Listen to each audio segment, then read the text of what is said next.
Right. Good morning, everyone. Welcome to the Will County Board meeting for August 17th, 2023. I'm going to call this meeting to order. Board member Annette Parker, will you lead us in the Pledge of Allegiance and introduce the clergy? I pledge allegiance to the flag of the United States of America and to the republic for which it stands, one nation, under God, indivisible, with liberty and justice for all.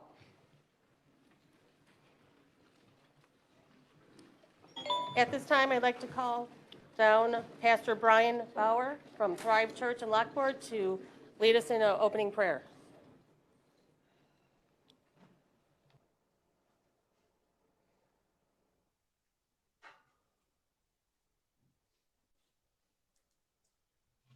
Good morning. Lord, we come before you today, and I pray for the people in this room. God, I pray for wisdom. I pray for wisdom from on high down to them. God, I thank you. I don't have their jobs and their roles, but I pray you bless them in it. God, they have to make decisions that are sometimes brutal, sometimes confusing, and sometimes it feels like there's no good option. And I pray that you would intervene. I pray that, God, not while it's impossible to please everyone, God, you'd give them the ability to honor everyone. Give them direction. Speak to them. Let them know what the best is, God, what the absolute best is. Bless them in the roles. Bless the efforts of their hands. Show yourself to them even in these moments. In Jesus' name, amen.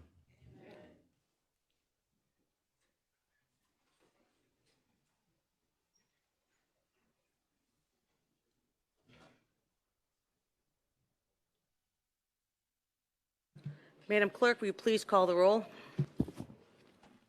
Balich.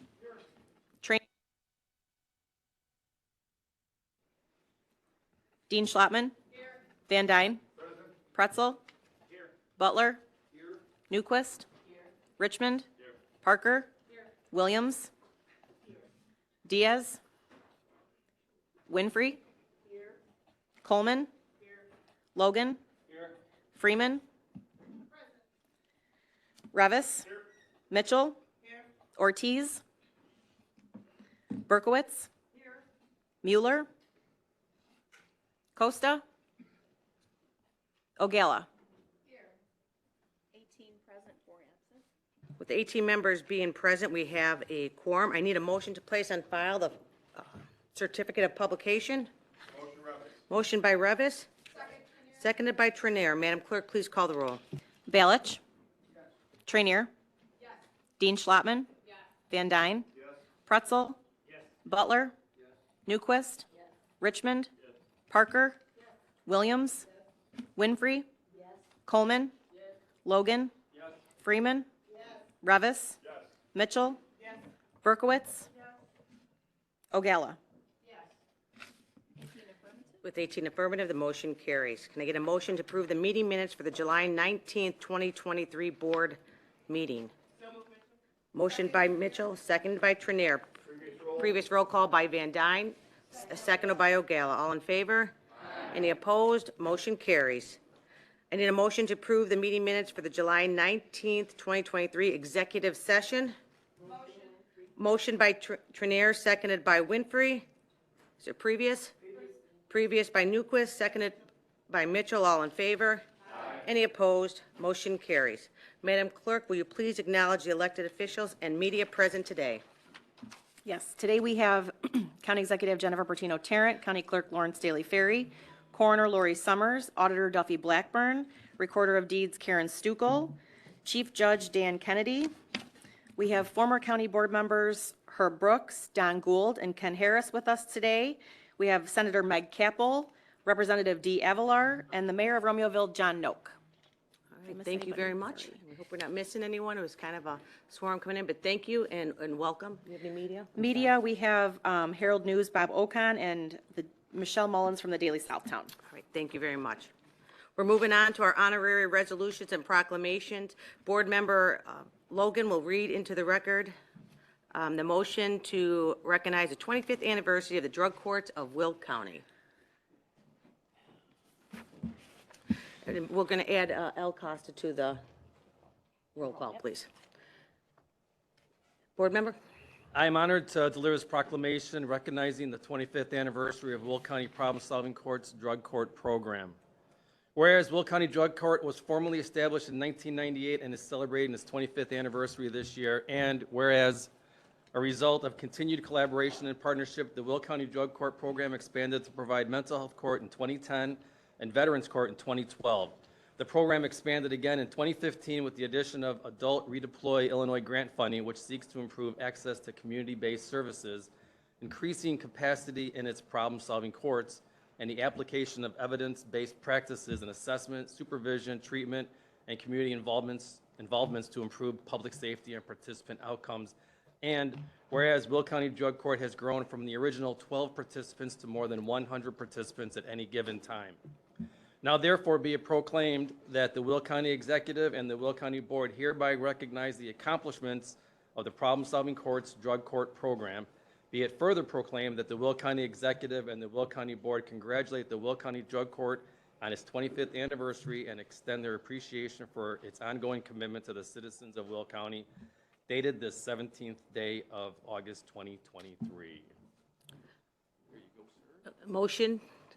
Motion by Logan, seconded by Trinier. Is there a previous roll call by Revis? Seconded by Balich. All in favor? Aye. Any opposed? The motion carries.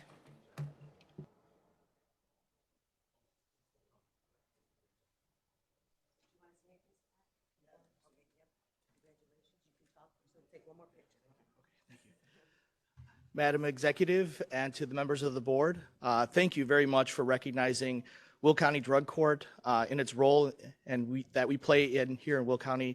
We work really, really hard to dig in with individuals with substance use disorders, with mental health disorders. So far, over 800 people have been through the program in its 25-year history. If you want to know a little bit more about problem-solving courts, we have a graduation ceremony on September 7th at the Jacob Henry Mansion. So all are invited. I think we sent out invites to county board members. But again, we want to thank you for this recognition. Thank you. Yeah. Thank you.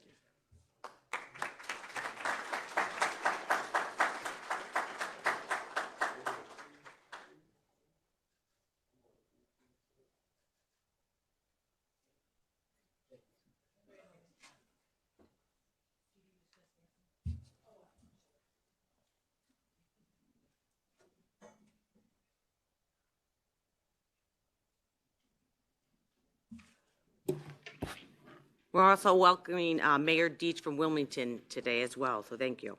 Next, we're going to have Chair Ogala redirect a proclamation celebrating Denise Winfrey's term as NACO president. Thank you. This proclamation recognizes Denise Winfrey for her service as NACO president. Whereas the Will County Board member, Denise Winfrey, has been a longtime resident of Will County and was appointed to the County Board in May of 2009. Whereas County Board member Winfrey has held leadership positions in the NACO National Association of Counties in the past, including Vice Chair of the Large Urban Counties Caucus, Vice Chair of the Community Economic Workforce Development Steering Committee, and is a member of the Membership Committee. Whereas County Board member Winfrey has just successfully completed her term as president of NACO, where her RISE initiative shared examples of county innovation in expanding resiliency efforts, promoting inclusion, establishing solvency through economic mobility opportunities, and counties empowering our residents by integrating human services with workforce programs to strengthen career paths for vulnerable residents. And whereas County Board member Winfrey will be continuing her leadership with NACO as past president and by being part of the following boards and/or committees: Defined Contribution and Retirement Advisory Executive Committee, Healthy Counties Advisory Board, International Economic Development Task Force, Large Urban County Caucus, Membership Standing Committee, and the Resilience Counties Advisory Board. Now, therefore, be it proclaimed that Will County Executive and the Will County Board hereby recognize and celebrate County Board member Denise Winfrey for her leadership and dedication to the people of Will County throughout the United States as president of the National Association of Counties for the 2022-2023 year. Be it further proclaimed that Will County Board member will be remembered as a president who is in touch with all NACO members, displaying empathy, professionalism, and leadership during her tenure. She also contributed to positive impact that counties have experienced based on our relationship with our federal legislators. Denise, I'm very proud to give this to you today. Oh, I need a motion, sorry. Motion by Richmond. No, I have to do that. Oh, then, Make the move. Motion by Ogalla, seconded by Richmond. Is there a previous roll call? Previous by Dean Schlottman, seconded by Trinier. All in favor? Any opposed? The motion carries. Denise, there we go. Thank you. You gonna say something or no?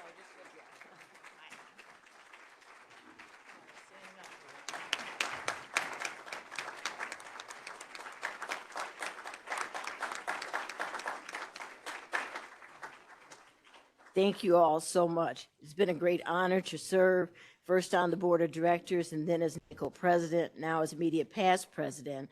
And I thank you all for your support, your encouragement, and for participating in the events that I've brought home for us. So thank you all.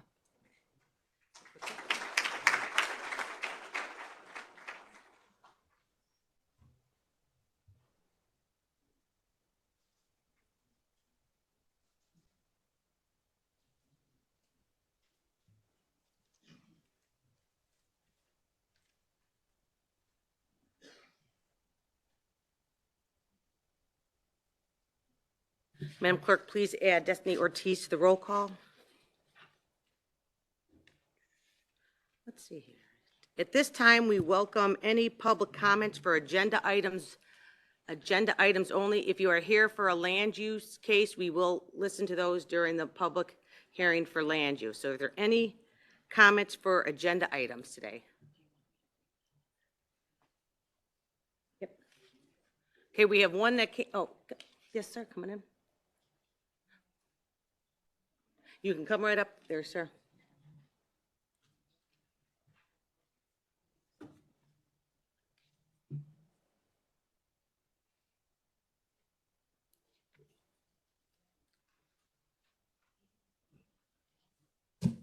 How you guys doing? Time, go. If you could just introduce yourself and you're ready, you'll have 3 minutes, sir. Okay, my name is Willie Poe. Many of you guys know me from my organization, Focus. Willie Poe, Executive Director of Focus. Focus stands for Focus on Critically Using Our Skills to Be Productive Citizens in Society. Many people probably have seen me on social media about the different things that we do with the community. I'm probably the brokest nonprofit that makes the most impact in our community ever. I work out of my basement. We don't really have no funds. We got volunteers, but we affect, everybody that knows Focus in here knows that we affect more kids than people with $1 million budgets going on. The reason that I'm standing in front of you because I got an email saying that Focus was on a list to receive $15,000. When we applied for both ARPA grants in October and December, somehow miraculously we was denied for everything. Even though I sat with Anna for hours going over all our paperwork, making sure everything was done. We went over our website, we went over our Facebook. She couldn't believe how much stuff that we was doing in the community with no money. Our board members, Jackie Trinier, she knows what we do.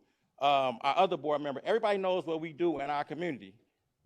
But don't nobody supports us. It's like we being blackballed. I'm wondering, am I being blackballed because the majority of our participants are black and brown, 85%. Yesterday, we had 60 kids on the list to take them to Springfield. We could only take 30. It hurt me to tell kids they couldn't go with us to Springfield to learn about the laws, about the Capitol, because ever since the township took the bus from us because we didn't want to play politics, all our kids want to know about politics now. Like, why are they doing this to us? Because we don't want to play politics. All we want to do is make our kids productive citizens in society. We have different roles from 9 to 15, 16 to 24, returning citizens. We deal with all them. We trying to make all them. Majority of the people in this room know who I am and what I do. If you don't, talk to the person next to you. They'll tell you what I do.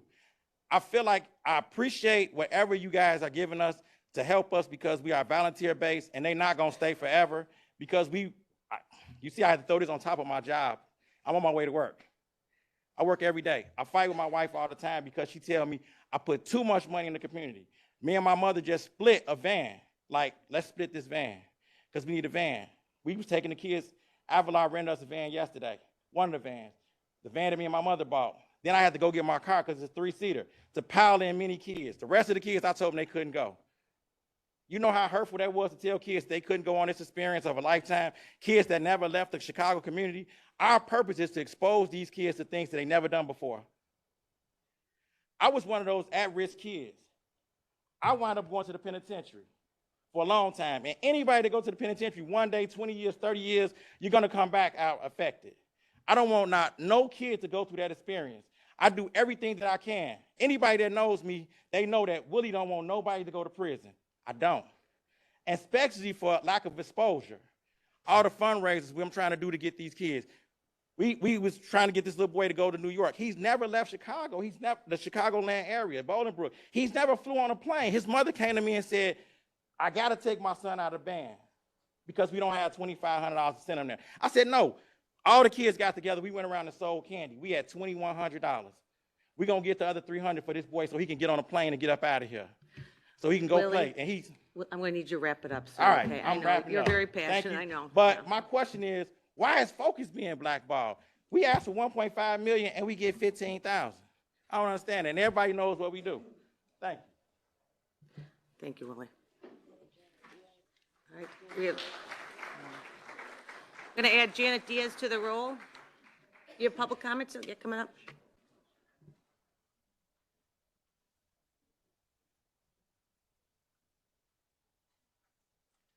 Good morning. My name is Carmen Carter. Everybody in here does not know me. However, I'm the owner of Carter Realty Group. We apply for the ARPA funds as well, and we sat down with Cornell and Ken, and we actually, and the lady from TaxWise, and we went, I mean, it was hours. And we had a huge packet. I mean, it was crazy. Yes. Okay. But I guess my question for the community at large is what actually was the committee looking for? And I think that that is probably the disconnect, because when you look at the list of participants that actually, I mean, the list of applicants that received money, you'll notice that it's small dollars. But when you see the big dollars, you see them going to companies, larger companies. And in Will County, Joliet specifically, I'm not sure if you all are aware, but small businesses are usually solopreneurs. So it's not like a huge conglomerate of people backing them up. So there's not a lot of these, whatever this checklist is that you all decided to use to distribute the money, I believe that that should have been a little bit more known, prevalent, so we can know, are we hitting the benchmarks? Are we hitting the check marks? And even when there was I think there's a service, a help call, technical support that was offered through several different entities, even through the technical support people were like, I'm not sure. So there was not a lot of answers. However, being that it was not a lot of answers, it was interesting that the money was distributed. So there was obviously some benchmarks that were not known, especially to the solopreneurs, small businesses. And I think that when it comes to government assistance or any type of grant money, when the government thinks of small business, they are not thinking of the entrepreneur. They are thinking of multi-million-dollar small businesses. Even if you look at the SBA guidelines, it'll tell you that a small business is somebody that makes under like $50 million, something crazy like that. And it's really not actually going into the community. So a part of our grant application, we were actually saying, well, we wanted to use some of the grant funding from ARPA to actually put back into the actual community as far as individuals are concerned. That's neither here nor there. But my comment really is, it probably needs to be, and if it is, I'm not aware of it, a better process of how to get the money for small businesses. And if there's a cap on it, put a cap on it. Like, don't say, oh, just ask. It's like, okay, well, and then you ask and they're like, I'm not approving that. Well, obviously there was a benchmark somewhere. We must have missed it.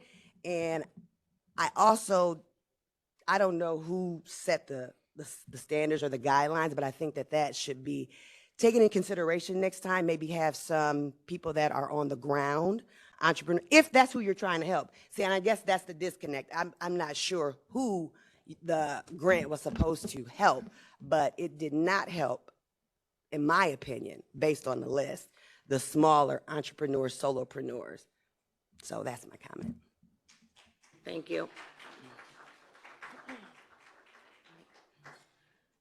Any other public comment for, you have to come up here, sir. Yeah, just coming up.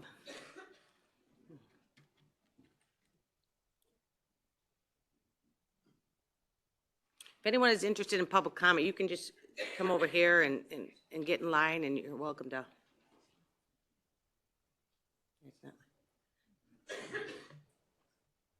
Please state your name for the record and remind us 3 minutes. Thank you. Good morning. My name is Pastor Dwayne Bearfield. I pastor All Nations Church on the south side of Joliet, as well as the president and CEO of Harvey Brooks Foundation in Joliet. I guess comment question, kind of piggybacking off of what Ms. Carter stated in regards to the rubric that was utilized for the ARPA funding that was provided. I guess my question would be, is when that rubric is put out, is there something that is being able to be given back to the individuals to let them know as far as a scoring measure, what they did not fail to do, what they were able to do to make better, so that the next time they apply for something, they'll know the areas of weakness and of strengths. Because again, in most cases, when you have a large amount of people, because we're not privy to know that an agency may have a large amount of people that they may impact. So of course, they would need additional funding. But if there is something that can be provided to say, hey, this is where you scored in this particular area that needs to be strengthened, so the next time you apply, we want you to do better in that area. Now, I don't know if there was one and it just wasn't sent to us or some of the other agencies, but I think that would be beneficial so that individuals will be able to have a better understanding regarding how the process goes and what is expected when applying for a grant. Now, I went through some of the particular grants on there. I looked at even one of the websites for an organization that received $120,000. When I went to the website, the address was for London. So I'm kind of confused as to with the process of this, when we're putting this information out there, when we're granting this money to individuals, or that money is being granted, what is the background research or what's happening, what's going on? Because the information that goes on the website, someone is not even listed as being in actual Will County, but received $120,000. It's kind of baffling to me in that regards. But in addition to that, you have other organizations that stated on there just simple general information, help impact crime, and receive hundreds of thousands of dollars. What would be the details of that in regards to, say, impacting crime, and what was their goal, or kind of give a little bit more detail in regards to that, because that's very vague, and it's almost as to the point that you give money to an organization and without even knowing what they really are doing. And then my last statement in regards to this is, what is the true follow-up in regards to individuals that have requested and received these large amount of money? What is the county doing to really do a thorough follow-up to ensure that the monies that were given are actually going back into the community and not in someone's pocket? Thank you.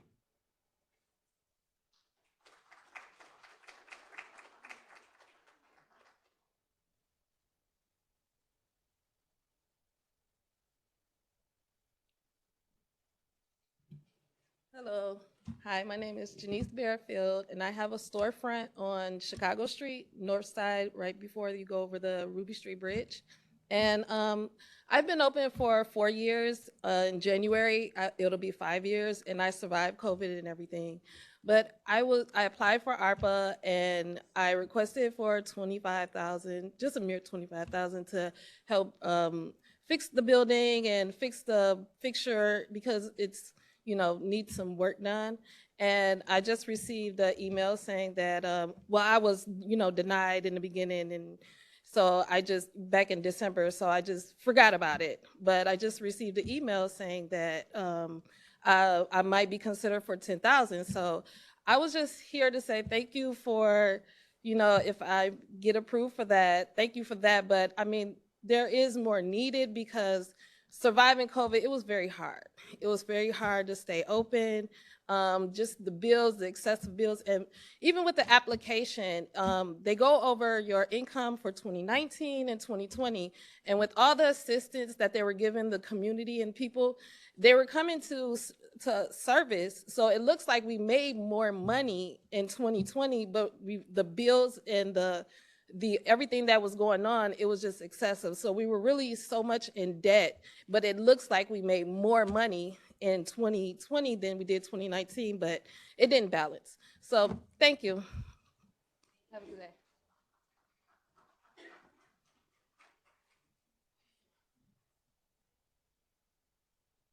We have a couple that need to be read in. Is anyone else here for public comment? Come on up.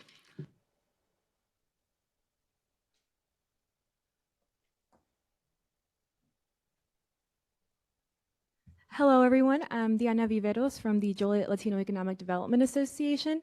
So through our organization, we provide small business support. And through that, we jumped on to try to help bring awareness to the application process. And then we reached out to the Answer Advisory team ahead of time just to make sure that we were able to distribute the information correctly, as well as prepare our team for technical assistance and providing that assistance in Spanish. Through that process, it was very difficult for us to get a hold of somebody through the Answer Advisory team. So it made it very difficult to us to provide that as technical assistance. We were able to provide assistance and help submit one application for Artesano store. So Leo Gonzalez is here with us as well. He's a business owner. And thankfully, he was able to receive the funds. But the process was very difficult for us as the resources weren't available in Spanish or we were asking for in questions. It was just hard to back and forth with the Answer Advisory team. Thankfully, we were able to submit a successful application, but the process wasn't, or the application process wasn't fast enough, or the responses weren't quick enough. Unfortunately, Leo had to close down his store because of the effects of the pandemic, and then also the funds that were given to him weren't enough to cover what he needed to continue keeping his store open. And so we just wanted to express that and seeing if there is an opportunity for either the leftover funds or if there's an opportunity for when funds don't follow through for other organizations, if it could be put back to the small businesses in our community. And so we're here to support the small businesses, and if there's another round for anywhere for the Joliet Latino Economic Development Association to support, we're here to support. Okay, thank you. Thank you.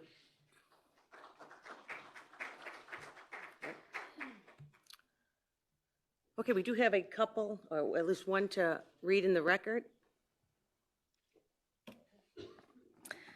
Good morning, honorable board members, Madam County Executive, and all other elected officials. Thank you for celebrating and recognizing the Honorable Denise Winfrey's term as NACO president.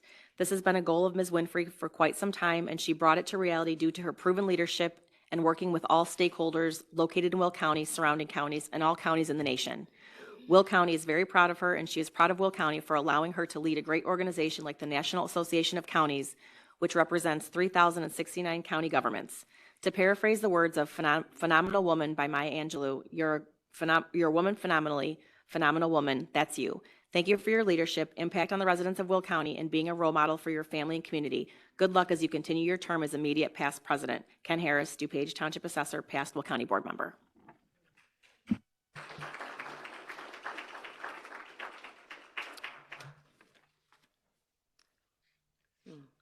All right, thank you. All resolutions, under old business, all resolutions, ordinance from the July 19th, 2023 board meeting have been signed and returned. And now we will move on to the State of the County fiscal year 2024 budget presentation.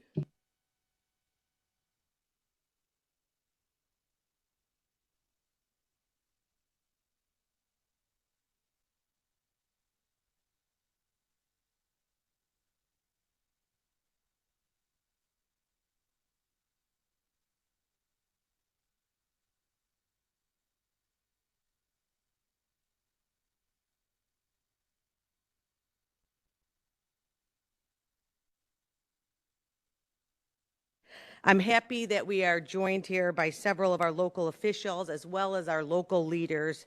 It's been a real joy to work with people throughout the community. I'm really grateful that you've taken the time to come here today because I really do believe that the County of Will has done some great things over the past year.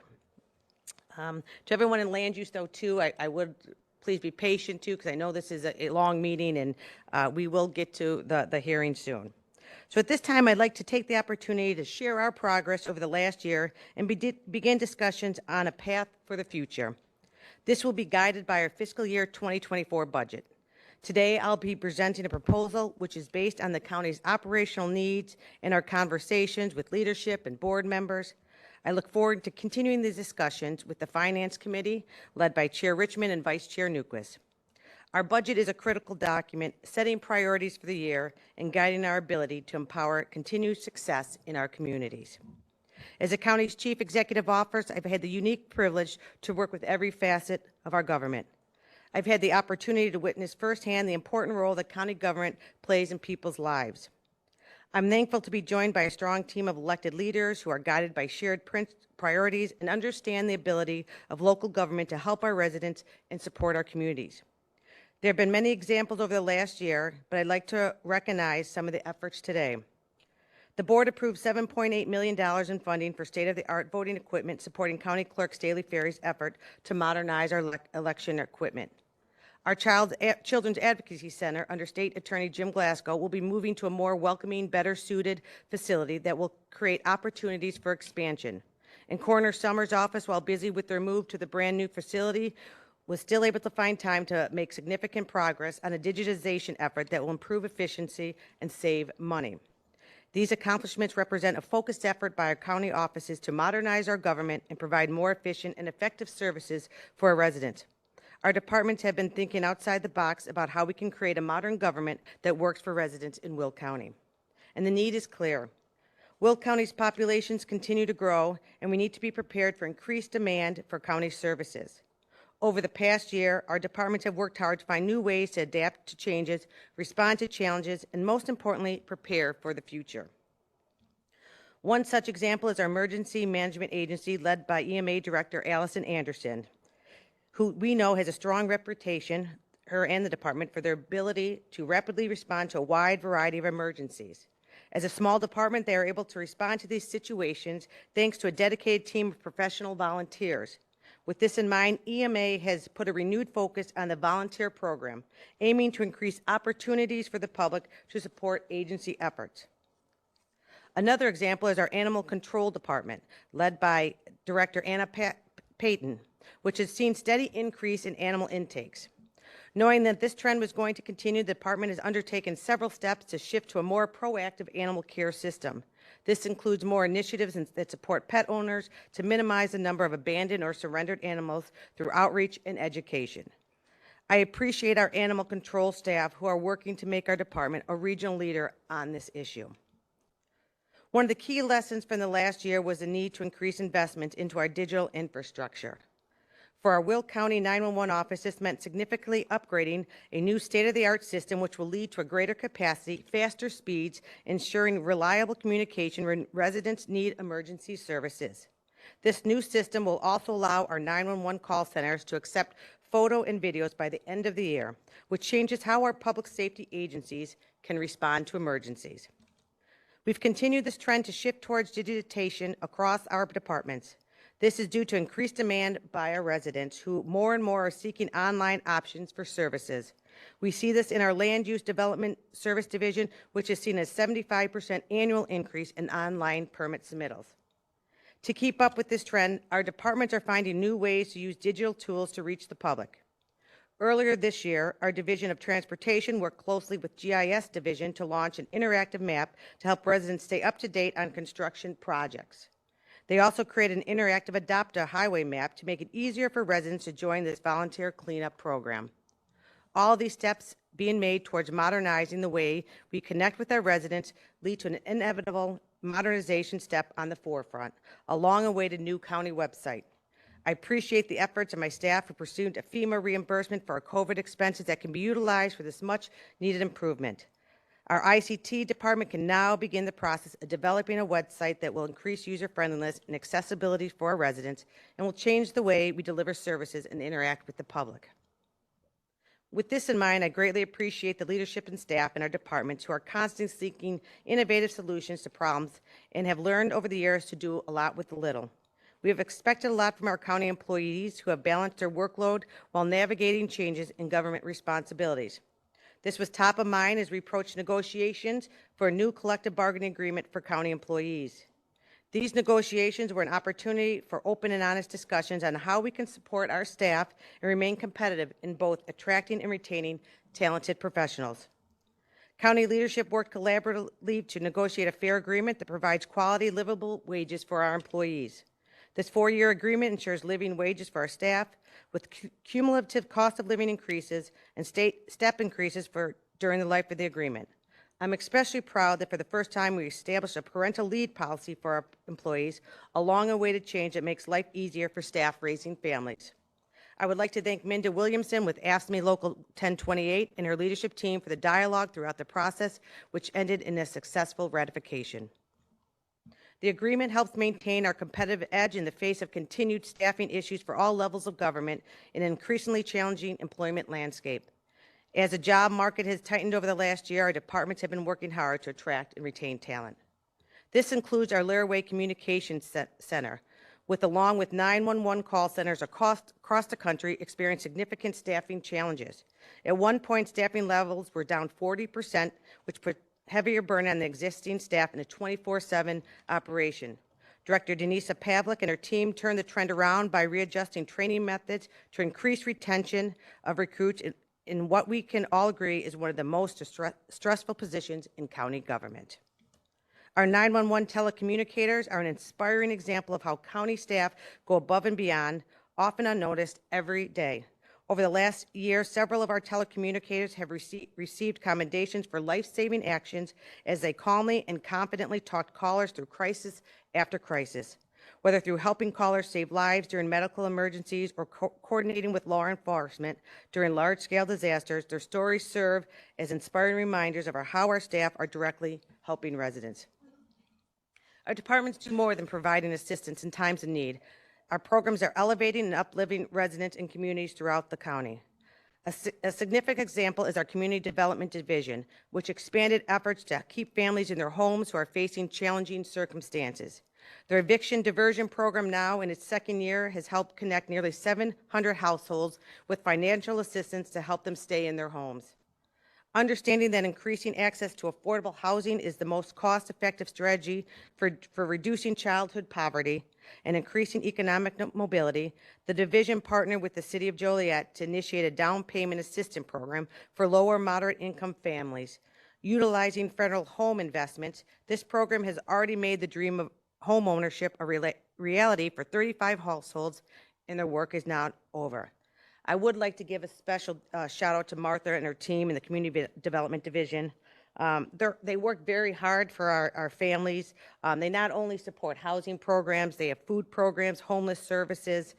They are very intentional with federal dollars to make the most impact in the community, supporting reputable organizations such as Habitat for Humanity, Cornerstone Services, and Stepping Stone. So I would like to thank the division very much for their hard work. That's Martha, Aaron, Rebecca, Jacqueline, Cassandra, Kathy, Tawana, Colin, and Nicholas. Thank you for helping our communities. They deserve a round of applause. They're behind the scenes. Their efforts represent a guiding principle of my administration, which is ensuring that federal and state dollars are spent responsibly in a way that makes a real impact in people's lives. This includes our continued use of state funding through the Restore, Reinvest, and Renew program, otherwise known as R3. Over the last 2 years, Will County has partnered with 8 local nonprofits to provide support for resident and targeted communities using $2.6 million of state funding. This partnership provides direct support for residents through much-needed social services in communities that have been negatively impacted by violence, excessive incarceration, and economic disinvestment. These examples underscore how empowering and elevating our residents is at the forefront of everything we seek to accomplish at the county level. This includes efforts to expand our transportation vision to create a more comprehensive infrastructure that does more than just connect drivers, but also creates true access to opportunities for all. Over the last year, the Division of Transportation under Jeff Ronaldson has worked hard to think outside the box on increasing accessibility and ensuring that transportation is fueling our continued growth. Our Transportation Improvement Program is a $504 million investment in our county's future, creating connectivity, increasing capacity, and improving safety. This includes ensuring that our roads meet the needs of our residents while reducing congestion in heavy traffic areas. I'm happy to report the county is on target to have the largest annual road improvement plan in county history with over $137 million projected to be spent in the next fiscal year. Residents do not have to wait until next year to start seeing results. This year, DOT is paving a record high of 27.2 centerline miles as part of its general maintenance program. These road-rated improvements coincide with several large projects throughout the county. This includes reconstruction and widening projects on Bell Road in Homer Glen, 135th Street in Homer Township, 80th Avenue in Tinley Park in Mokina, and the second stage of the Lairwade Road project in New Lenox. While DOT has been thinking big on transportation vision, they have also been intentional in maximizing outside funding. This includes utilizing grant funding to develop Will County's first comprehensive action plan for roadway safety aimed at reducing fatalities on our roads and creating a safer environment for drivers and pedestrians. On the topic of safety, I also applaud this board for approving our first cost-sharing program for sidewalks and bikeways, which will make it easier for DOT to work with local governments to build safe pedestrian infrastructure. This supports ongoing efforts to increase collaboration to increase pedestrian access, such as our partnership with the Forest Preserve District of Will County to establish a Route 53 bikeway corridor that will create expanded connectivity for unincorporated Joliet Township. I'm excited to see that long-awaited project become a reality. The need for a more realistic, comprehensive transportation vision was what guided our Access Will County paratransit study.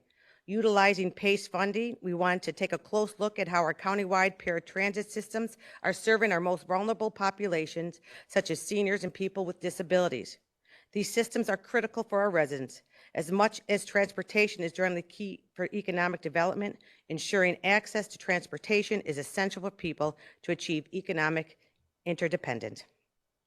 The study examined our 12 existing dollar ride systems and collected feedback from over 1,000 residents. The study found that our existing fragmented system leads to complicated registration process, disjoint eligibility requirements, and varying hours, policies, and rules. Further, over half of our residents that were engaged with the study cited that limited service hours are a barrier for utilizing paratransit services. To be honest, this isn't a new revelation. My office hears it every day when they are trying to help residents through our Will Ride program.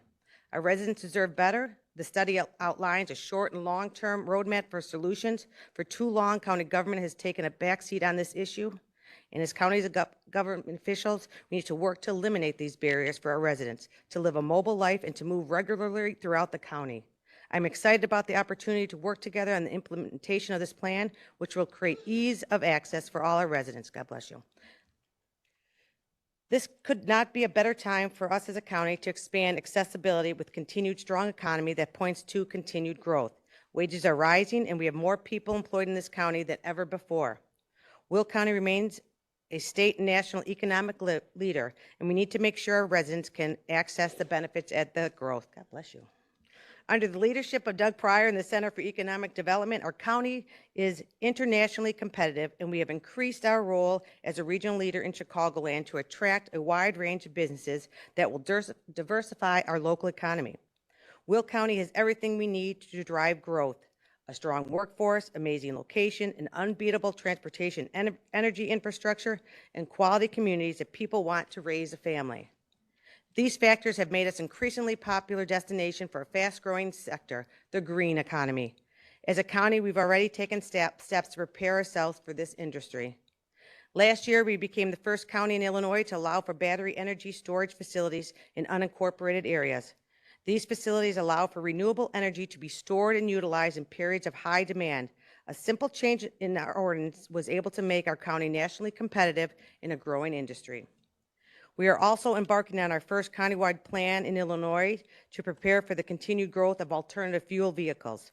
This readiness plan, powered by state grant funding, will create a blueprint for our communities as they continue their investment into alternative fuel infrastructure.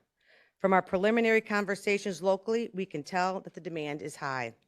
This plan is not just for us. It will help all our communities as they plan for the future to meet the needs of their residents and commuters. However, we are not just attracting green energy in Will County, we're producing it. Our renewable natural gas plant began commercial operations in December and is already producing pipeline quality gas that is being sold on the open market. By converting gas from our Prairie View landfill into clean transportation fuel, we are helping to power the clean energy revolution in our region. A significant revenue source for our future, it has already raised $3.1 million, with much more on the way. Thank you again to our Resource Recovery and Energy Division on this major accomplishment for the county. These efforts are good for our environment and our economy.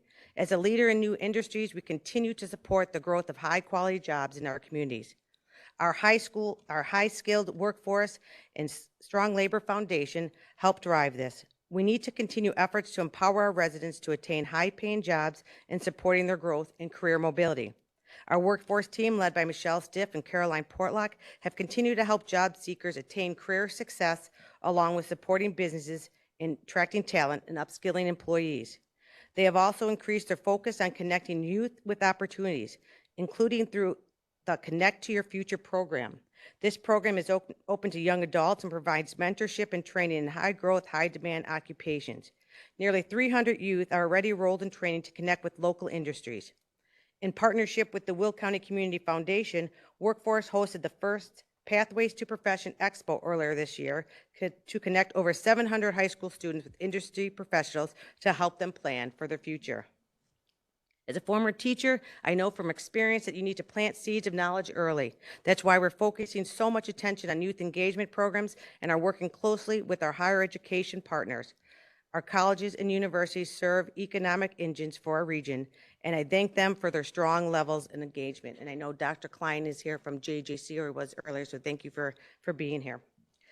I know I'm not alone in seeking these partnerships. As we began having conversations about how to invest our American Rescue Plan Act funding, the idea of investing in high-demand professions sprang from county board members who heard it firsthand from schools and hospitals about significant hiring challenges. Our Will County Heroes Nursing and Teaching Scholarship is investing $10 million into increasing recruitment of nursing and teaching students in Will County. This unprecedented investment is empowering the next generation of heroes in our schools and hospitals. And I thank our 4 higher education partners for taking the lead in this program: Joliet Junior College, Governor State University, Lewis University, and University of St. Francis. This program also works to create a pipeline of employment to find opportunities for graduates to work and live in Will County.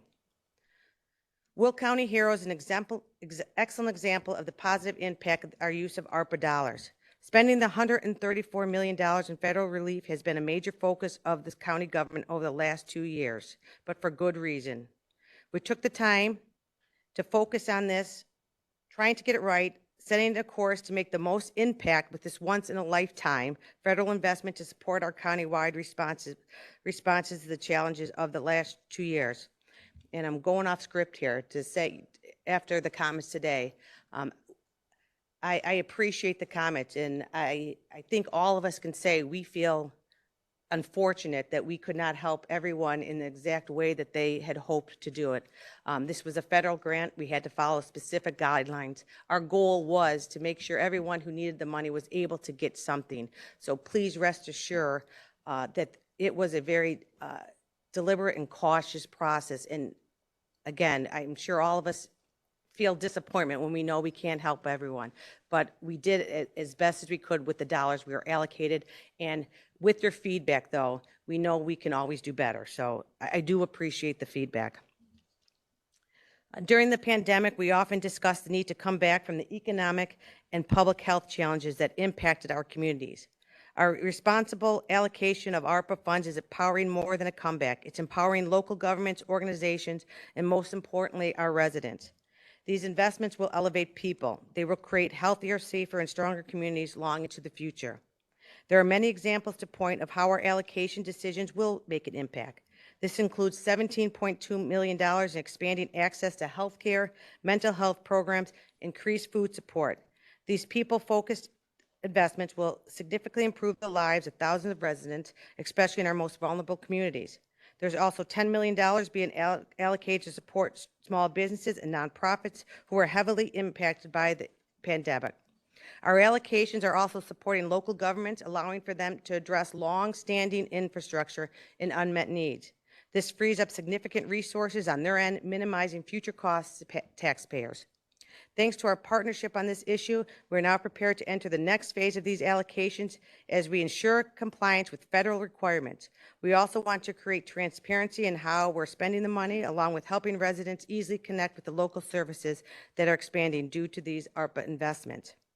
As a county, we have used the influx of federal investments wisely over the last 2 years, ensuring that we are not reliant on them as part of our regular budget. Our investments addressed areas that were neglected during the pandemic or areas of government that experienced years of disinvestment. That's why I'm thankful that this board saw the need to utilize our FEMA reimbursement funds to invest in long neglected operational needs. These include critical technology upgrades, ensuring that our ICT department and Director Donish have the resources they need to create modern systems that empower our offices to better serve residents. This funding will also support continued modernization efforts in our purchasing department through software that will create a standardized countywide system for contract management. This system will support the continued implementation of our diversity and inclusion master plan. Several steps have already been taken to increase diversity in county government, including the purchasing department's new voluntary registration for D&I businesses that has already registered 123 vendors. Before addressing the fiscal year 24 budget, I would like to take a moment to highlight how our proactive approach to governing has led to long-term savings. I mentioned earlier that our departments have done a lot with little, and they have worked hard to identify savings without sacrificing quality of services. This includes our record management department, who came together as a team to address long-standing archive backlogs, saving the county over $1 million that would have been spent on new building. But I also want to point out that there are continued to find savings, such as a recent printer upgrade, which has led to 50% reduction in printing costs. As you know, salary and benefits make an overwhelming total of our corporate fund budget at 71%. That's why I appreciate the work of our Human Resource Department in finding cost savings where they can. They recently were able to receive $324,000 saving through various transitions and renegotiations while maintaining benefit levels. This also included a $1.2 million reduction in health insurance fixed costs. I also want to recognize both our Facilities Department and Resource Recovery and Energy Division for their continued partnership in achieving energy savings in our buildings. As we continue to be more proactive in our decision-making to maximize savings, I'm proud to present a budget today that empowers all of our elected officials and departments to continue providing quality services to the public. As we begin this process, I have been reiterating more and more that a budget is not just numbers on a spreadsheet, is a document of priorities. The budgetary decisions we made guide our capacity to provide real assistance to residents throughout the year. They also prepare us to deliver quality service in the face of growth. This is a common theme I repeat continuously because we can't ignore it, and the trend is not going away. We're a county of 700,000 people, and this budget reflects our investments in services for our residents. The fiscal year 2024 budget is proposed at $812 million. But before I begin, I do have to give a huge thank you to Rashawn Howard and Marcy Hammond for their hours and hours of work and sitting with departments, sitting with our county elected officials, and helping create a budget that we should be proud of. So thank you, Rashawn and Marcy.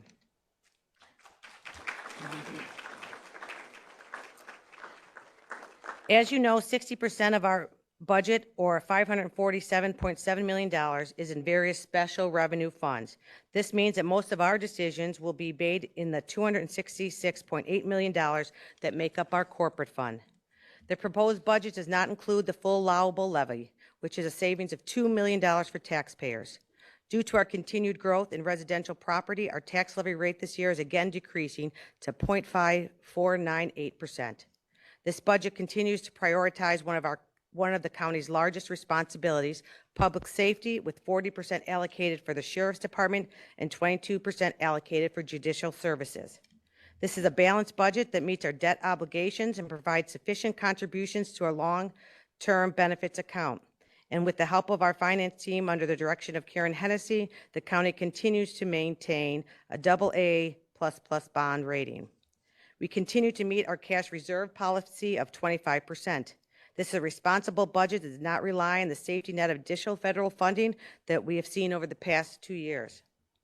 The proposed budget funds 12 new positions in departments and offices as they have experienced increased workload over the years, including court security, the supervisors of assessor's office, state's attorney, and public defender, targeted to include offices that will continue to face increased service delivery needs as our population continues to grow. For the third year, we are including funding to support our 211 helpline managed by the United Way of Will County. 211 has revolutionized how residents can connect with resources throughout the county, providing a free multilingual information and referral system. In the first year, United Way has already assisted over 2,000 residents. And as a quick side note, we want to make sure that you continue to spread the word about 211 and the services that it can provide, the assistance it can provide. This is also our second year under the 5-year capital improvement plan. Through a scoring system, we're better able to prioritize our needs and ensure that our offices don't have to compete against each other for resources. Utilizing our scoring system, I'm proposing a $735,000 capital budget. This includes a radio system upgrade for our EMA, asset replacements at the Department of Transportation, and improved wireless network at Sunny Hill Nursing Home. Having a plan and following it allows us to responsibly evaluate our capital needs. It also allows us to spend within our means. Nowhere was it more apparent than during the construction of the new state-of-the-art coroner's facility. We worked closely with Coroner Summers and her team to understand their needs from the start. We set a plan, we followed it, resulting in a building that was delivered on time, on budget, with no change orders. We're also working to better access our space needs, both now and in the future.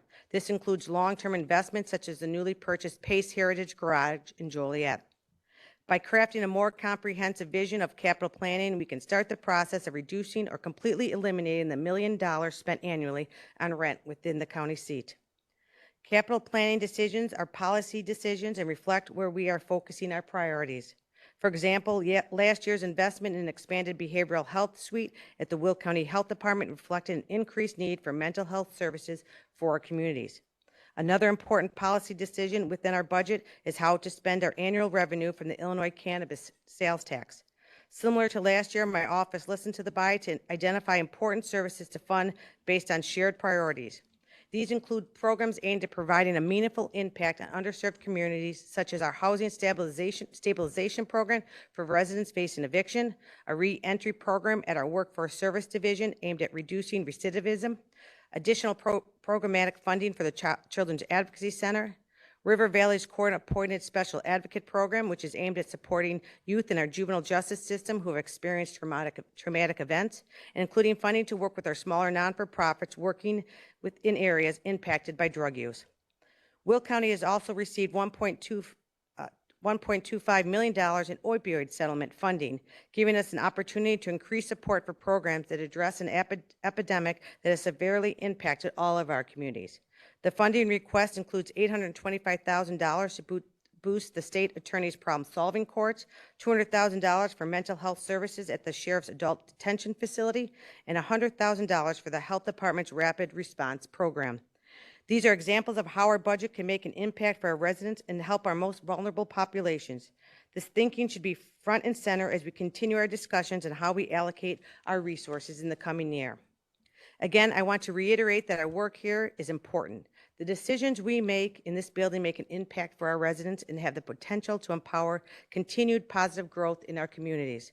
While I understand we will not agree on everything, I promise you that my door will always be open to each and every one of you. I look forward to open and honest conversation about our path forward. I'm confident that we can come together to make the right decision on how to keep Will County as a great place to live, work, and raise a family. Thank you.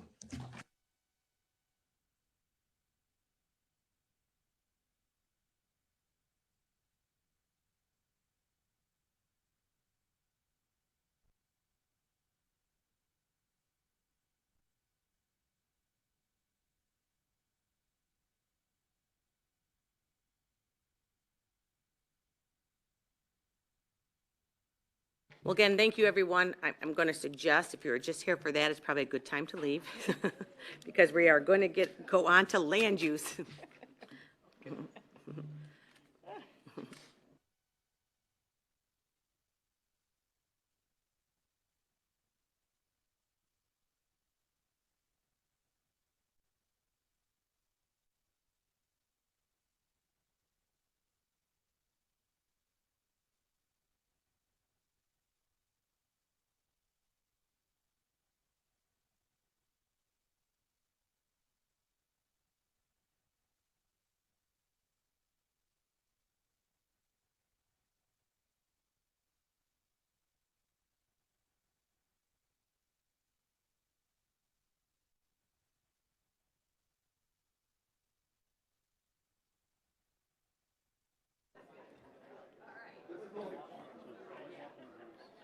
Thank you, Madam Executive. I enjoyed your speech.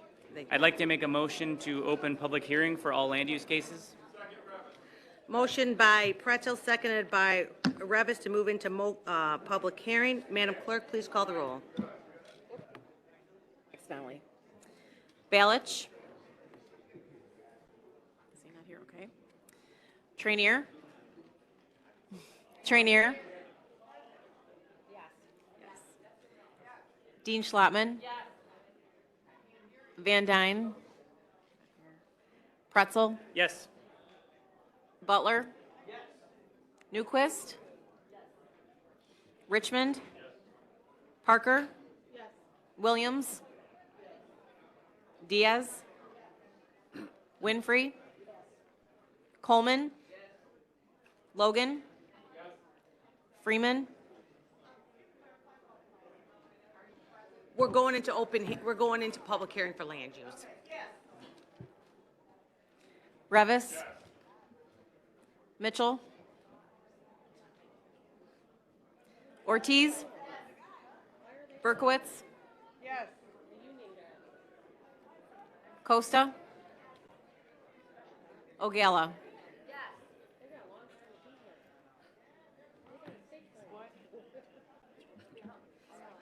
18, yeah. With 18 members present, we are now in public hearing. Oh, yeah, we're going to get it quiet. We're going to wait.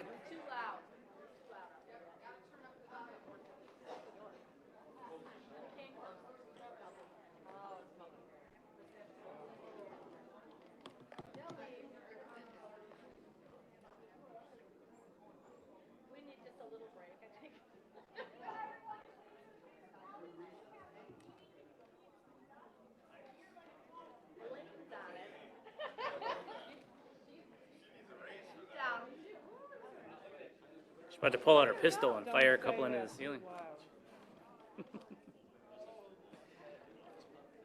Yeah, Office Bob. I'm voting yes. Yep.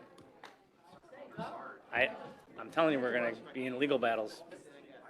Yeah, I think we have to, but not everyone agrees with me. Terrible. Well, I'm going to ask for state's attorney opinion on this before we vote, so. I don't know why she's already giving us that. It's not. Is it? Is it?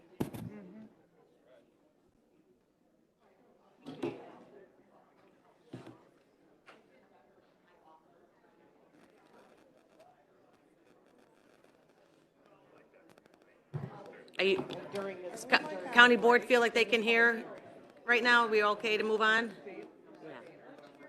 It's true. They're going to hear the mic. Yeah. Okay.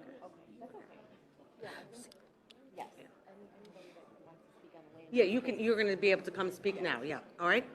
Yeah, very. So I do want to tell you that we did have some comments that were sent this is to the board members, via email.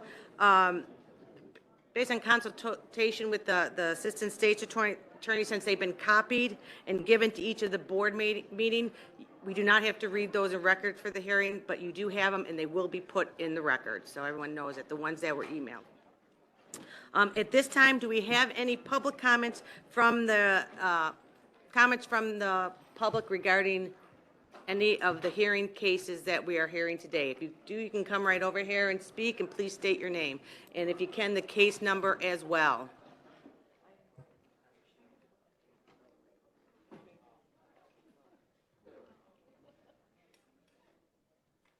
We'd like to add Madam Mueller to the roll, please. Thank you.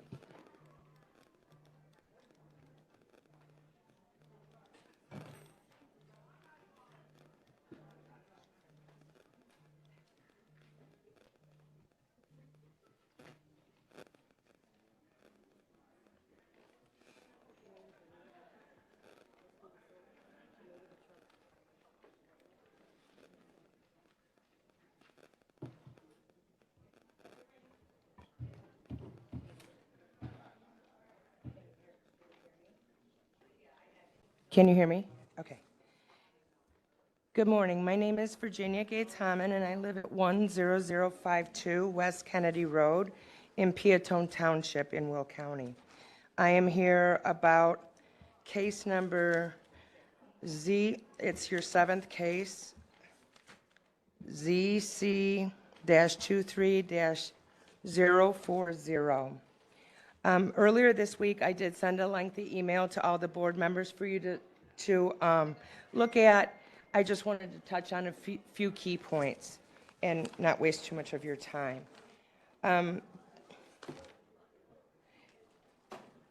As I brought up at the Land Use Committee meeting last week, the World Health Organization recommends that these solar sites not to be confused with a solar farm because they don't grow anything.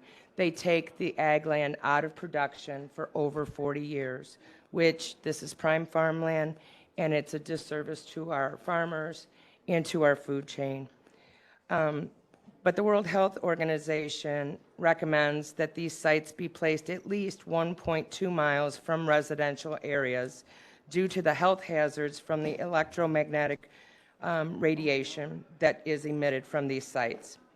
The staff report that was presented originally at the Planning and Zoning Commission states that the proposed area is in a remote area. This is far from the truth. There are well over 30 A1, 3 to 10 acre A1 parcels with residents anywhere from infants to we have special needs in the area, elderly, and many people with pre-existing health issues. And our county board member, Judy O'Gala, can attest that this is a remote area, or it's not a remote area, I'm sorry, not to be confused with what the report says.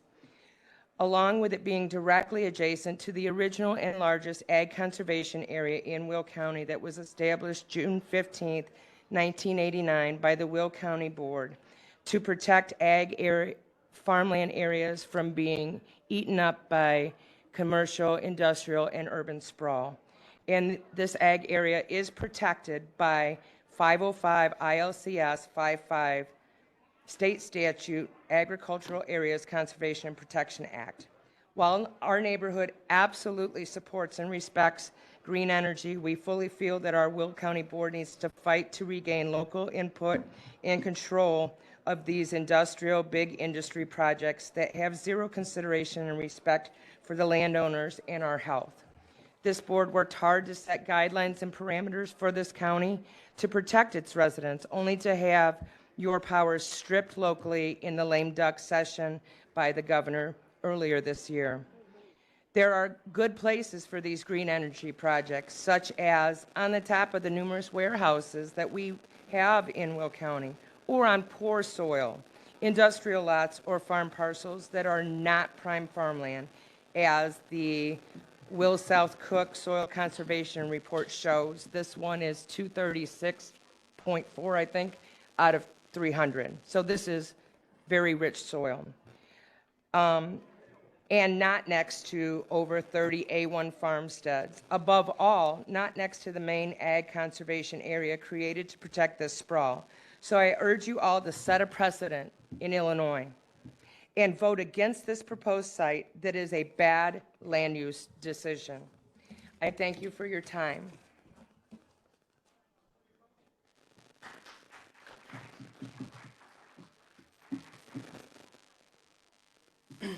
Good morning. My name is Kathleen Tovey. I live at 10031 West Kennedy Road. I am here on behalf of the same parcel that Virginia just spoke on, ZC-23-040. I would like to submit a letter from our neighbor who is not able to come to any of the meetings. He is directly west of this farm.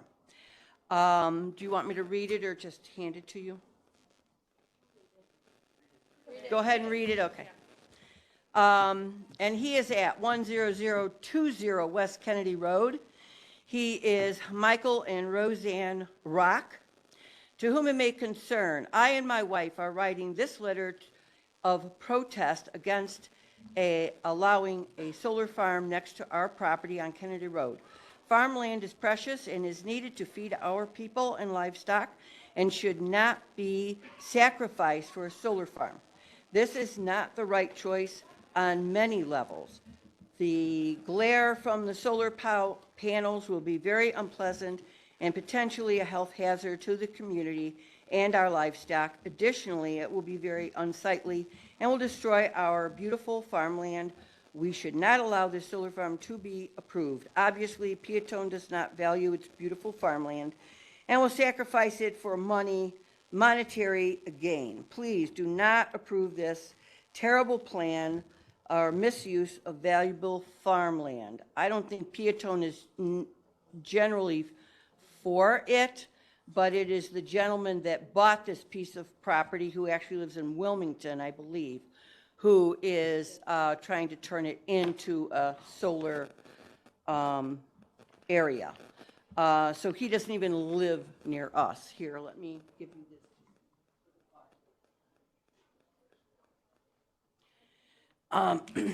The second thing I would like to mention is just the fact that I am on the south side of the road. This is on the north side of the road, and we get runoff from that property. That property has been listed in what the company turned in as not a flood zone. Maybe not, but to the south of them, we are a flood zone. I am only on the first 10 acres, but it is an 80-acre parcel, part of which I bought, and that entire area is floodplain. So I don't care what you do to it. I don't care how many wildflowers you plant. When it rains hard and the ground is saturated, that water runoff comes across the road.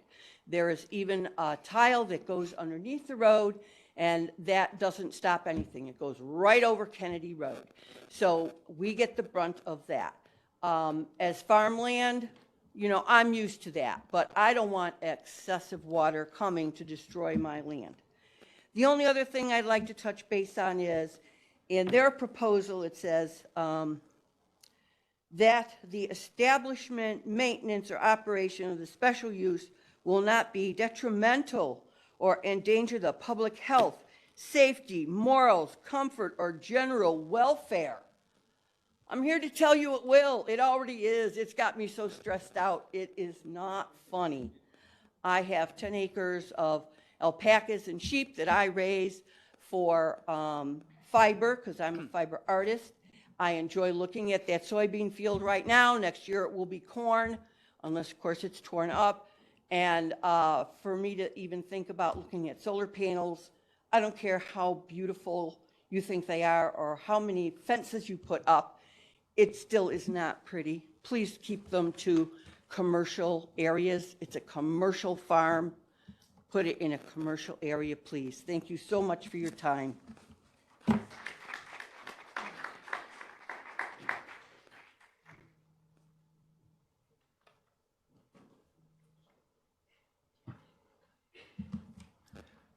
Good morning, members of the County Board. My name is Jack Curry, Business Development Manager at Nexamp, representing Peatone Solar LLC for the special use permit application. I'll try to keep this brief. This is a request for a special use permit for a 1.95 megawatt solar facility. This project is located on approximately 40-acre parcel on West Kennedy Road, approximately 1.5 miles southwest of the village of Peatone. This proposed project satisfies all of the pertinent standards in the Will County zoning ordinance as well as the Illinois statewide solar project siting law. Among these that the project is in compliance with are the state mandated setbacks, which we are honoring for this project. I'd like to go through some of the concerns brought up by the neighbors at previous hearings as well as today, as well as some of the concerns brought up by previous committees and commissions. The view shed of the property. This project has proposed screening along the western and southwestern parts of the property. This is going above and beyond what the Will County zoning ordinance calls for in terms of screening for solar projects. We did this because of the residents that live to the west of the project. In terms of drainage, this project is anticipated to actually reduce drainage runoff rates, which we went through at the previous committee hearing. And this is due in part because of the vegetation that we are proposing on this project. This project is proposing pollinator species, which are shown to lessen the runoff rates compared to row crops, which we currently see on the property. Additionally, we have an executed AMA with the Department of Agriculture.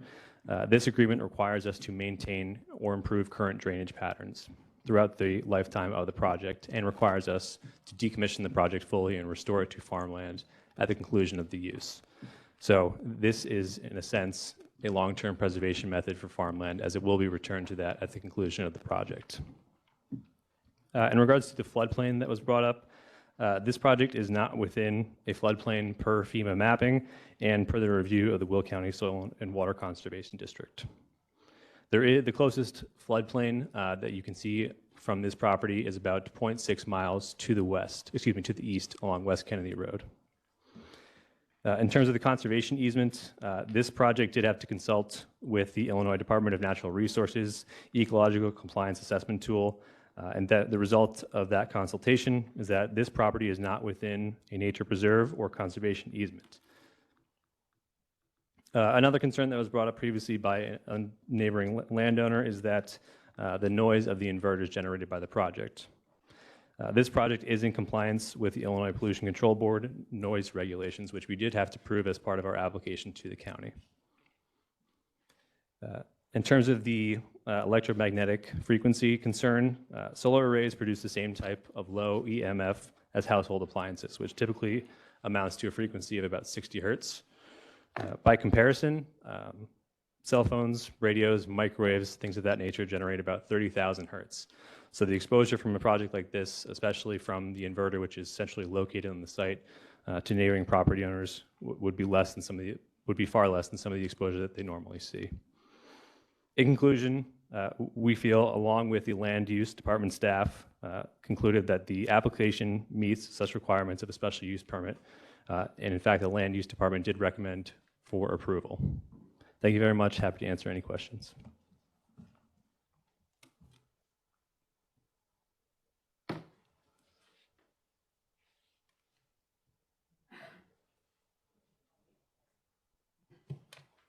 Yes, sir. Go ahead. To this gentleman?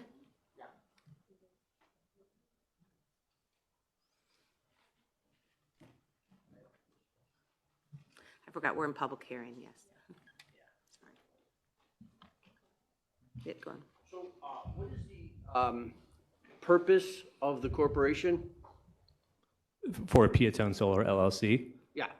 So this is something that essentially all renewable energy projects do, and it's related to project financing. So Nexamp establishes a project company for each. Nexamp, along with pretty much all renewable energy developers, establishes a project entity for each project. So Nexamp is the owner and operator of the company, and underneath that is Piatone Solar LLC. So this is a pretty standard thing that you can see across renewable energy development. So it's a for-profit? Correct. Okay. And do these solar panels have to operate and provide electricity continuously to get paid? Or are they on call? No, they're not on call. So these projects operate as soon as they are turned on. And we are required to operate once we sign a renewable energy credit contract with the state of Illinois and the utilities. So this project would be submitted as part of the adjustable block program. And so with that, we are required to operate the project. So they're not on and off. They're on all the time? Correct. Okay, thank you. Okay. Do you have a question, Steve? Okay. All right, thank you. If you press your buttons, guys, too, when you press your button, it'll let me know that you want to talk. Just staying on. Oh, you aren't working there, Steve. And his won't turn off. Oh, I'll turn his off, yeah.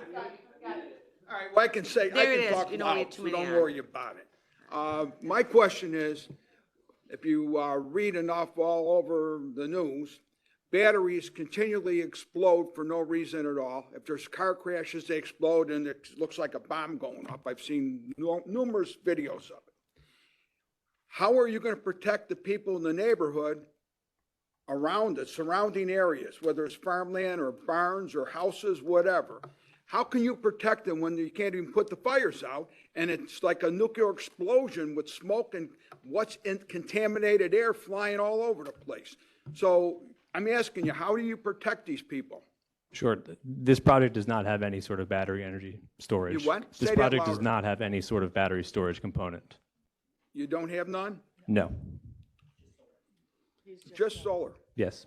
I don't like that either, but that's okay. To our county, and anything that's a detriment to our county, we have to say no to.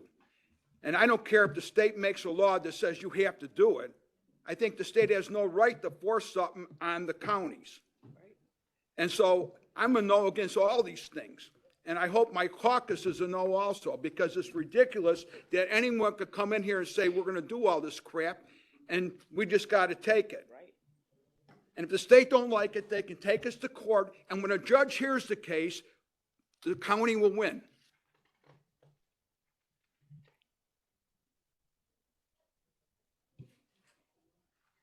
Any more questions for this gentleman? Yes, Julie. Thank you. Okay, so for your energy facility, how much power does it generate? Like, how many homes will it provide electricity for, and is that constant? Sure. So a project such as this does not directly feed into any homes, but through the community solar program within the adjustable block program, a project such as this can generate credits for approximately 400 homes. 400 homes? Correct. And is that consistent, or is that at your peak time? So these residents would subscribe to a share of this project and receive credits on their renewable energy bills. That's ongoing throughout the term of their contract or however long they want to participate in the project. So we don't know where that power is going to. It's going out, and it could go somewhere completely different. It's not necessarily even in Will County. And it's approximately 400 homes. And this is, I'm trying to look. My iPad keeps timing out on me how many acres this is. So with that, so there is an inverter, and you're saying there's no battery at all. The inverter Correct. is just plugs into the electrical power. That's correct. Okay, so where are the solar panels or any of the mechanical items such as the inverter recycled? Where are they recycled? Yes. Is that the What question? do you do when you have to replace them or they break because you know technology is rapidly changing? Sure. So Nexamp does have an operations and maintenance team that monitors our projects 24/7, and we do go out into the field multiple times per year to inspect the projects in person as well as inspecting them in our operations center. So we do go out to do preventative maintenance on the modules, which occasionally does result in preventative module replacement. So occasionally those modules can be allocated to different projects, but in terms of the recycling, Nexamp does work with a variety of vendors, and I don't have any of the vendors' names with me at this time, but we do work with a variety of module recycling facilities. And as mentioned during a previous hearing, at the conclusion of this project, or by the time it becomes operational, or by the time that we are going out to do any of these preventative module replacements, we do anticipate that recycling will be a much more widely available option. Will be widely available, but right now, according to the industry reports I've read, that's a big problem. There is no set procedure or location to recycle any of these materials. Is that correct? There are a few facilities right now. One comes to mind in Arizona, and my apologies that I don't have the actual names of these facilities, but they do exist. But we do anticipate that many more options will become available in the coming years. Okay, so you anticipate that, but currently, right now, we can't guarantee that. And there isn't any plans right now. You anticipate that. Correct. Okay. There is a note in here that this inverter is located close to a resident. Is there any way to address that? Sure. So the inverter is located, well, the closest module is located approximately 600 feet from the closest resident. The inverters are a little bit further back from that. So the inverters have to be centrally located within the site. And the inverter placement was strategically located so it would be outside of the farmed wetland, along with some of the modules that you see on the site. Okay. So the inverters are intended to be centrally located within the facility for electrical reasons, but also for any concerns of nearby property owners. And one other thing, I'm not sure if these are township roads or county roads around there. So during the construction phase, there's probably going to be a lot of wear and tear on the road. Have you discussed that with the right entity there about? Yes, as part of our application, we did have to prove that we did consult with the Township Highway Commissioner. So of course, as the project goes through through any building permit process, that consultation will become a little bit more real with the local highway commissioner for Peatone Township. Thank you. Do you have a question? Yep. Go. It Thank does, you. it is, I don't know. Is it going up there? It's on, yeah. Oh, because it doesn't turn green here. That's unusual. I would like to know, what is the value of your company? I can't answer that question. You don't know what the revenue is received each year is? No, I do not. Would you say you're a large corporation? Yes, Nexamp has a little bit over 450 employees at this point, and Nexamp has also received some of the largest debt and equity financing in the community solar industry. Okay, thank you. I was going to ask how many employees, so 450. Is it true that the energy that's produced will not directly go to local homes and businesses in Will County? Yes, that's correct, and that's pretty much the case for any sort of renewable energy project, whether it be in Illinois or anywhere else in the country. Once the energy and electricity is generated from the project, it is sent out into the grid, and from there, it is dispersed. So the way we involve local homeowners and businesses in a project such as this is by them signing up for a subscription for the project, and with that, they receive renewable energy credits on their bills, which result in discounts and savings.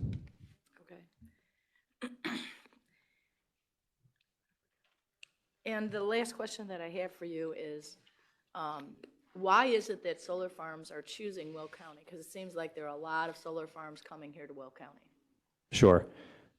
And I will say, although Will County does seem to have quite a few applications in process or coming in the next few months, it's not specifically just Will County. I think all throughout the state of Illinois, counties are seeing quite a few solar applications, mostly as a result of this adjustable block program that has been reinvigorated in 2021.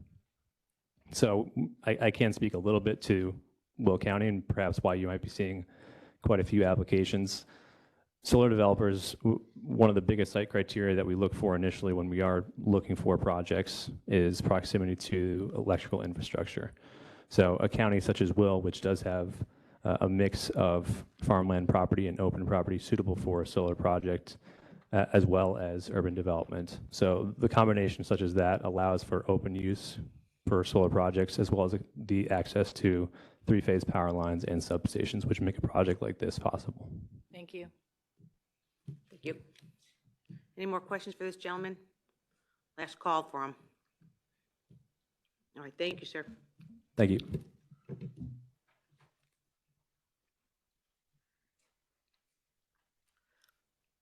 Good morning. My name is Karen Rodriguez. I live at 18330 Christine Court in Mokina, Illinois. I love the comment, make it make sense. I'm hoping you're going to believe the same thing about what I'm going to talk about, which is the cemetery special text amendment 23-173.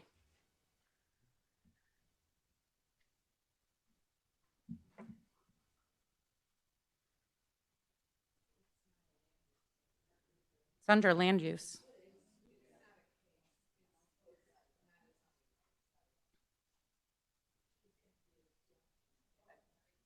You can, go ahead if you'd like to speak. Yeah, this is not the proper time, but we'll. Do you want me to come back up? No, go ahead. We're just going to let her come. Because you'd have to wait to the end of the meeting. Okay, what do you Go want? ahead. Okay. I'll try to keep this short. I'm I being think awfully most people on the board have heard from me or other people, other residents like myself, who were basically shocked when we realized only, gosh, what now seems like about 3 or 4 months ago, that cemeteries are permitted by right in residential and agricultural areas. Now, that wasn't the case when I bought my property, as well as a lot of other people bought their property. That was not the case. When we first learned about it, we created a small website for a petition of finding people who also didn't agree with cemeteries being in residential and agricultural districts. And we got over 1,500 people against it just within a small period of time, knowing that most of us who are the residents around it, we have full-time jobs to pay for this wonderful real estate tax bill that just increased by 8%. So we don't have time to go out and find more people, but I can guarantee you if we were to poll, and I poll a lot of people, most people think that cemeteries are good. They're just good when it makes sense. So right now, as it stands with that zoning, I live in a 2.5 acre piece of property, 1.5 acres of a pond. I can actually go in right now and go on the street and say, hey, do you have someone who needs to be buried? Do you want a burial plot? I can bury them in my backyard today. My neighbors can do nothing about it. I live on well and septic, and there's a lot of people who live on well and septic in Will County still. And even though I live on well and septic, and I think it's a good idea to bury people in my backyard right next to my well, I can affect everyone else next to me. And again, no one can do anything about it today. That is why we're here. That is why we started asking people, we need something to change back to the way it was before. What we're being asked, we think, is reasonable. Right now, we're asking for, before it was not permitted at all, just so we're absolutely clear. When we bought this property, it was not permitted at all in residential and agricultural areas. And now all we're asking for is a special text amendment, which honestly seems like a really reasonable request. You saw these other people come up about these solar farms, and the residents get to speak. We have no voice. No voice in Will County, no voice in Peatone, no voice in New Lenox, no voice anywhere. And that just to me doesn't seem fair for any of this. So we're asking for a voice with respect to the government regulation of the location of cemeteries. Usually, and I'll give you a list of things. I don't have all the lists because, again, don't have all the time to come up with these lists. But bottom line is they look to cemeteries. What is the aesthetic value? What is the health value, as we just talked about with these solar farms? What is the property value considerations? Like, those are very important to a lot of counties and a lot of states about where you put a cemetery. A cemetery is something that can impact a lot of things, health and everything else, right? And so that's why there's obvious reasons for requiring a special permit. The first one is public welfare in the general area, including what's your real estate value going to do with that cemetery coming up? Whether the establishment of a cemetery might have problems with all the rural township roads that it could be on. I mean, does it make sense where, all these people are going to come to the cemetery, the roads that they're on, does it make sense that that's where it should go? That's what we would do if it was a business, and cemeteries are a business. I mean, you asked a great question about how much money these people were making for solar farms. Think about this. I buried 20,000 people at only a small little $2,000 a piece, $40 million. And with eco burials, you can bury on top and on top and on top. There's money in this business. And that's why the business belongs in a place that makes sense. The values of the properties may be a little bit higher, but it makes sense someplace else. It's not that these businesses aren't making money. Okay? So the other things is, what does chemical effects? Quickly wrap up too. Yeah, I'll make it quick. What does chemical effects have on it? Eco burials don't have chemicals, but we know that chemicals can have problems. What are the effects of green burials? And I want to make sure that everyone understands that SF 2995 for Minnesota passed a moratorium on green burials. That was passed in July. So there is no green burials allowed in the state of Minnesota. And I'm sure you're going to find this start rippling through because of the fact that there's no knowledge out there as to what this stuff does. Okay, you can't bury an animal, and I can give you that site. You can't bury an animal, one animal, in Illinois within 200 feet of a water source. But yet you can bury people right now. Because again, we didn't intend to bury people. This is something new people haven't thought about. This is why a special permitted use is allowed. So we can't dispose of needles. And again, one more thing. We can't dispose of needles, right? Those are hazardous materials. Those needles are going into the people that are dying that are now going in our backyards. Make it make sense, right? And I think a special text amendment makes it make sense. They're not allowed everywhere, but they shouldn't be by well and septic. They shouldn't be in certain areas. They should be in other areas, and areas that make it make sense. So what I'm asking to do is we also need to make it make sense with the farms. Some of these cemeteries, if they're in agriculture, are being buried next to the Ma'am, I need you food to wrap it up. that Thank animals you. are eating that we all eat, right? So all we're asking, me, and I'm standing up on behalf of a lot of residents who can't be here that are at their jobs, is let's make this make sense and put that special text amendment through. And the only last comment I had is somehow there's something about calabariums and mausoleums that are right now only in commercial. It was in law, in commercial only, which again made sense. Why someone is proposing, which we didn't, as we raised this whole issue, we did not propose the residents say, hey, we want calabariums and mausoleums where they're not allowed today. Someone is now proposing to bring that into residential area, agriculture area. Make it make sense. It belongs in commercial. That's exactly what was intended for the longest point in time before this change occurred. Let's get it back to where it's supposed to be. Okay? That's all I'm asking. Thank you very much for your time.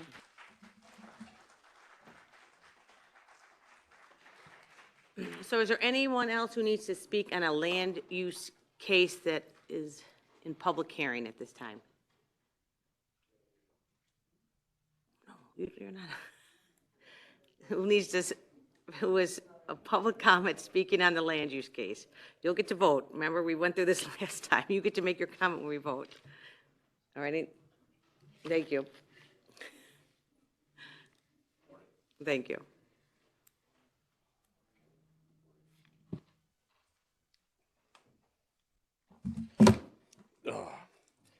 Here to speak on my name is Steve Randazzo. I'm here to speak on the case of ZC 23-022 in regards to a truck terminal being built a couple of doors down from our business. Everybody in the subdivision there, the industrial subdivision, is getting worried because the water situation that we have. On July 12th, we had a torrential storm. We had about a foot water in the street. It was running into our front property. We went back the next day. I took a bunch of pictures. 2 days later, I took a video of the lots next door, and there was still standing water in there. They're talking about putting some 65 trucks in there with a building, parking lot, everything else, and we're very concerned about it. The subdivision, there is only 2 blocks. It sounds like an industrial park. You're thinking about a big building, but our industrial park is very small. This is our industrial park right here. We have all this open land around us, or we had all this open land. Now we're getting about 400 and some homes built over here, and Del Webb is coming in right behind us. And it's not the only retention area that we have. We have one other retention area that's about a block away, but we rely on these 2 lots. Those lots were supposed to not stay empty, but nothing of this magnitude should have been built on these lots. Matter of fact, there was other people in the business that are in the subdivision that tried to use that land to expand their businesses, and they were turned down for way less invasive businesses. This here, you guys have pictures of this in the little packet. I'm the one that took the pictures. This is the water that was sitting out in front of our building on July 12th. Again, I have a video of it, but we tried to send the video, but we weren't able to open it on the computer.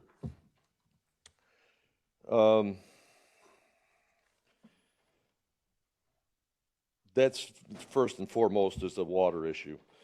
Again, we're a very small subdivision, industrial park, and we're getting inundated with trucks everywhere. to the point that we're having a hard time running our businesses because they're parking trailers on the street. And you're talking about putting 65 trucks coming in and out of our subdivision every day. It's going to be an absolute mess.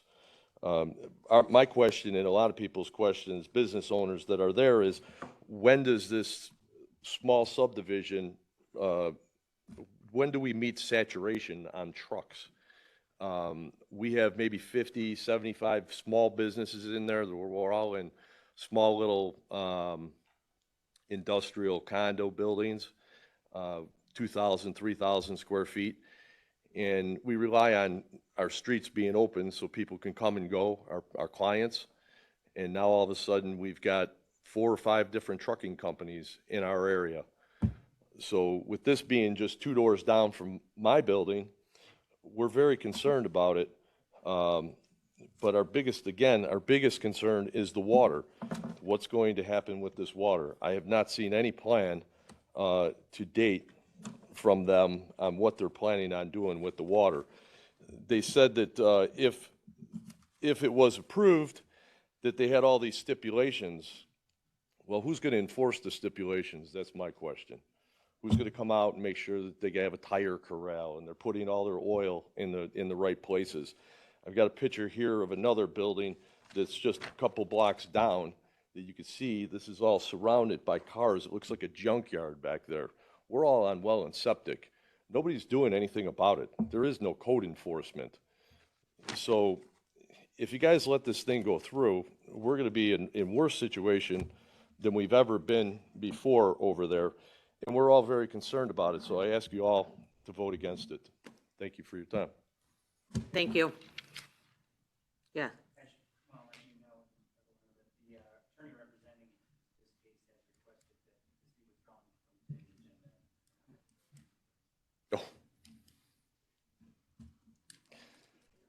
Imagine that. That's good news. All right. Is there anyone else? Is there anyone else who has public comment for a land use hearing? All right. Anyone else? Going once? Going twice? Go ahead, sir. You can make a motion to, yeah.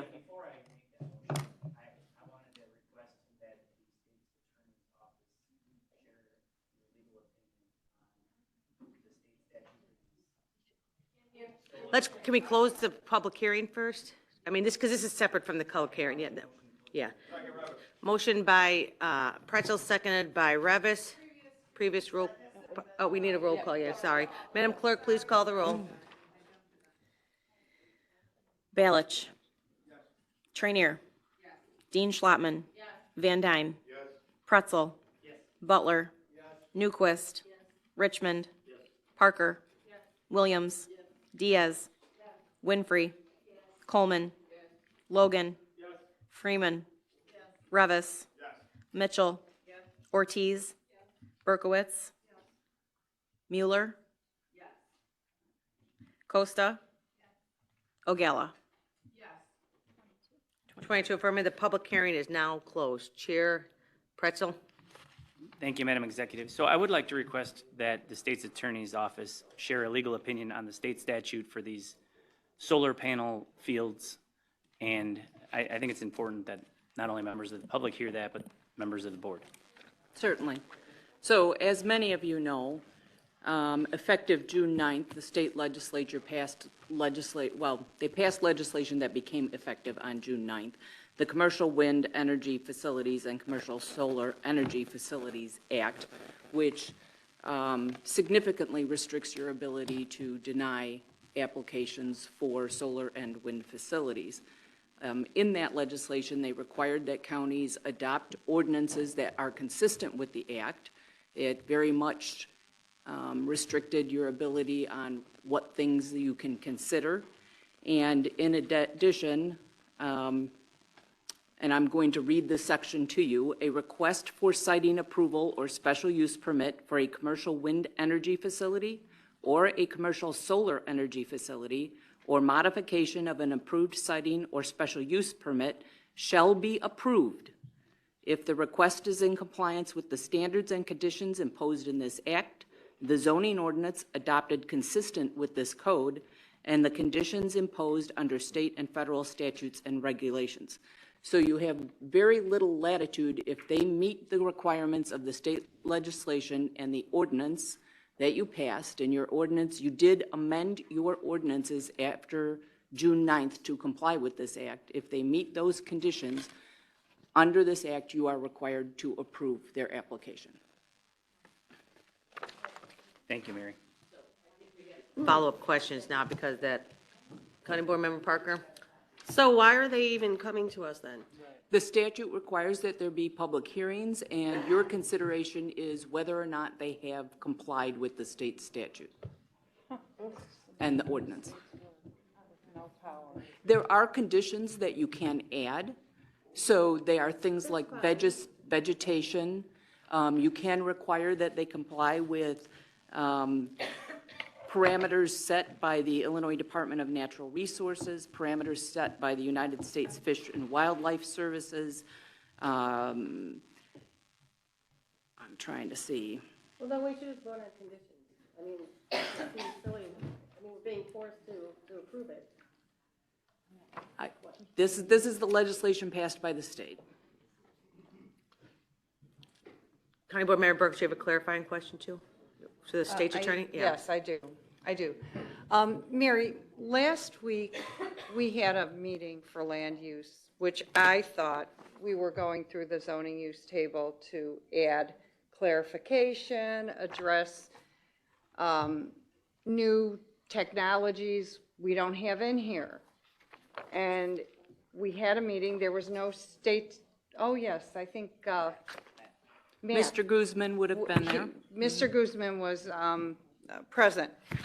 And at that time, I thought that this was part of the process and that we would be able to address this particular issue.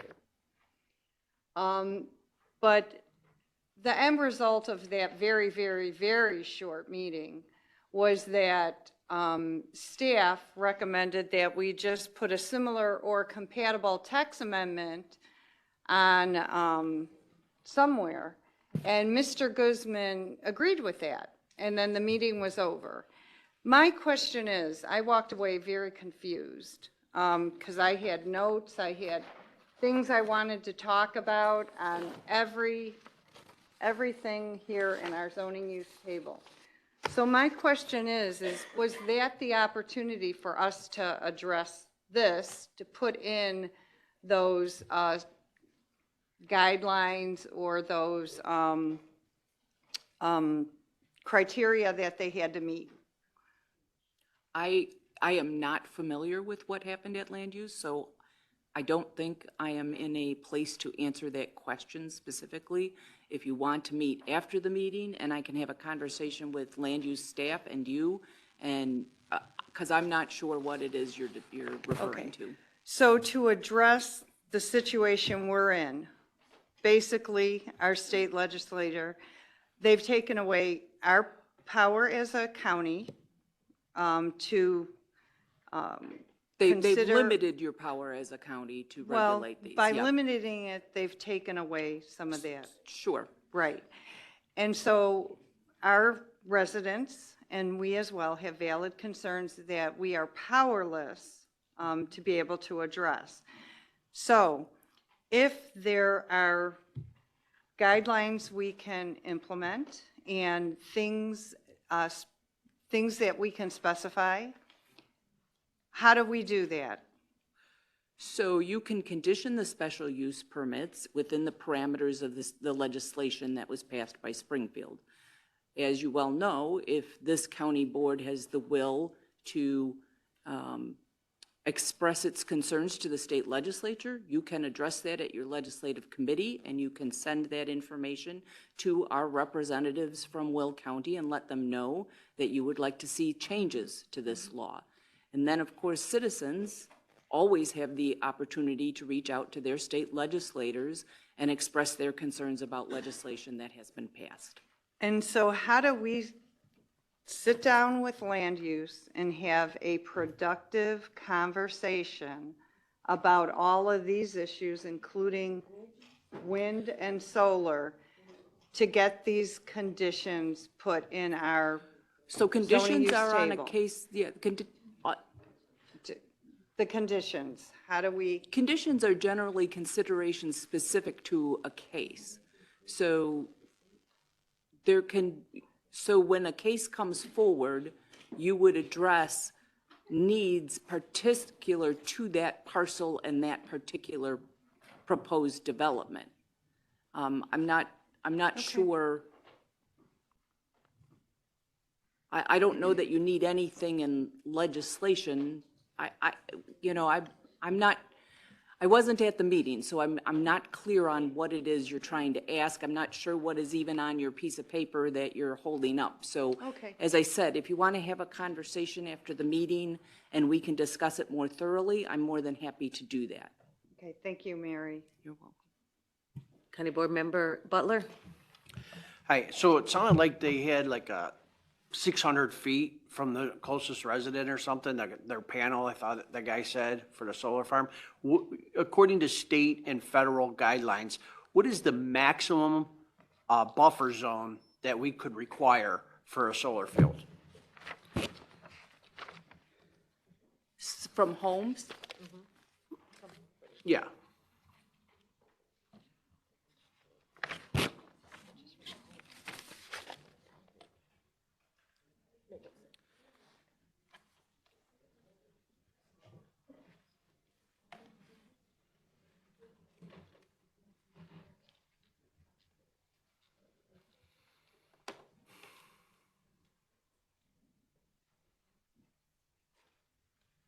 So for occupied community buildings and dwelling on non-participating properties, which are properties that are not part of the development, 150 feet from the nearest point on the outside wall of the structure.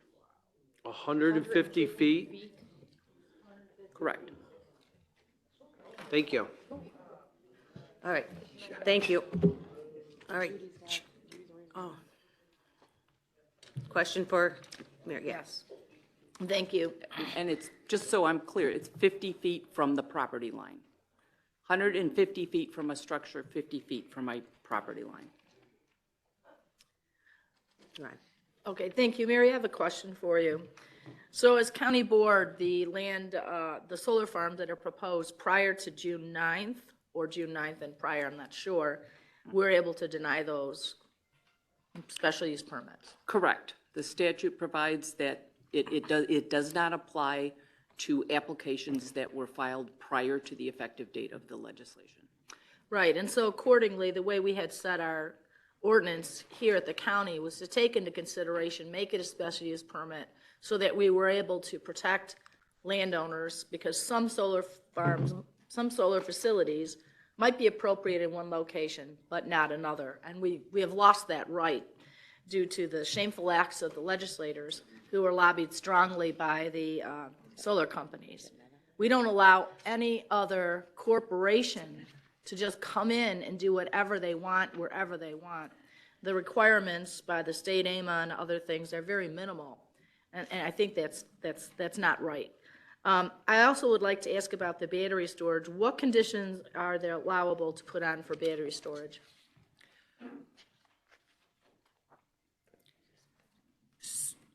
So you can, I don't know that the legislation specifically addresses specific conditions with regard to battery storage.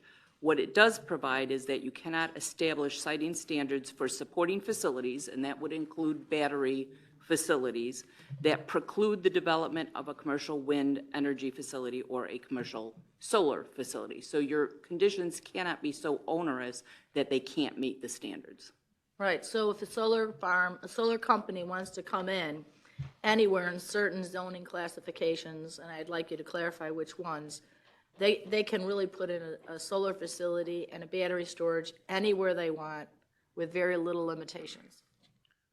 With only you can only address those issues that are specifically set forward in the state statute, and it does specifically prohibit you from limiting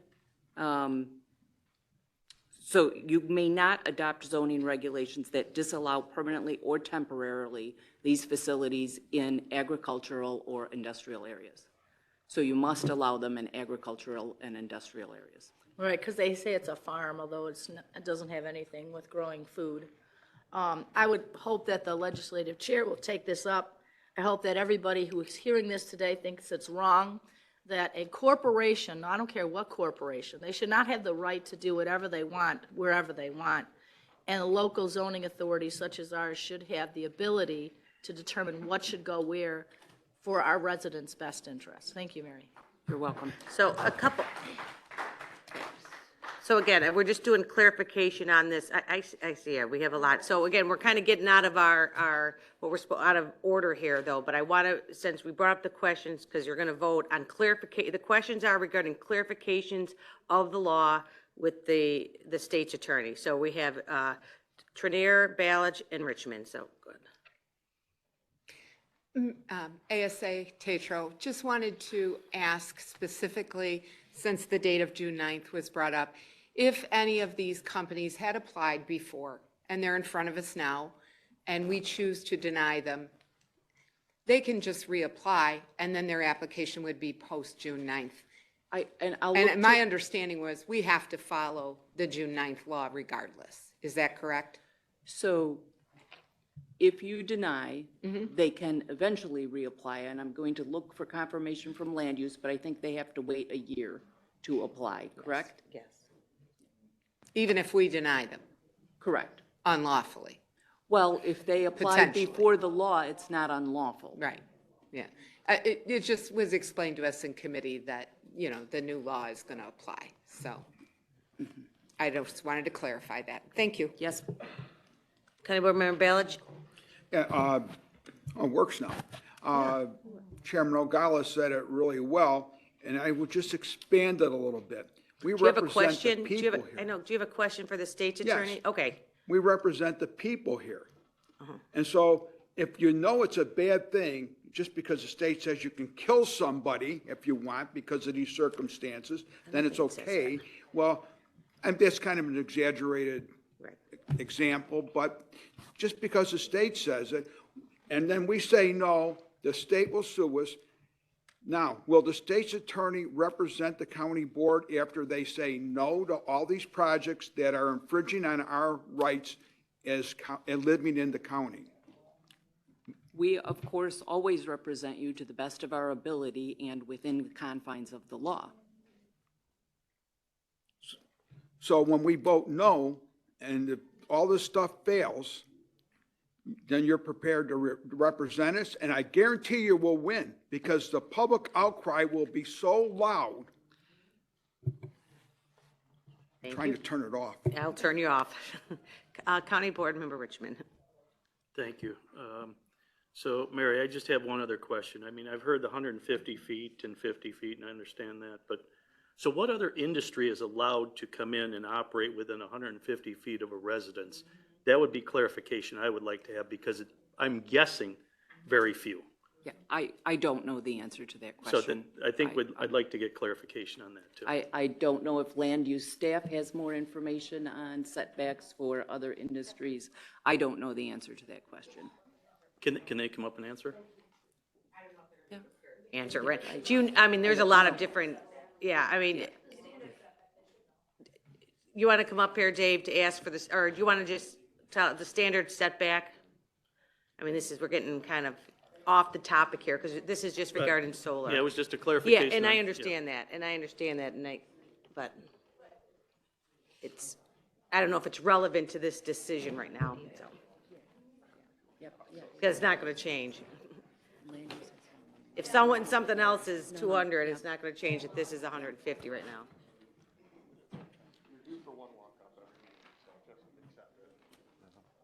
I think I'm on. You know, if you have specific questions about specific districts, Brian may be able to pull it up. But the zoning ordinance provides for a variety of different separation distances and setbacks for different zoning districts, from commercial to industrial and residential. So it's very difficult to answer the specific question that's being posed. So if there's something specific, we can try and answer. So.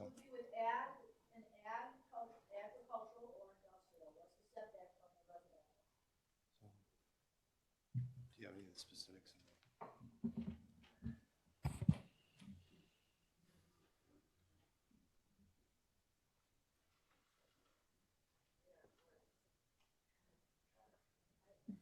This is going to be the last question, too, then we're going to send it back to you, Chair.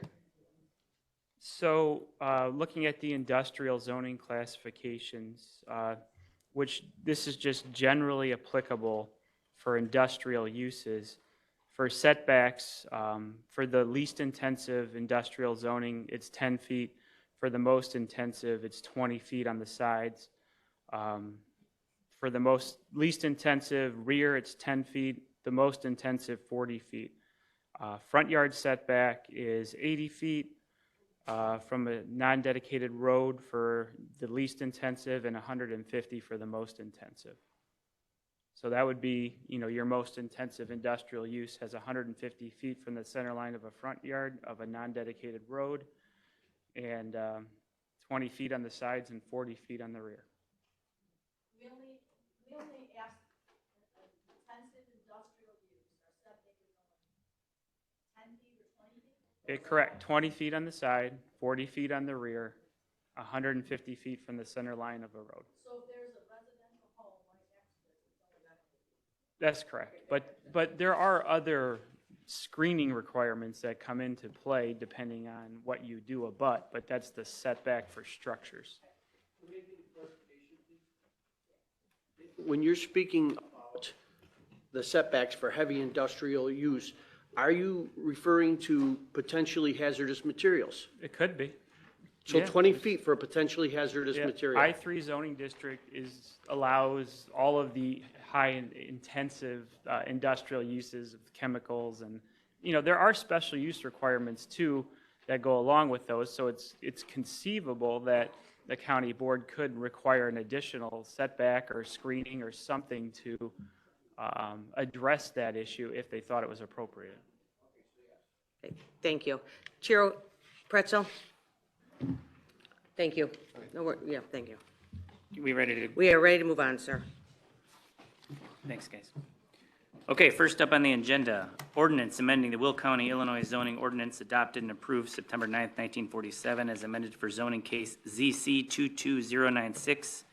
Karen L. Verdun, owner of record, Jonathan Roberts of Soltage LLC, agency, and Kaylee Grant of Barnes and Thornburg LLC, attorney, requesting special use permit for a solar farm and special use permit for a battery energy storage system for PIN number 2315342000090000 in Crete Township, commonly known as vacant property on East Goodnow and Dutton Road, Crete, Illinois, County Board District Number 3. We have two separate votes to take here. First one is for solar farm with 7 conditions, which was actually amended to 9 conditions by Land Use and Development, and I so move. Motion by Pretzel, seconded by Trenier. Is there any discussion? County Board Member Mugala. Do we know when this solar farm applied? Oh, I can answer. this one Yeah, is do we- before June 9th, but They previously applied and were approved in October of 2018. This is their second application. I assume a renewal. Does staff want to come up here just to make sure we have?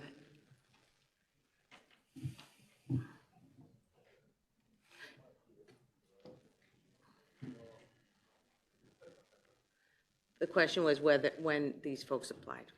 Thank you, Madam Executive.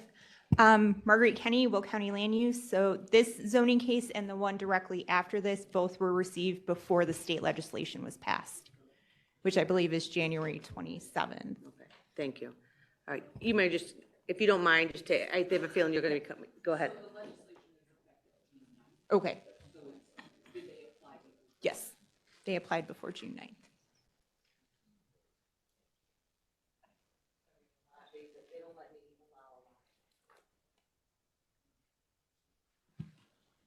All right, County Board Member Berkowitz. Thank you, Madam Executive. During land use, I had asked that the fencing be a solid material, which I believe was passed. Is that correct? Marguerite? Is that one of the conditions? For That the fencing be a solid 006? structure? I do not believe that that condition was added to that particular request. I thought we had a vote and it was confirmed. I'd have to check my records. Give me one sec. We did amend during committee to add, make it a solid fence. Is this number?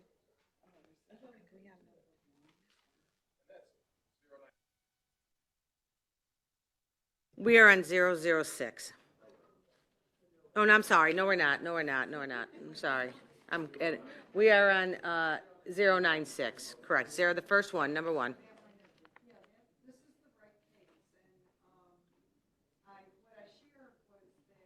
You know, in Aurora, there are people who have these solar farms right in their backyard. And they literally can look out their window and there's the panels.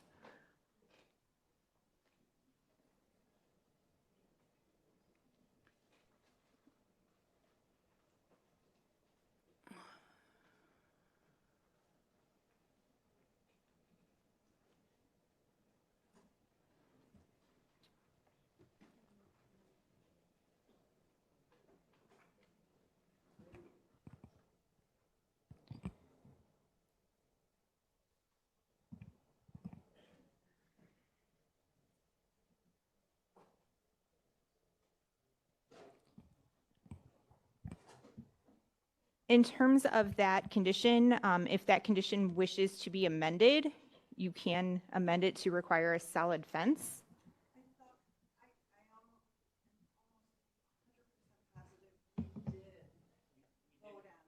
Okay. Not a vinyl fence, but we said. Right, a solid. I think Beth is coming up. Okay.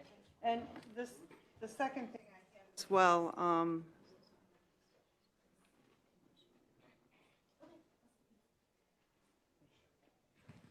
Thanks to Beth. Condition 9 was added to install a solid fence, so you are correct. and the height? The height will be determined, it does not state here, but it would be required to be between 6 to 20 feet, 25 feet in height, which is what the state requirement would be.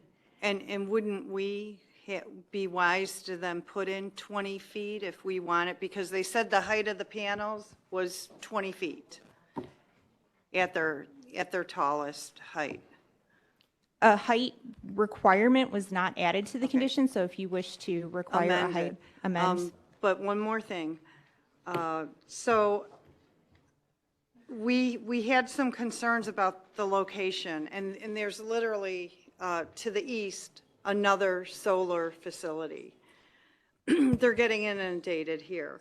I reached out to the Forest Preserve. They were never notified or asked for any input about this solar facility.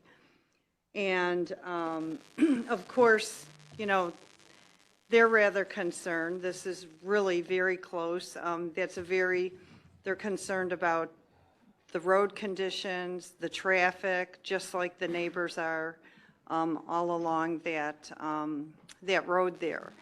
So aren't we supposed to reach out to the Forest Preserve and some of these other organizations? Typically, we would notify the Forest Preserve District if they abut a particular project. In this instance, they are not directly adjacent to this request, so we would not have notified them. But this is the road to go to the Forest Preserve. So I would just say common sense says that this is a critical part or neighbor of the Forest Preserve. I just think being a little proactive is best for us. But again, they have indicated that they could have concerns had they had time to look into this, so I'll be voting no against this. Okay, thank you. Any other discussion items? Okay, so we have a motion by Pretzel, second by, oh, I'm sorry, yep, so you're on. This is my district, and just to kind of clarify, so Dutton Road is the road where the residents live for the most part. I think there was one house off of Goodnow. And this does not, it does butt up to the back, sort of the backyards of the Dutton Road residents. But Dutton Road is where you need to go to get to the forest preserve. So it doesn't exactly, it's not directly adjacent to the forest preserve. Also, there were some residents at the meeting that expressed some, that were at our land use meeting that expressed some concerns because there is another solar farm there and it's very beautiful out there. And they were concerned about the sight lines. But I believe that the company proposed some significant vegetation as well as a watering plan, et cetera. And that generally, I don't know, no one's reached out to me since the land use meeting to say that they were opposed to this. But a 20-foot tall fence, I don't know that that's what people are actually looking for, that Julie is proposing. I mean, I can't literally imagine a worse eyesore than a 20-foot fence in that area. Just wanted to make that comment. And I don't think we have any specifications on the fence size, just that the fence is on there. Correct. Yeah, just So to the condition to this particular one was just a solid fence. Typically, what we've seen with solar farms is anywhere between 6-7 feet in height, and then they would landscape on the outside. County Board Member Mueller? I also just wanted to clarify, as the Forest Preserve president, that we are not indicating we're against the solar farm. We're not an adjacent property owner, and therefore we were not notified.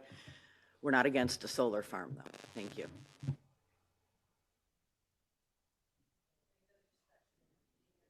There, I don't see it. So, Chair Pretzel, can you just clear, we're making a motion, did you say to deny or to approve? Okay. Oh, sorry, yeah, thank you. Special use permit for a solar farm. Okay, We're thank going you. to vote on the battery storage second. Yeah, so right now, we're going to vote on the solar farm special use permit, okay? Right, correct. We had a motion by Pretzel, it was seconded by Trenier. Would you like to do a previous, or would you want a roll call vote, please? Excellent. Balich. No. Trainier. Yes. Dean Schlottman. No. Van Dyne. Yes. Pretzel. Yes. Butler. No. Newquist. Yes. Richmond. No. Parker. No. Williams. Yes. Diaz. Yes. Winfrey. Yes. Coleman. Yes. Logan. No. Freeman. Yes. Revis. Yes. Mitchell. No. Ortiz. Yes. Berkowitz. No. Mueller. Yes. Costa. Yes. Ogala. No.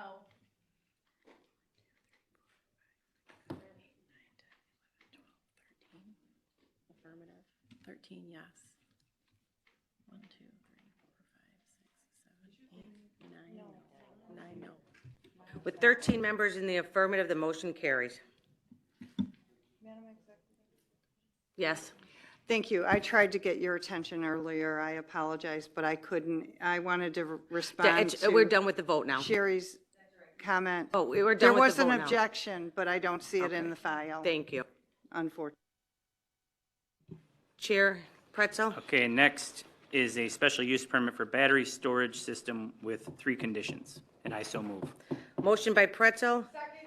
Seconded by Trier. Any discussion?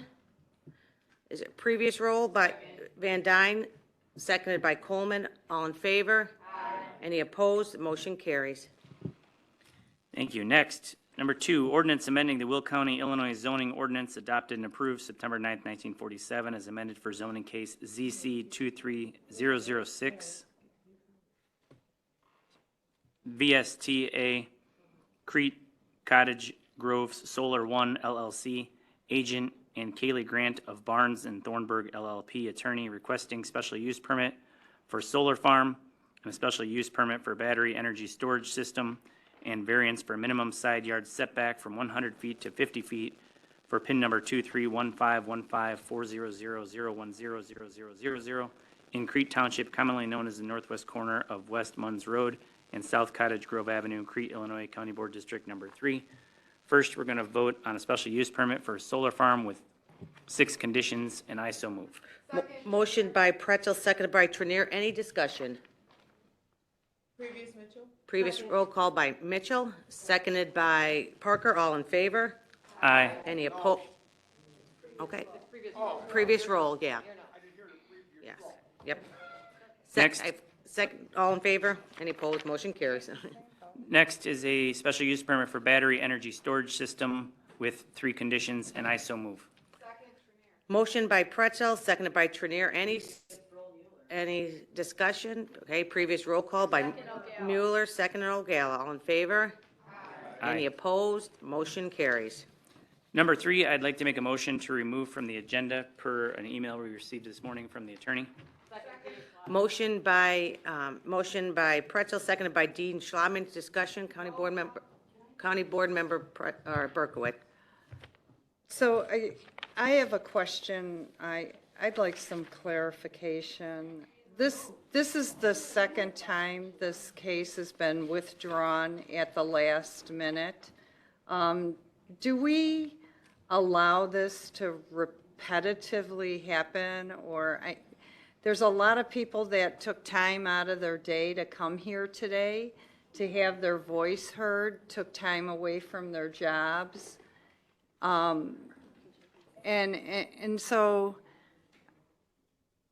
can staff address that, please? Well, do you want? Yeah, I'd do you like to want know what our staff, or would you like the legal opinion on whether or not we? Whoever's most appropriate. want- And how about both?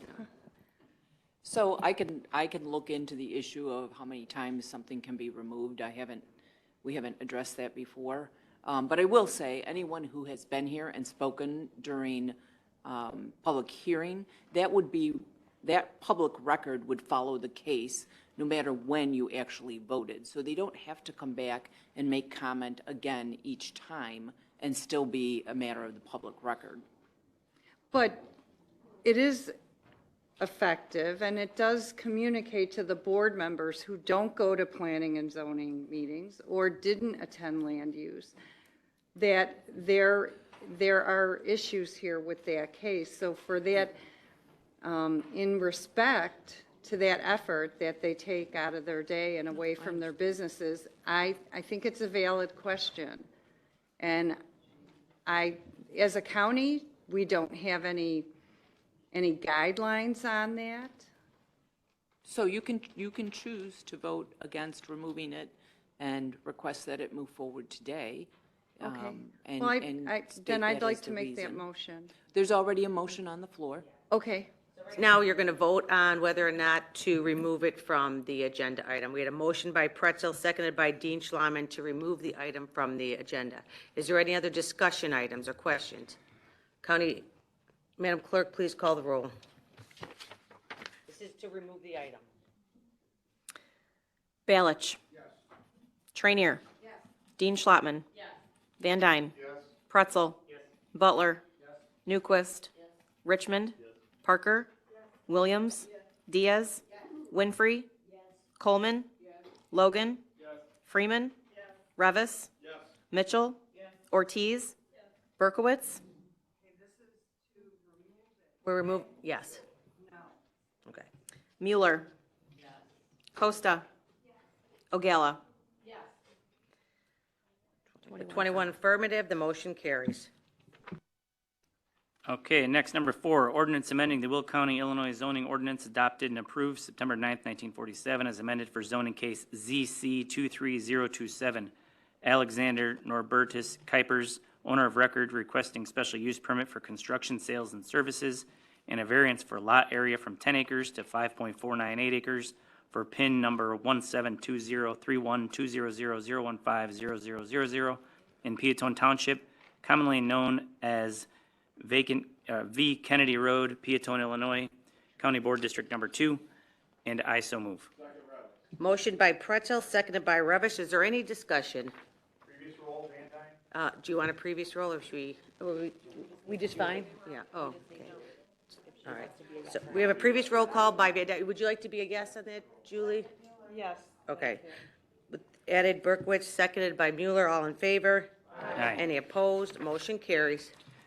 Next, number 5, ordinance amending the Will County, Illinois zoning ordinance adopted and approved September 9th, 1947, as amended for zoning case ZC 23037, Dart Farms, Inc., owner of record Alex Mendelson of TPE ILWI09 LLC, agent Kyle Berry of McGuire Woods LLP, attorney, requesting special use permit for a solar energy facility, commercial variance for number of required mowing from 5 to 2 times, and variance for maximum ground cover plant height from 13 inches to 24 inches for PIN number 3007364000003000 in Joliet Township, commonly known as vacant property at northwest corner of Cherry Hill Road and West Schweitzer Road, Joliet, Illinois, County Board District Number 6, and I so move. Motion by Pretzel, seconded by Trenier. Is there any discussion? Previous roll by Mueller, seconded by Revis. Okay. Wow. Sorry. Well, that's not going to roll. Madam Clerk, please call the roll. And just so you know, during discussion too, if you think you would like a roll call, you can also say, please call the roll. Balich? No. Trainier? Yes. Dean Schlottman? No. Van Dyne? Yes. Pretzel? Yes. Butler? Newquist? Richmond? It costs us so much money to fight all these. Parker? She's not gonna fight it. Williams? Diaz? Winfrey? Coleman? Logan? Freeman? Revis? Yes. Mitchell? Ortiz? Berkowitz? No. Mueller? Costa? Ogala? No.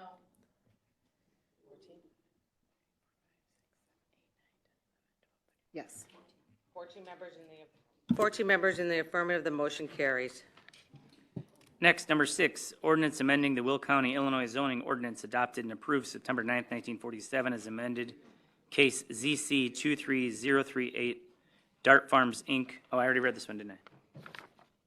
Sorry, are we on number 7? 6. We are on number 6. I'm reading it now. We're on number 6 on your agenda. Okay, sorry, I thought I just read that one. ZC 23-038. Okay, sorry, I'm gonna start over. Ordinance amending the Will County, Illinois zoning ordinance adopted and approved September 9th, 1947, as amended for case ZC 23038, Dart Farms, Inc. of TPE ILW114 LLC, agent Kyle Berry of McGuire Woods LLP, attorney, requesting special use permit for solar energy facility, commercial variance for number of required mowing from 5 to 2 times, and a variance for maximum ground cover plant height from 13 inches to 24 inches for PIN number 300736200001400000 in Joliet Township, commonly known as vacant property at southwest corner of Cherry Hill Road and US 52, Joliet, Illinois, County Board District Number 6. And I so move. Motion by Pretzel, seconded by Trenier. We have some discussion items here. So County Board Member Ogala, then, did you have, Trenier? Did you raise your hand? Okay, go now, Trenier. Thank you. I just wanted to know why was the mowing requirement changed from 5 to 2 times? And I don't remember from Land Use Committee. Do we have any staff member who can answer that? Anyone from our staff?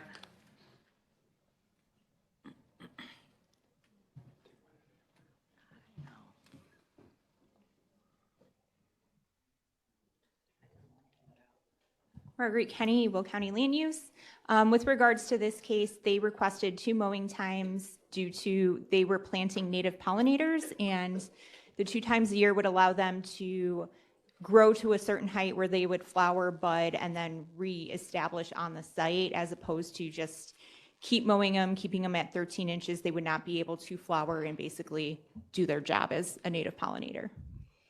So I do have native pollinators on our farm. We have filter strips and conservation easement strips. And I do know that it takes time for the pollinators to take course. And during that time, you do want to cut them and mow them. And not only that, regardless of what you plant there, trees always come in.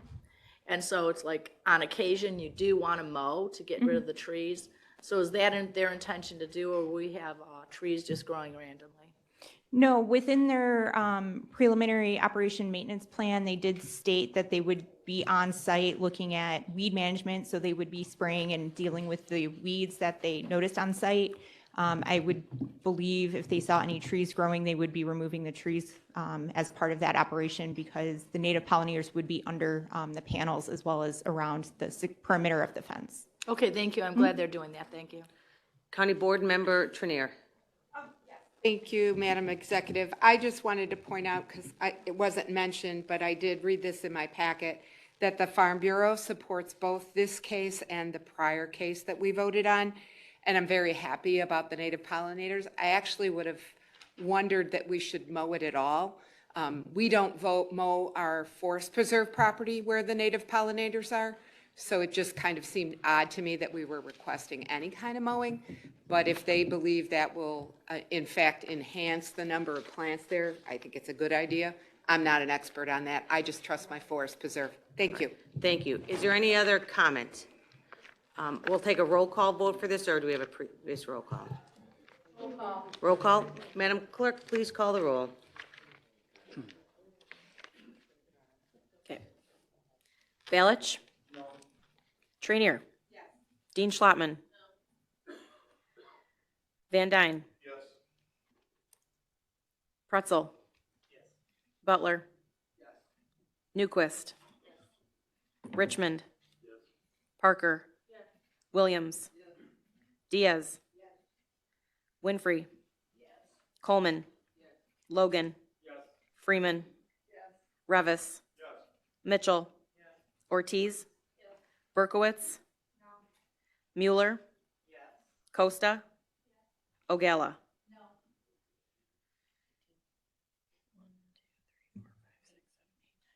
18 members in the affirmative, motion carries. Okay, next up, number 7, ordinance amending the Will County, Illinois zoning ordinance adopted and approved September 9th, 1947, as amended for zoning case ZC 23040, James B. Begley and Mary E. Begley, owner of record, Chris Clark, Piatone Solar LLC, agent, requesting special use permit for a commercial solar energy facility, variance for number of required mowings from 5 times to 0 times, starting the month of May and ending the month of October, and variance for maximum plant height from 13 inches to 36 inches for PIN number 172028400002000 in Piatone Township, commonly known as vacant West Kennedy Road, Piatone, Illinois, County Board District Number 2, and I so move. Motion by Pretzel, seconded by Mueller. Is there any discussion? County Board Member Ogala. Yeah, I just wanted to ask a question. I was made aware that the road commissioner had not been contacted that the solar farm was coming in because they would have to use the township roads to get to it. What point in this process would a road commissioner be contacted? We have staff to have an idea of what point we contact a road commissioner for an approved, I guess for the approved.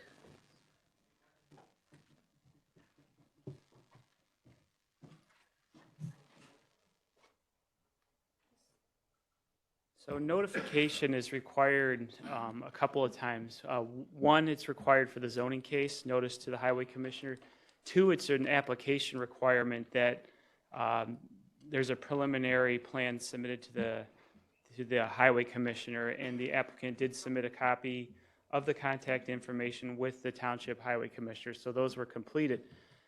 If the project is approved and it is constructed, prior to construction, there will be an agreement that will be required with the highway commissioner to ensure that the roads are kept up to a certain standard that the highway commissioner would like. So that will happen in the future if this case is approved and it is constructed.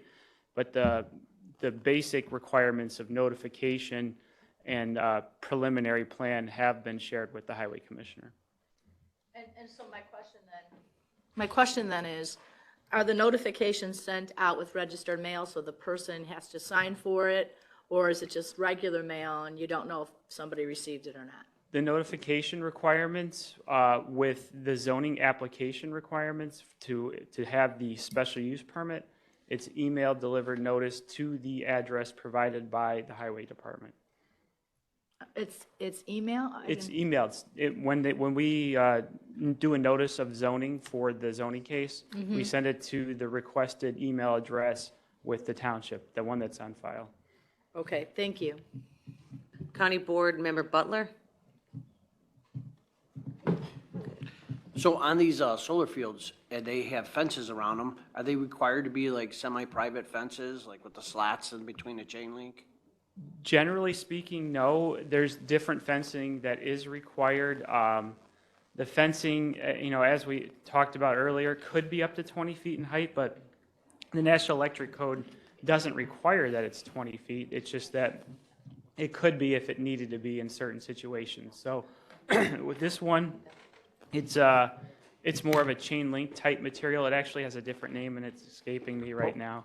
Okay, and then, sorry, not to cut, I just don't want to take up too much time, but for Mary, is it possible to add to the ordinance to put the slats in the chain link and then to hide the weeds? Is that something that we could do? Rules? So if the county board wants to condition it so that it is, an impermeable type of fence, I think that they can do that. Right? On the first case, yeah.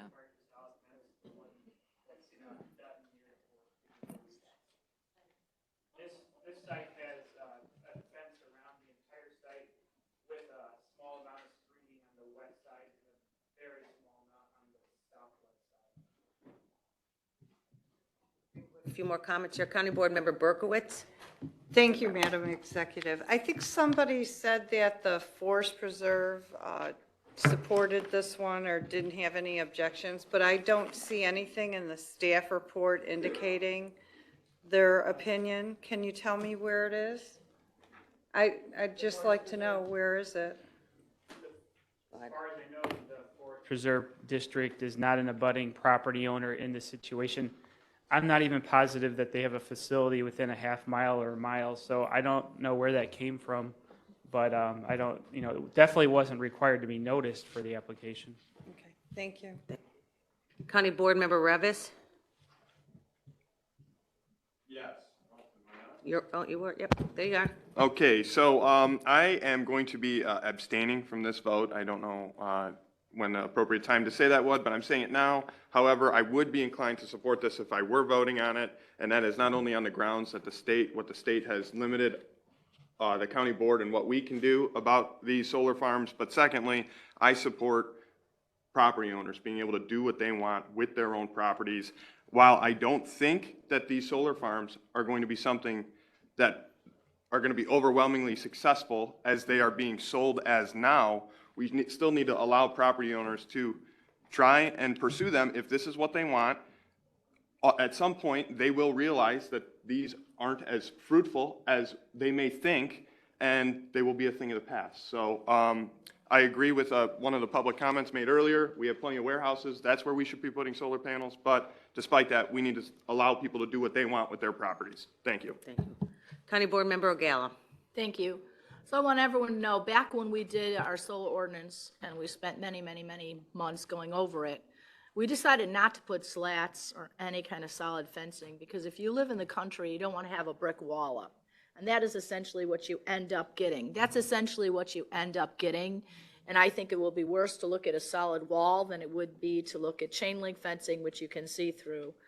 That's number one. Number two, the county board has to be responsible for property owners, but all of the land, but also cognizant of the surrounding property owners, because they're the ones impacted by this if they're not living there. And as we know, this particular property does not have a home on it. So that person is not there, the person lives in Wilmington, so they're not impacted by this solar farm. But the 30-plus residents in the area are impacted.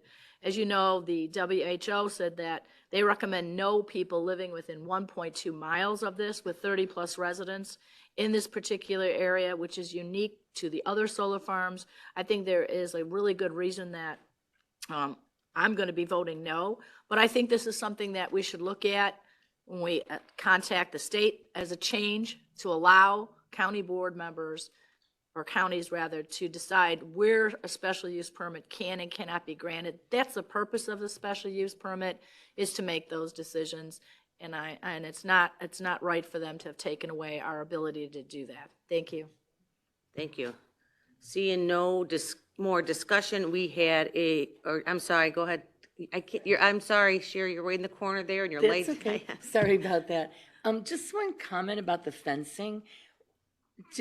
Correct me if I'm wrong, fellow land use members, but didn't we, on some of these, require square fencing, which is a little less unsightly than chain link, but it provides the same purpose?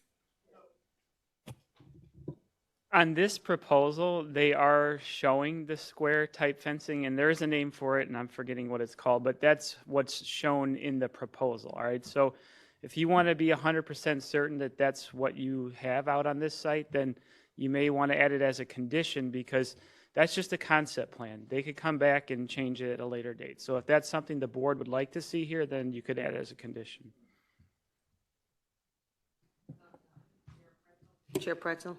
So there's a lot of talk about fencing, and I just want to kind of urge caution to my board members on stepping in on this, because when we start saying things like solid fencing, there is something already in the ordinance that says you cannot use a vinyl or a PVC fence, which would be the nicest of the, well, arguably the nicest of the solid fencing, but we can't do that. So you are going to end up with a cedar fence that's going to blow over the first windstorm, or some sort of a stone wall, which I don't even know what this looks like. So I don't know. I just don't feel like maybe we should be putting these conditions on these things, because we're going to end up with ugly fences around beautiful properties. So I think we should be real careful on that. All right, do we have anything else to? County Board Member Mitchell, and then, I just wanted to say my button wasn't working, so I just wanted to. oh, okay, That's it. You're working. Okay. Chair Ogala, you okay? Are you done? I would just like to add the condition that we do, I'd like to amend the ordinance, that's the special use permit here, to request that they do use the square. I do agree, Sherry, that the square fencing is a nicer aesthetic than a chain link in the country. We weren't thinking that in the past, so I would like to make that motion. Okay, you're making a motion to, repeat your motion that you are. I'd like to make a motion to amend the special use permit to include fencing that offers the square style versus a chain link.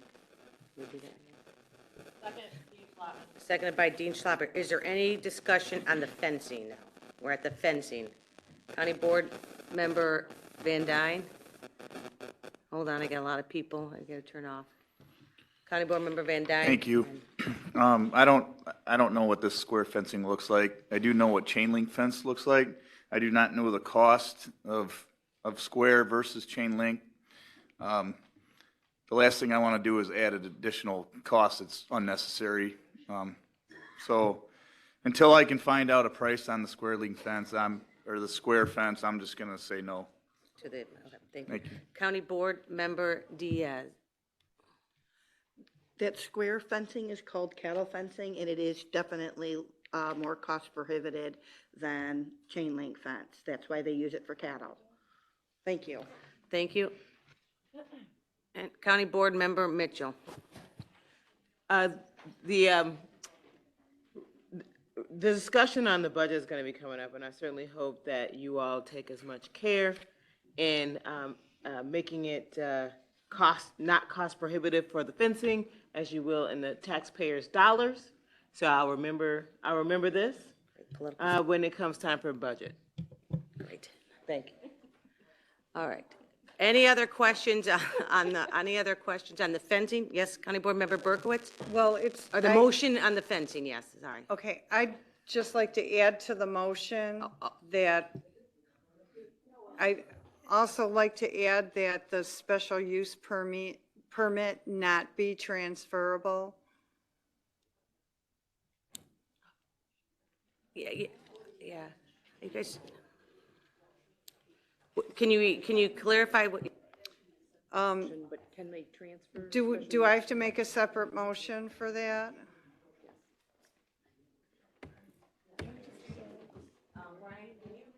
And whether or not It's in the can things staff be report. transferable? With She can outbill it. to whether or not a special use permit is transferable, it was made clear to the department years ago through consultation with the state's attorney's office that during the application process, that the applicant needs to identify if they desire to have the special use permit to be transferable. So we have a box on our application that they check. In this case, the applicant asked that the special use permit be transferable to a different property owner in the future. So they did check that box. There are occasions when the county board does decide to place a condition that make it not transferable or limit the length of the special use. So, I mean, it is, I suppose it's possible that you can do that, but the applicant did express in this instance that they would like it to be transferable. Should I explain why? We will vote on the fencing first, and then you can make your motion, all right? So we have, I don't think we have any more discussion, so we have a motion to add the fencing. We have a motion by Ogala, seconded by Dean Schlotman, and this is now for the requirement for specific fencing that you are voting on. Madam Clerk, please call the roll. Balich. Trainier. Fencing.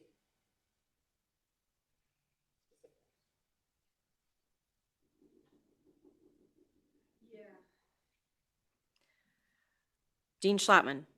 Van Dyne. Pretzel. Butler. Newquist. Richmond. Parker. Williams. Diaz. Winfrey. Coleman. Logan. Freeman. Revis. Mitchell. Ortiz. Berkowitz. Mueller. Costa. Ogala. 1, 2, 3, 4, 5, 6, 7, 8, 9, 10, 11, 12, 13, 14, 15 affirmative. 15 in the affirmative. The motion for the fencing has been approved. So now we have to, County Board Member Berkowitz. Yes, thank you. So I would like to make a motion that the special use permit not be transferable. And I can explain to my county board members why I'm bringing that forward. Over the last several years, working with the business owners in my industrial parks and other people who own property where it's leased, when a special use permit is transferable, the property owner sometimes has no idea what's happening on their property or with their property. We need to protect their rights and their property. Also, as a county, I think we, in order to be accountable and we need to know what's happening, who's holding our permits. And when a property changes hands and it's transferable, we had a prior conversation, I believe, in land use where the county doesn't necessarily get the updated information. They may not know for an indefinite amount of time who actually is holding that special use permit after that. So for that reason, I think it's my personal belief to be accountable and to be able to understand who has the possession of our special use permits, that it naturally be brought back to the county and update the records and go through a process to determine if it can be transferred. So for that, I make a motion. We have a motion to make it non-transferable, for this case, non-transferable. Is there a second? On the, yeah. Well, just for, since, you know, we are going to get some clarification, make sure. Mary, I'm just wondering, there's so many different things with this law, I don't know. What is it applicable with a solar farm? I mean, we've never had that brought up before, I'm just curious. The transferability, I am not sure. I mean, I think it's going to be very fact-specific as to whether they can develop it. I would think they could still develop it. But, I mean, at this juncture, I think you can probably amend it to be non-transferable if you like. Thank you. We have a motion by Berkowitz, this is to make, and a seconded by Mitchell to make this non-transferable. County Board Member Nucleus, any more discussions? Hold on, sorry, I have a lot too many on. We might not know the answer to this. I don't expect land use to know this off the top of their heads.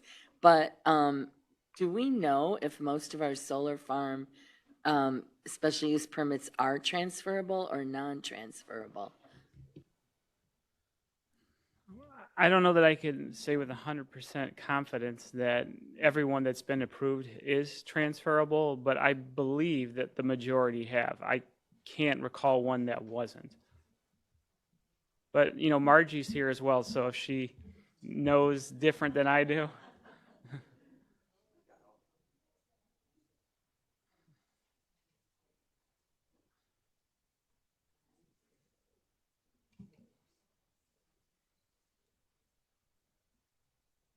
Margie Kenny, Will County Land Use. I would say the same as Brian. I don't know of any that have requested non-transferability. Typically, solar companies, either they come forward to request zoning and then they sell the development to another solar company to construct and develop. Sometimes they are the entire entity themselves. County Board Member O'Gala. Thank you. So is a special use permit given to the solar company or is a special use permit given to the landowner?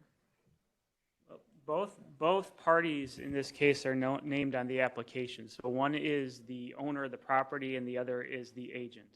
So if someone else were to purchase this land, would they have to keep this a special use permit or could they say, I don't want it any longer?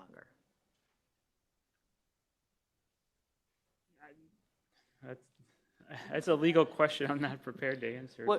So, I mean, if you don't want to utilize the special use permit, you don't have to utilize it. Just because it's been approved doesn't mean you have to develop your property using the special use permit. It's just a permit. It's not a requirement.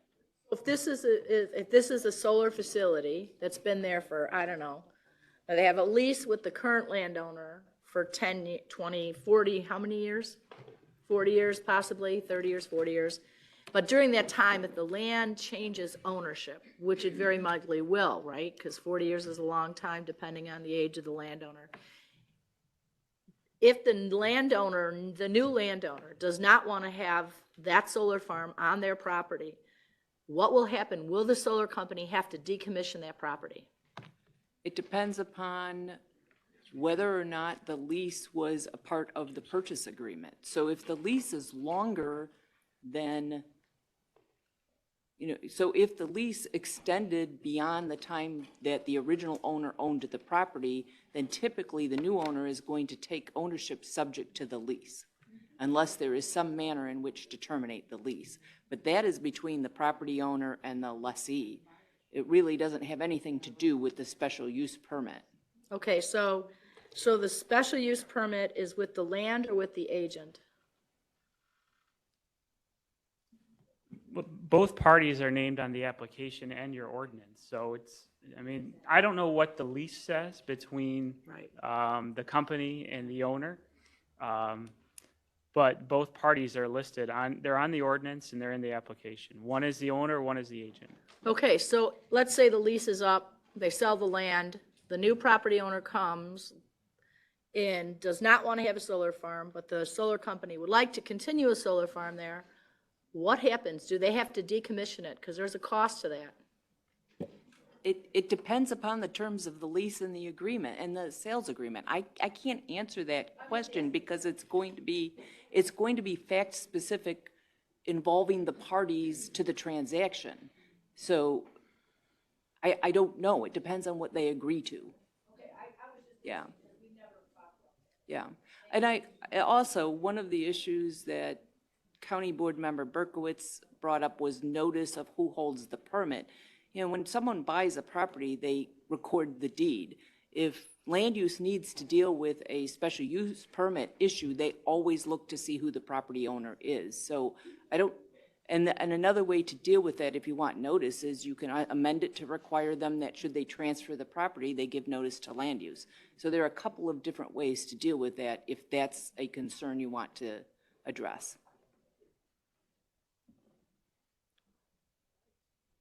So now we have a motion by Berkowitz and seconded by Mitchell to make this case non-transfer. County Board Member Trenier? Yes, this may prove to be a little bit of a clarification. I know this is residential, what I'm talking about, but I've been a real estate agent for a number of years, and I have listed houses that had leased solar on their roofs. And when a homeowner enters into an agreement to lease their roof to a solar panel company for the purpose of lowering their own electric bills at no cost to themselves, there's an agreement that if that owner of that property sells that home, that the new owner must assume the terms of the lease. And I would expect that it would be very similar. Haven't seen their contract, but I would assume it would be very similar, because if I went to if I was Sunrun and I just spent $40,000 putting panels on your roof, SAO Tetro, SAS, you know what I mean, ASA, too many letters. If I did that, I would want to ensure that those panels could stay on your roof for the life of their useful life. And I would make you sign a contract that said that. So I don't suspect that this solar investment company and the landowner have any different agreement, because it would not be in the financial interest of the solar company or, in fact, of the landowner. No.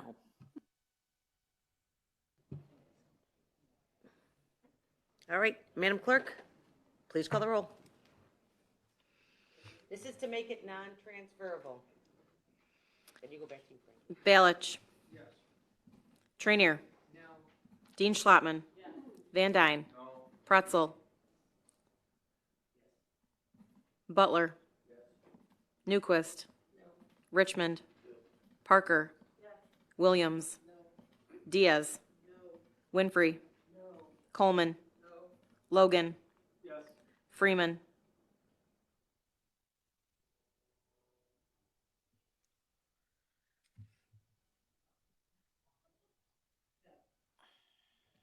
Revis. Abstain. Mitchell. Yes. Ortiz. No. Berkowitz. Yes. Mueller. No. Costa. No. Ogala. Yes. 7, 8, 9, 10. Affirmative with 1 abstention. What do you got? What do you have? 10, yeah. 1, 2, 3, 4, 5, 6, 7, 8, 9, 10 affirmative with 1 abstention. Revis. Revis abstained. Revis abstained.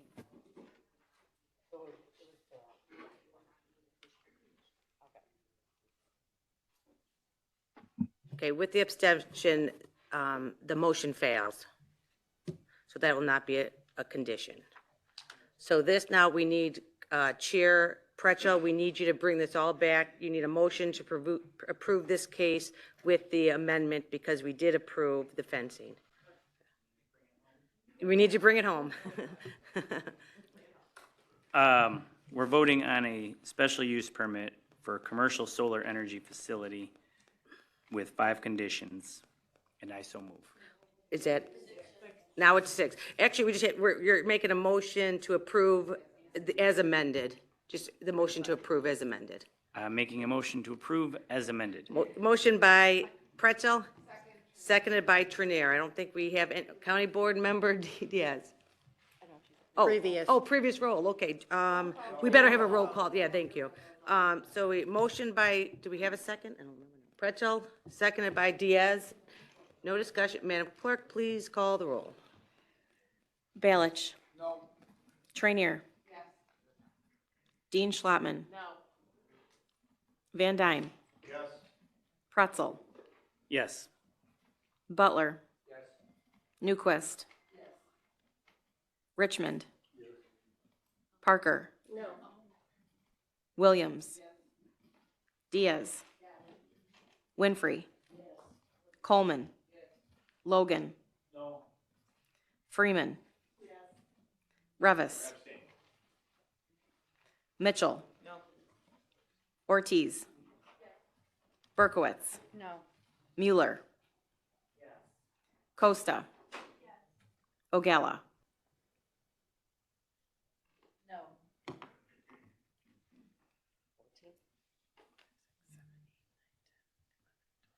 14. With 14 in the affirmative, the motion carries with the amendment.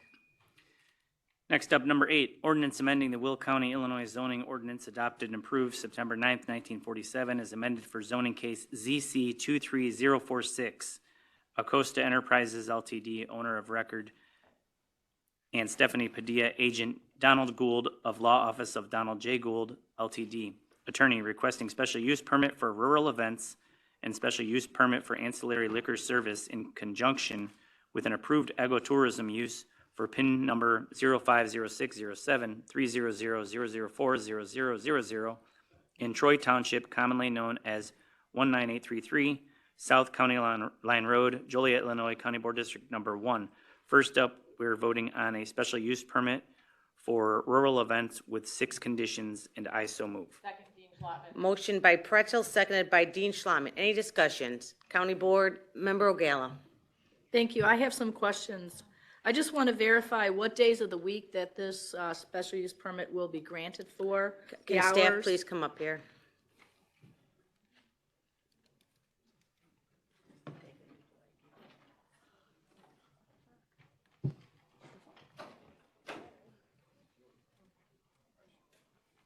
Looks beautiful.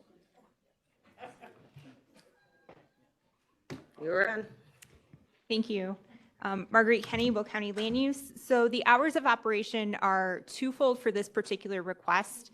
The events would take place Friday, Saturday, Sunday, and then the applicant has requested Monday through Thursday to just have it open for viewings and bookings. So it's a chance to just kind of see the site. And all parking will be on the parcel. It won't be on the street. Correct. It would be required to be on site. Thank you. All right, thank you. Any more discussion? Madam Clerk, please call the roll.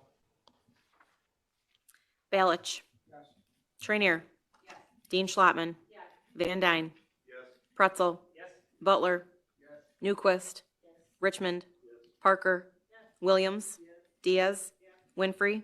Yes. Coleman. Yes. Logan. Yes. Freeman. Yes. Revis. Yes. Mitchell. Yes. Ortiz. Yes. Berkowitz. Yes. Mueller. Yes. Costa. Yes. Ogala.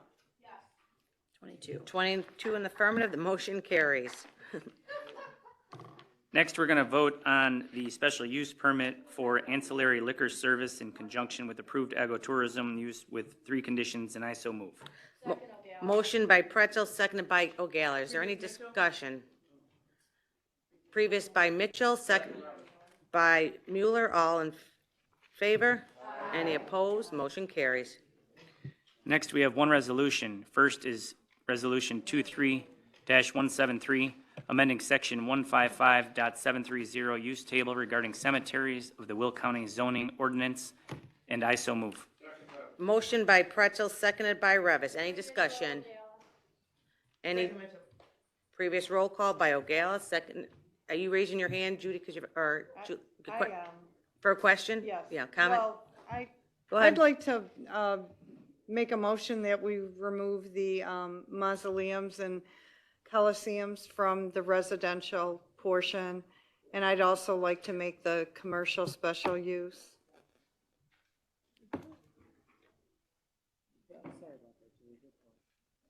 What?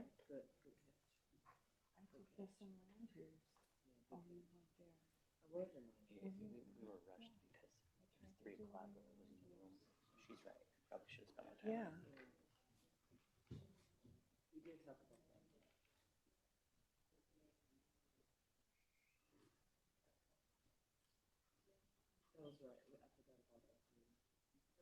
Julie, why don't you have two separate ones, so we have to vote on each of them separately. So Okay. first, what is your first amendment to this? So the First Amendment is to remove the mausoleums and coliseums from residential. Okay, just, we'll start there. So they can make a motion to remove those. Okay. Yes. Is there a second? Second, Mitchell. Seconded by Mitchell. Any discussion on this portion to remove those items? County Board Member Trenier. I'm going to be a no vote on this. I don't recall any discussion on it before. Most cemeteries have those things. I don't, you know, I just, if we're doing the special use, they have to come to us and ask. Some cemeteries are going to be like the green cemeteries, they'll be totally flat. You won't even know there's anything there.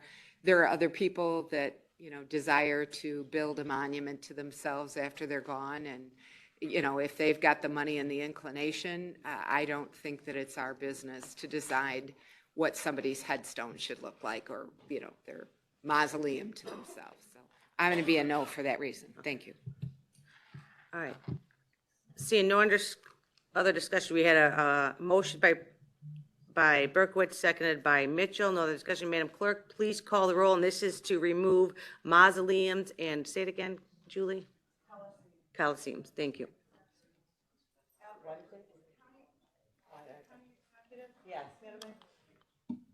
Given that this, I guess this is a question for Mary, given that this industry is always changing, who knows, they might think of a new name for this concept. Should we just say any above-ground type of burial? Because this industry is always changing, and they may rename it. Are you looking to get rid of headstones? No, above ground, the concept of layered, that's what a columbarium, thank you, and a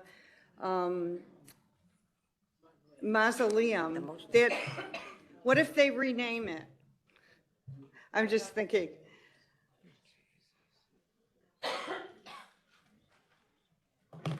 I just want to make sure. You know, they're always real gimmicks.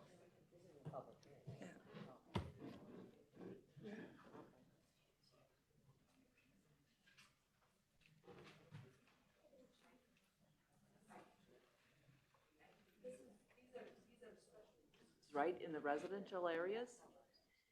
So there's special, so you're looking, just so I'm clear, you're looking to prohibit any above-ground type burial, even though there's special use, that's something that county board can deny when it's brought forward as a special use if it's not appropriate.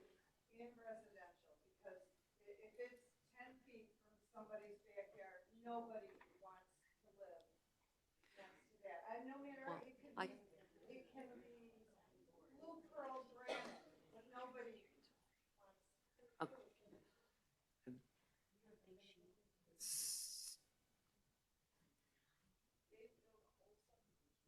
Yeah, so, I mean, you can word it whatever way you want. You can put mausoleums and columbariums, or you can, you know, say to prohibit any above-ground burial, whichever way you want. I think that the message will be clear either way. So there's a motion, but, no, this is the oh, I'm sorry, County Board Member Ballage. you know what, when we're, it concerns the text amendment, but it concerns the whole issue. You know, we never find out the information that we haven't found out. Not never, we just have not found out. We will in the future, I hope. We talk about the type of burials that the people want to do, and it's cultural, or it could be religious, it could be just somebody's preference, it could be anything. And then there's a federal law called the Arupa Act, and what Julie just described is probably a violation to the Arupa Act. And then, you know, like you guys are afraid to fight with the state of Illinois, do you want to fight with the federal government? That's what we're looking at, because if they come down on us, that's a really bad problem. The state will chicken out, but the federal government, they don't care. But, so we have to be careful what we do with the cemetery stuff. And the other thing is, we never addressed, is there contamination into water? Because I've went and I've researched that sucker, and I got a whole bunch of stuff that says no problem. Then there's a bunch of stuff that says there's a big problem. We never get the answer, right? I mean, does anybody in the room have a definitive answer? The answer is no. And then the other question is, when we're talking about all this stuff, and this is for Mary, the current problem that we're addressing happens to be in Mokina Homer Township area. All right? It was, all this stuff happened prior. Yeah, you have It's to not remember- enforceable anymore, Yes. right? Yeah, County Board Member Bailey, and again, just so you know, this is not about any specific case right now. We are just Well, I'm looking just at our saying, none of this overall, stuff, we're looking at our we're- overall.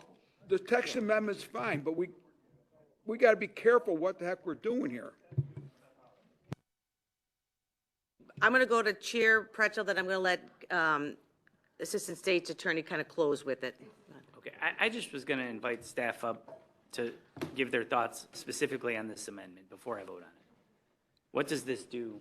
I see they're ready, so I just want to be clear on what we're voting on. Okay.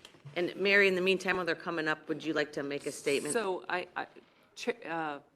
Member Ballage did bring up a point which I wanted to speak on, which is, you know, I think you really should leave this as the special use, because if it does come up and there's a religious issue, you need to have the latitude to allow for it if there are specific religious beliefs about burying above ground, because you will then run afoul of our LUPA. So having it as a special use allows you to deal with, and allows any future county board to deal with, whether or not there should be above ground burial or not in any particular location. And it then leaves it open to any county board to make that decision to restrict it if it's not appropriate.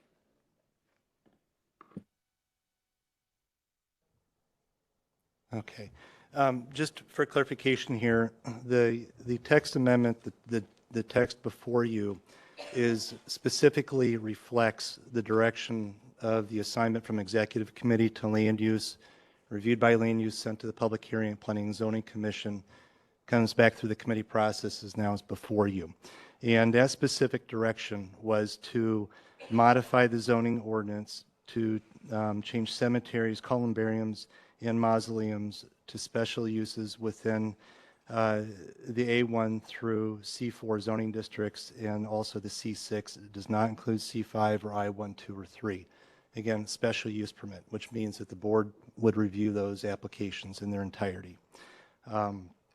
During the process, the staff noted that there was an inconsistency, and for purposes of clarification, under funeral interment services also added the exception of cemeteries, columbariums, and mausoleums with the permitted uses of that funeral interment services within the C1 and C4 zoning districts. Those are already permitted uses in those districts and they remain those, but it would not include the interment of cemeteries, columbariums, or mausoleums. So that is the text amendment that is before you, and it reflects the exact direction that was given through the Executive Committee to Land Use and Development Committee. Again, that means, again, that the board would be the decision-making body on those specific applications, with the exception, again, of funeral interment services, which are permitted uses within C1 through C4 zoning districts. Yes. Something? Yes, I'd like to also add, at the direction of the Planning and Zoning Commission, they made a recommendation to look at all the other issues regarding traffic generation, stormwater, drinking water, and there was a list of 5 or 6 of them. They made a recommendation to the Land Use and Development Committee to look at that as a separate agenda item. And the Land Use and Development Committee also made that recommendation. So that would be going forth to the Executive Committee next month. Thank you. All right. Yeah, thank you. County Board Burke, are you? I bring this forward because I believe that it is more compatible in the commercial district than in residential. I just don't feel it's appropriate. If it could be 20 feet from someone's backyard, if it's your backyard, even you, Jackie, I don't think you would like it. So I bring that motion forward. No, we're gonna, yeah, no, yeah, okay, we're fine, we're gonna get through this. Yeah, thank you. So we have a motion and we have a second. And this is now just to vote on that amendment. Again, state what you want to exclude. Again, I'm sorry, what you want to. I would like to exclude. So I'm just making sure we all know, yeah. The mausoleums. Yeah. And columbariums Okay. from residential. Okay, thank you. Does residential play a part? I mean, are they voting on just residential here anyway, right? Okay. She's saying is, so they're voting on an overall zoning scheme, but what Julie is asking is that the mausoleums and columbariums be prohibited in residential areas, so they would not be even allowed with a special use permit.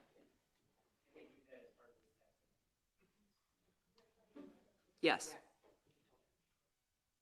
Okay, Madam Clerk, please call the roll. Balich. Trainier. Dean Schlottman. Van Dyne. Pretzel. Butler. Newquist. Richmond. Parker. Williams. Diaz. Winfrey. Coleman. Logan.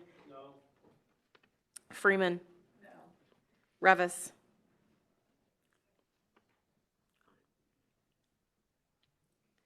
Mitchell. Ortiz. Berkowitz. Mueller. Costa. Ogala.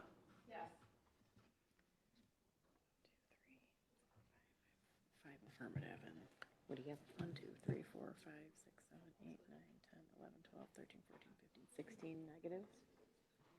With 16 members opposing, the motion fails. Julie, you had another one? Yes, I'd like to make the commercial use, special use permit as well. You have to clarify, Julie. I'd like the commercial zoning to be a special use permit. I make a motion that commercial use be special use permit as well.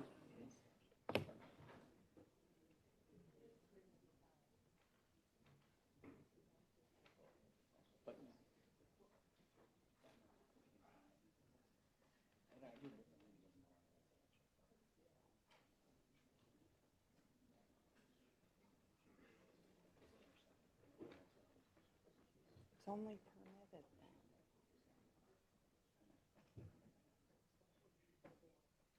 Commercial.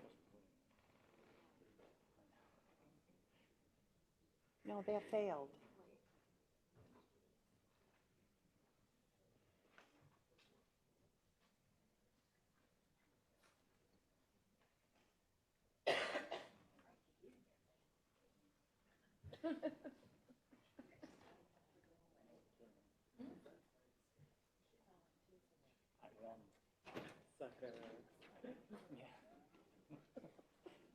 Brought lunch.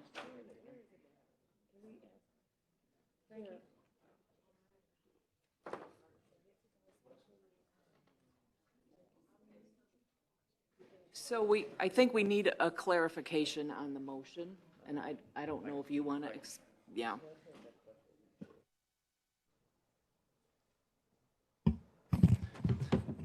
Okay, as it stands with the text amendment right now, within the commercial zoning district, the change would authorize cemeteries, columbariums, and mausoleums as special uses within C1, 2, 3, 4, and 6. Within the use table, the other matter that is a permitted use, is currently a permitted use in C1, 2, 3, and 4, are funeral and interment services, which would not, under the current text amendment, it would exclude cemeteries, columbariums, and mausoleums.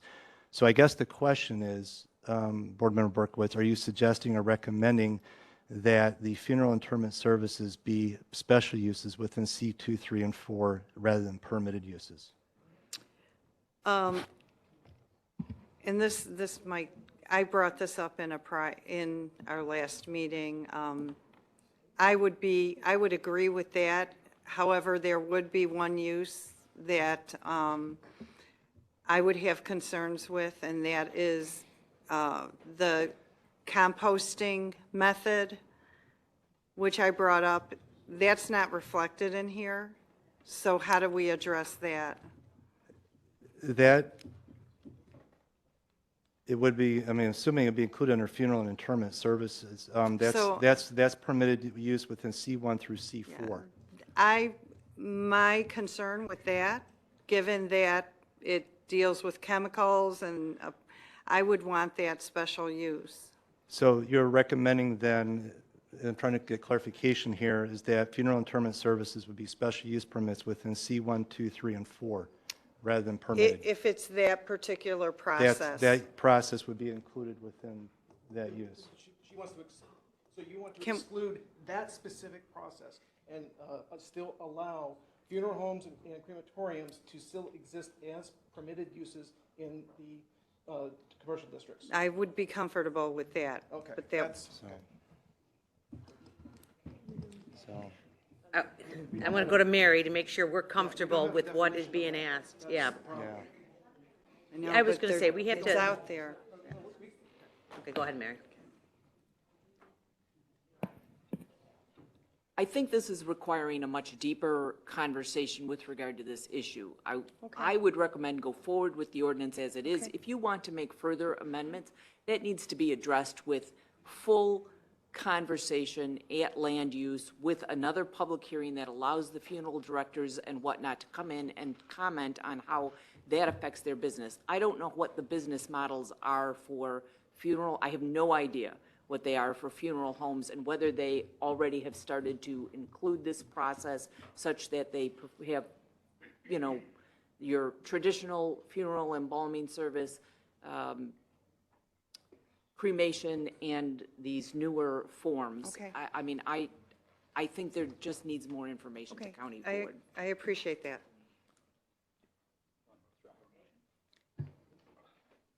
So I will withdraw my motion then, and we can move forward as Mary recommended.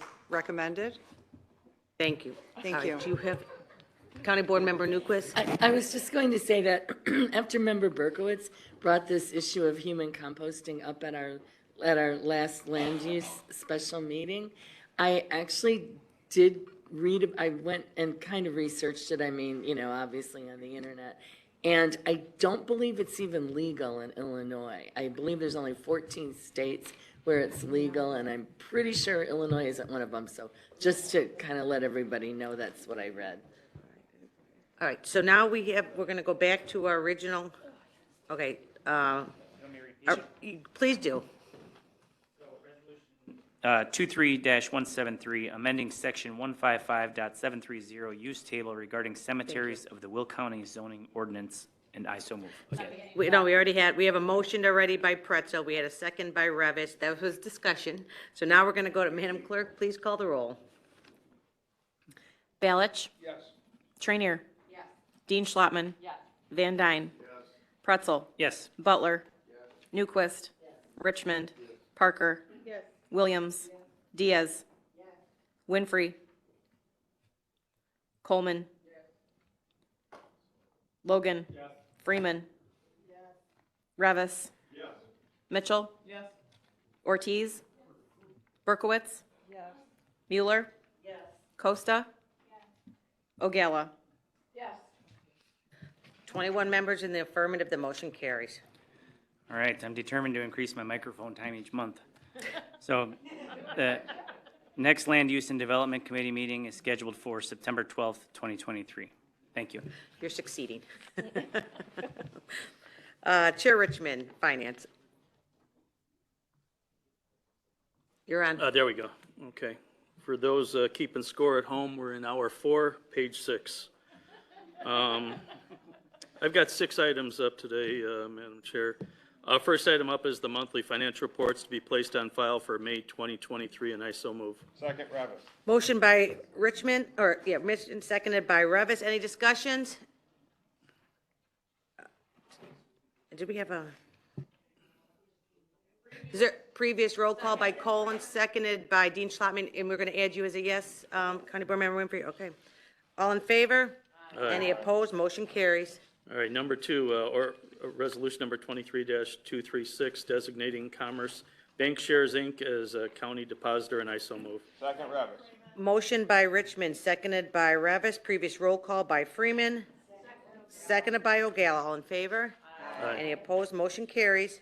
Third item up is resolution 23-237, designated Cache Valley Bank as county depositor, and I so move. Second, Revis. Motion by Richmond, second by Revis.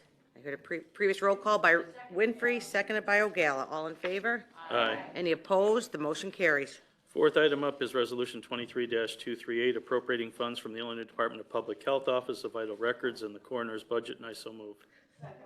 Motion by Richmond, seconded by Freeman. Previous roll call by Winfrey, seconded by Mueller. All in favor? Any opposed? Motion carries. All right, fifth item up is resolution 23-239, authorizing emergency purchase of hot water boiler system, replacing the Will County Adult Detention Facility and transferring funds from the contingency to the Sheriff's Department budget, and I so move. Motion by Richmond, seconded by Mueller. Previous roll call by Dean Schlottman, seconded by Ogala. All in favor? Aye. Any opposed? Motion carries. Last item up is number 6, resolution 23-240, appropriating funds from the Illinois Criminal Justice Information Authority to restore, reinvest, and renew service delivery grant into the Will County executive budget, and I so move.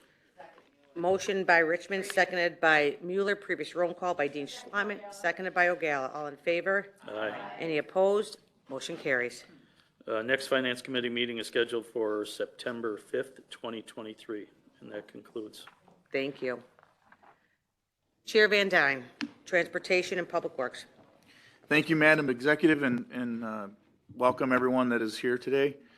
The Public Works and Transportation Committee has 8 resolutions to present, starting with number 1, 23-241, authorizing an IGA between the Village of Monee and the County of Will for placement of license plate reading cameras located on our county highways in the County of Will, and I so move. Previous roll. Aye. Resolution 23-242, authorizing an IGA between the Village of Plainfield and the County of Will for placement of license plate reading cameras located on our county highways, and I so move. Second, Freeman.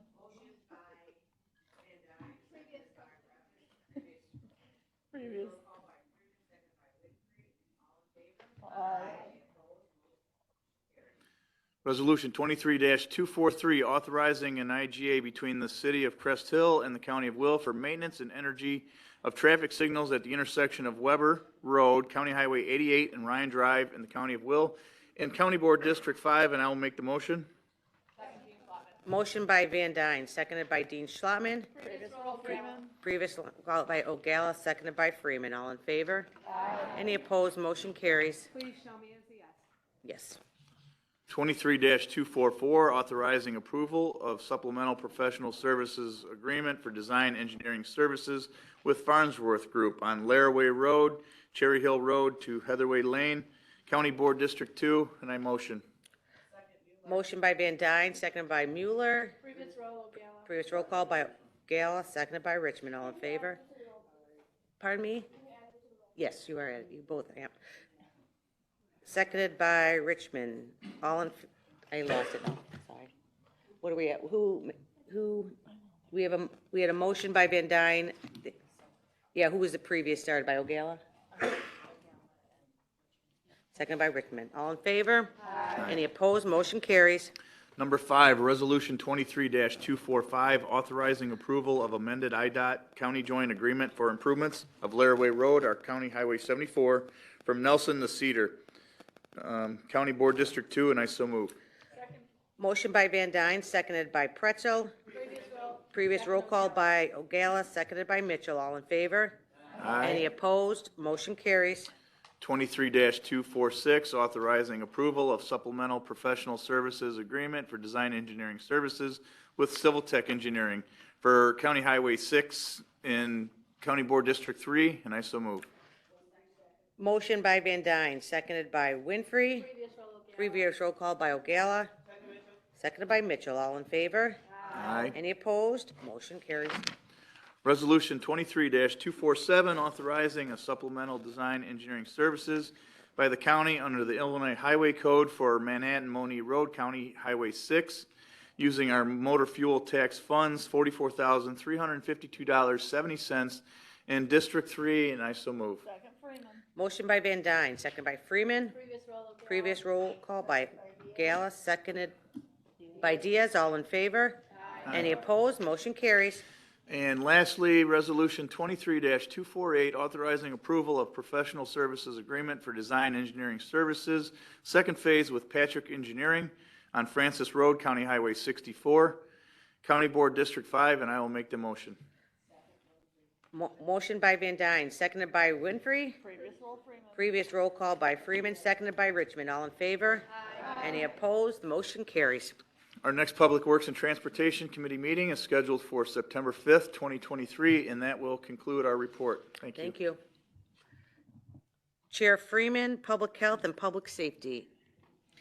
Thank you. Good afternoon. We have 3 reports on file from the Substance Use Initiatives, Health Department, and Sunny Hill Nursing Home. I would like to point out that Debbie Stanko received a longevity award for 17 years of service. We had 2 presentations with Animal Control and Silver Oaks Behavioral Hospital. There was a discussion on potlucks or bake-offs, and I do need to follow up saying that the consumer advisory or potluck placards can be used, but the rules and laws for food safety still have to be followed. The best suggestion is to call the health department and use their expertise and knowledge of the law and their codes. If further discussion is warranted, they are more than happy to come and answer any questions, either at next month's meeting or preferably one-on-one. We do have 1 resolution to bring forward, and that is 23-249, award bid for the purchase of LED lighting and fixtures for the River Valley Detention Center, and I so move. Motion by Freeman, seconded by Ortiz. Previous roll call by Mitchell, seconded by Diaz. All in favor? Any opposed? Motion carried. Sorry. And our Didn't hear next voices. meeting is scheduled for September 12th at 9 a.m. Thank you. Thank you. All right, very good. Moving on to Legislative Committee, Chair Berkowitz. Thank you, Madam Executive. So this month, we have an annual conference report from the county board members that attended: Al Costa, Katie Dean Schlottman, Micah Freeman, and Jim Richmond. So we'll give each of them 1 or 2 minutes to share something that they took away from that meeting. So can we begin with Al Costa? Yes. Yes, so we're going to go, just so you know, we'll go Al, Katie, Micah, and Jim. So Al, you are up. Yep, I'm going to get on right now. Yep. Thank you. Thank you, Chair Berkowitz. Before I even considered attending the NACO conference, I asked veteran county board members their experience and whether the time would be worthwhile. Their experience varied across the spectrum, from minimum value add to being all in for what NACO offers as the premier resource for information and education for county officials. After my attendance, I am of the mind that NACO brings tremendous value and grateful for the experience, networking, and education afforded to us. Thank you to Chair Ogala for sending staff and my fellow county board members. It was a pleasure to get to know my colleagues better and learn alongside one another. I encourage any county board member who hasn't attended NACO to go. My plans at NACO was to learn and absorb as much as I could about what counties around the country were doing about public health and specifically mental health. With the passing of the new Community Health Board and my serving on this board, I want to make sure that we start by taking some of the best models, ideas, and practices to ensure we do the work to fill all the mental health service gaps in the county. I am proud of NACO President Denise Winfrey for her leadership and respected reputation at NACO. Her platform has helped put Will County on the map.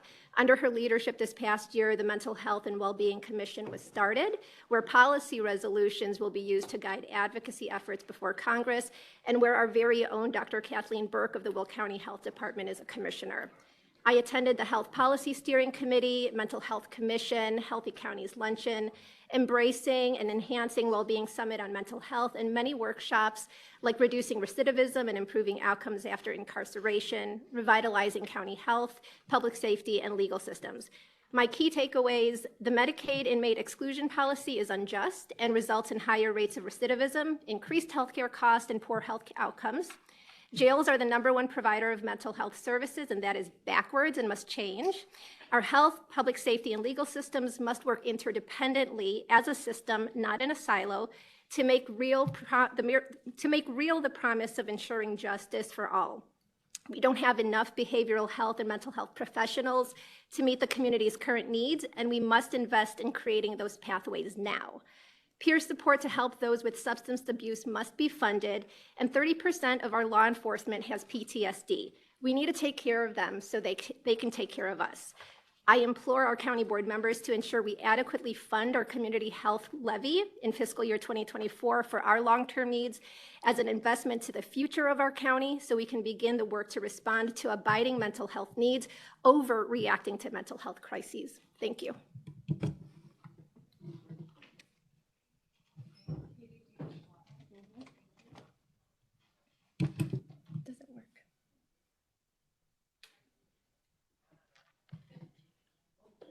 All right, or I'm loud, either way. Okay, well, thank you, Madam Clerk, for doing that. Again, I agree with Elle. I was kind of curious as to whether or not NACO would be a valuable or an invaluable tool for us as a county board, and my feelings were mixed because I felt that there were some of the seminars that came out that had some valuable material, and some of them, for me, seemed more like a commercial plug. There were a few of them that were like that. But one of the ones that I took away from was obviously the veterans, which I believe Natalie Coleman was a member of. And it was learning about how the counties can help, especially with women veterans who come back, find areas to which they can be employed and be successful and transition out of the military into where they live and serve where they live. And I thought that was important. I also wanted to attend the urban and the rural seminars, but they were, I think, at the same time. So I just was able to attend the rural city areas. And that connection, talking with other people, a lot of my district is rural as well, and the lack of services that even they felt that it's hard to get out there. So my hope is that, you know, as we go forward working as a county, we can make sure that, you know, things such as mental health and making sure that they have adequate services in those areas. That was a big thing in the rural areas. They were talking about how even during, you know, COVID and everything else, they were impacted by mental health issues, and they just don't have the ability to serve anybody down there because in those rural areas there's not a lot of funding, and I know we have some of those issues here as well. So those were my big takeaways from it, and I don't want to keep going because I know we're moving on. Thank you. Micah? Thank you. Again, yes, I would echo Elle's comments. NACO is not only about collaborating with other counties and county officials, it's a chance to listen to things that they are doing and try to bring back ideas that we maybe will be able to do here. But it is definitely a learning experience. It also gives you a chance to work on things on a federal level, where when here we are on a county level. I attended the Human Services and Education Policy Steering Committee meeting. I am a member of that. And we discussed and voted on federal policy resolutions and platform changes. And I just wrote down a few, it's like 16 pages long. Guarantee access to federal child nutrition programs, addressing food insecurity in military homes, extending eligibility for foster care support to age 21. I attended the large urban county caucus, Veteran and Military Services Committee, General Sessions 1 and 2, Summit on Wellbeing, Annual Business Meeting. They all have great things to take away from them. I was also allowed to be the voting delegate this year, which was an experience that was overwhelming at times, but it was educational as well. My takeaways are, I would like to see us as a county provide a database for location and availability of caregivers and or daycare centers for both children and senior services. Provide seniors with vouchers to access fresh food at farmers markets. I'd like to get in touch with the DuPage County and learn more about their WIC van, which they call Care Van. It can be reserved and taken to those rural areas and help our county register for WIC and other services. And on your desks, you will find a little container. It's called Deterra. It is a wonderful little device. I've only got one per table, so you can arm wrestle each other to see who gets it. It's to dispose of your prescription drugs in a green manner without having to take them to the police station or the pharmacy or wherever you can find a drop-off, which sometimes is quite challenging. I know that having a senior in my home, that disposing of them is an important thing, and this allows you to do it in the home in your privacy. So those are my takeaways. I would encourage all of you to sign up for a steering committee if you haven't done so already. We'd have to ask Ms. Winfrey if it is still open, but I think it may be. I would also ask if Denise and Natalie Coleman can give their opinions. They were attendees as well. Now, we're going to stick to the script today. We have a lot going on still. I know people have to go home. I'm sure they appreciate that, though. But just so you know, we do have the Deterra bag in Will County. A lot of our fire departments have it. So was that going to? That was all. Yep, Thank you.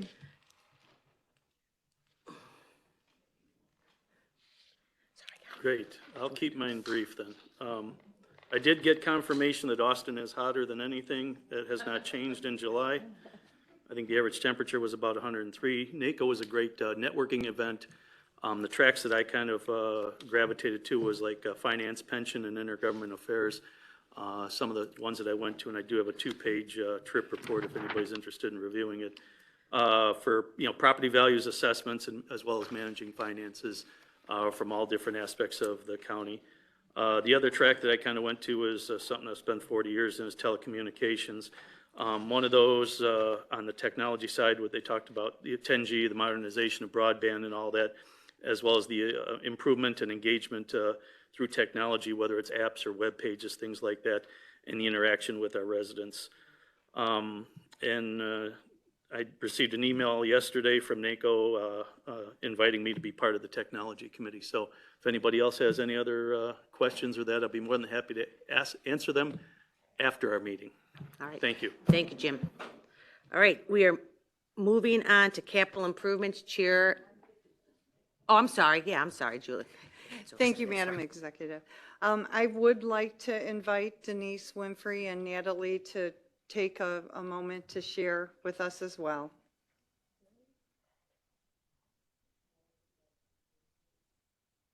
I would just say this. This is the second time that this has happened.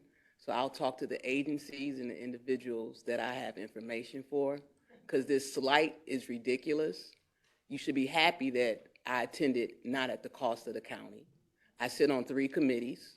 They just reinstated the LGBTQ committee, which I'm the vice chair, still on the Veterans Committee and Intergovernmental Affairs. So I'll talk to the agencies and the people who could benefit from what I learned at NACO.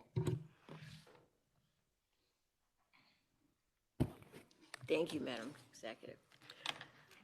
As for the last 15 years, I've been a part of NACO. I've been involved in a number of the committees over the years and continue to do so, and look forward to continuing to do so and continuing to, every chance that I get involved, people from our county. That was the whole point of being involved in NACO in the first place.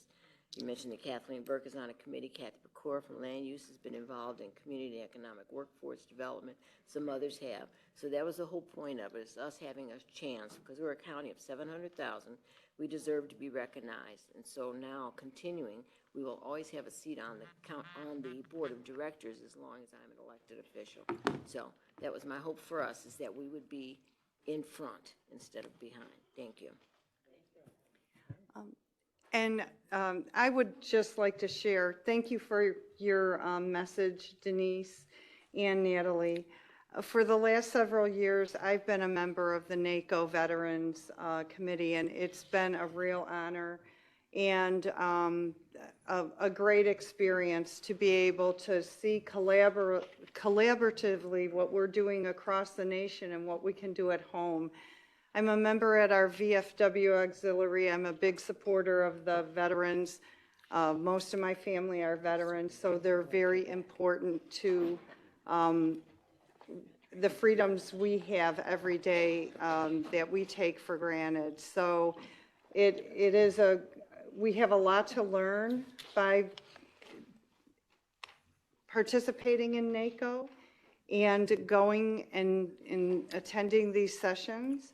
So I encourage you all, if you're not on a committee, look into it and join one, and you can add a lot of benefits at home as well. So thank you all for sharing your experience, and our next legislative meeting is on September 5th, 2023. Thank you. Thank you. Capital improvements, Chair Mueller. Good afternoon, fellow board members and staff. My committee only had reports this month. We didn't have any resolutions to pass. If you would like to read those reports, they're available on the internet on our agenda from that day. So I have nothing else to report, and if you'd like to join me for our next Capital Improvements Committee meeting, it's scheduled for September 5th, 10 a.m. in the room across the hall. Thank you. Thank you. Moving on to Executive Committee, Chair O'Gala. Thank you. First, I'd like to make a motion to remove the public hearing amending the county board rules. Second. Motion by O'Gala, seconded by Trenier. Do we have to roll call? Okay. Was it did I hear someone say previous? I didn't hear the first. Who's the previous? Winfrey, seconded by Mueller. All in favor? Aye. Any opposed? Motion carries.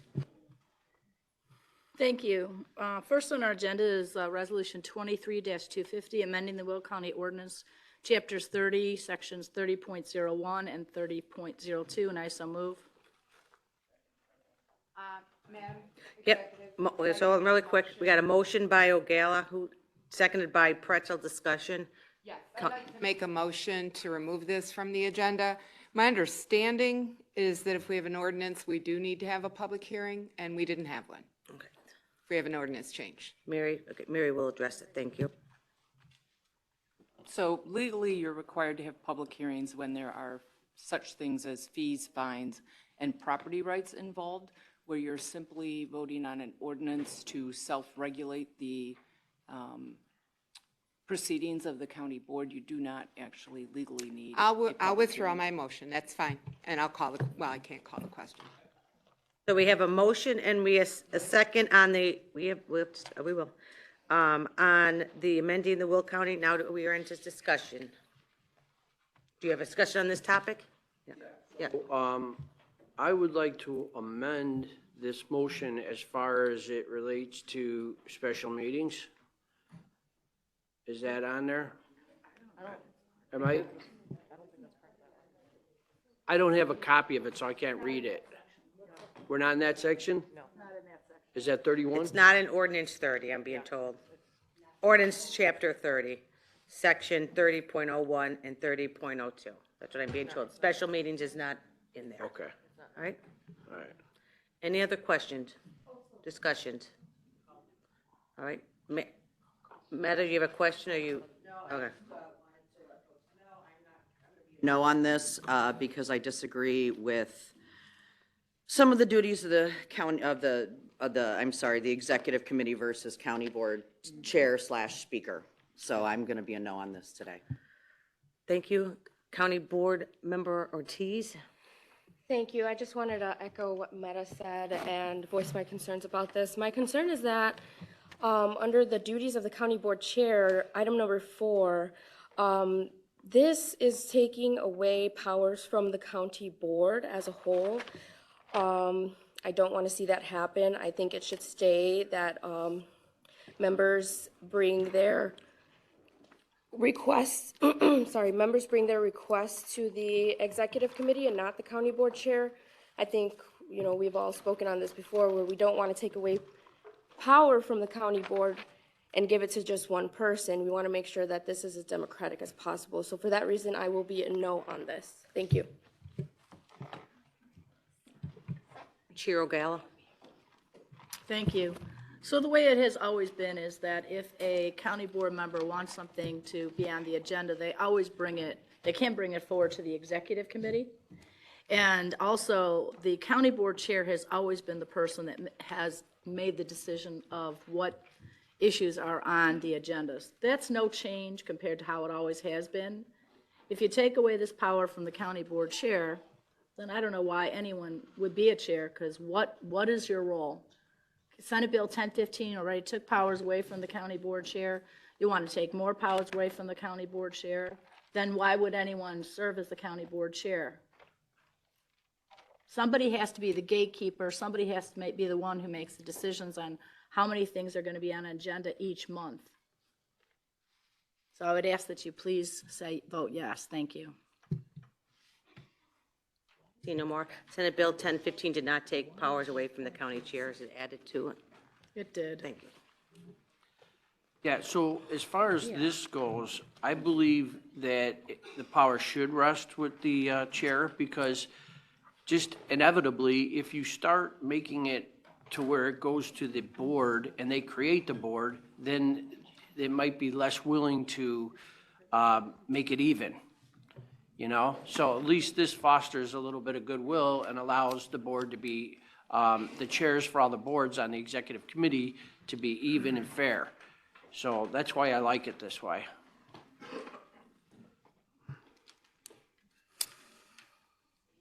Further, County Board Chair. Yes, thank you, Madam Executive. We were all equally elected within our districts to represent our residents. Any process that silences our voice is the wrong process. If we need to change our schedules to enable that process to work, then that is what we should do. For the last 15 years I've been on this board, we have not really followed the process that was in our rules. We have over 11 brand-new members now. It is a perfect time to really take the time that is necessary in committee, not on the full board floor like was done today with almost every issue, but in committee. Allow those committees to do their work, assign items that have been brought forward to either the county board chair or the executive committee to a committee. I am often reminded that this is a hardship. People don't have time to attend all these meetings. They don't get to have a voice because they're not on that committee. Any board member can attend any committee and be heard. If you don't have the time, well, I'm sorry, but that is what we should be doing. I am often reminded that we never have a shortage of candidates. If you have problems with meeting the duties of the position, then maybe you shouldn't have the position. Maybe you made a mistake. Maybe you made a bad choice. I know I have frequently felt that way, but I'm not going to let my voice be silenced. I want to make sure that every county board member has an opportunity to bring things in front of the executive committee and be heard and to be asked for assignment. Thank you. All right. Chair O'Gala. Thank you. That is exactly the way the process works. Any county board member can come to the executive committee and request something be put on an agenda. They can do that right now. This doesn't change that at all. County Board Member Ballage. Yeah, you want chaos? If that's what you want, that's what you'll get. So if there's 11 people, or let's say there's 22 people that want an agenda item to come up next month, are we going to add 22 agenda items? Because that's what you're talking about. So do you want to go through that, 22 agenda items times 5 minutes each? That's a long time. But that's what you guys are saying. If you remove the authority of the chair to set the agenda and make everybody's wishes heard, which nobody's been denied this whole time yet. The only one that thought they were denied are the goofballs that are listening to the courthouse people. But you know what? Judy was going to call a committee of the whole because everybody needed to hear about it. But nobody bothers to call and ask to have it on an agenda. And then she would have said, yeah, it's going to be on an agenda. So I'm just shutting up now. All right. All right, okay, we have a first and a second. I'm not going to allow anyone to respond to that. Okay, you can be, I'm just letting you know first. I know you would want to, I would want it too, but I don't want you to, we are responding to this issue. Okay. Okay, so the idea of a special meeting is to allow the voice of a minority group to be heard, regardless. So there is a system of checks and balances in place if that were to occur. So that's why I believe that the chair should retain control of the agenda, because it helps for a more orderly process. And if a group feels that they need to be heard, the system of checks and balances is in place with the special meeting. Thank you. Thank you. All right, County Board Member Freeman. Thanks. I don't know what's going on here today with my speaker. I know that this was moved out of the ordinance committee, ad hoc ordinance committee, because it needed to be expedited due to the landfill. I also know that it takes conversation, and I would agree with County Board Member Jackie Trainier that this obviously is needing more conversation to be had, and it should go back to either the executive or the ordinance committee for that discussion. Thank you. County Board Member Berkowitz. Oh, no, I just said. You can't, you gotta be recognized. County Board Member Coleman.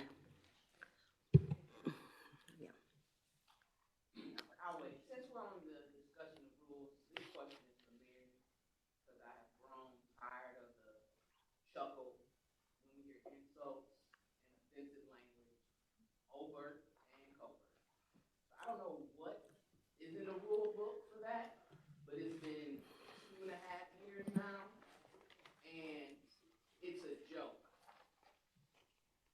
If some people in here I wouldn't follow, they couldn't find their way out of a wet paper bag. And whoever wants to take that, take it. I have grown greatly tired of insults, overlooking groups, calling people names, and we have done nothing about it. So I would like to know what's in our rules for that, because it's disgusting. This is a lack of leadership. It's a joke in front of the public. It's a whole Facebook group that jokes about the county board. Probably more than one. And we sit up here and be like, that's just who he is, that's who she is. And it's trash. There's no way in the world we're at this level of leadership and the behavior is like I'm teaching a high school class when I first started 20 years ago. And it's on both sides. So I'm not talking about Republican versus Democrat. I'm talking about leadership versus lack of leadership. I'm talking about respect versus lack of respect. So whatever, if it's not in there, I would love to have a conversation about that. The next time we can have a meeting about the rules. So There are rules of decorum, and they do specifically indicate that members are to address the executive or the chair. They are not to be addressing each other. They're to avoid characterizing another member's personal intent or motives in discussing personalities. And discussing personalities. They are to refrain from speaking disrespectfully of the chair, other members, or the county executive. And they are to refrain from using profane or vulgar language. When comments on a single issue become repetitive, the county executive or the chair can close comments. And at each regular and special meeting, which is open to the public, members of the public and employees of the county shall be afforded time subject to reasonable constraints to comment and ask questions of the board. So those are your county board rules. I hear the rules, but I don't hear like the repercussions for repeated behavior that I've been watching and hearing and seeing for 2.5 years. So I'll have a private conversation with Judy and Jackie and the leader of the Republican Party or whoever it is, because this is ridiculous. We're worried about people running. Why would they come run for this board? I'm tired of it. So we have a motion and a second. Do we have any follow-up comments? All right, second time. Thank you. So I believe that most of the issues are related to sections 30.01. So everyone here can understand, I will be having a committee of the whole to go over 30.01 on August 24th. The time will be sent out to you in an email once that is scheduled. I would like to move forward with section 30.02, which strictly is regarding the creation of the landfill committee. So I'd make a motion to amend it to only do section 30.02. So we have a motion to remove section 30.01. Correct. Is there a second? Second, Berkowitz. Discussion on removal. County Board Member Trenier. Yeah, I have a question.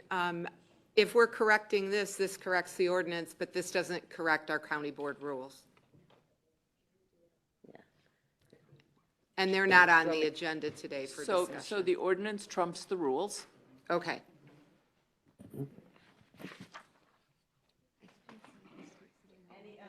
Any other discussion on removing item 3.01? Madam Clerk, please call the roll. This is on the removal of 30.01. Balich. Trainier. I think this should go back to the entire executive committee, and for that reason, I will vote no.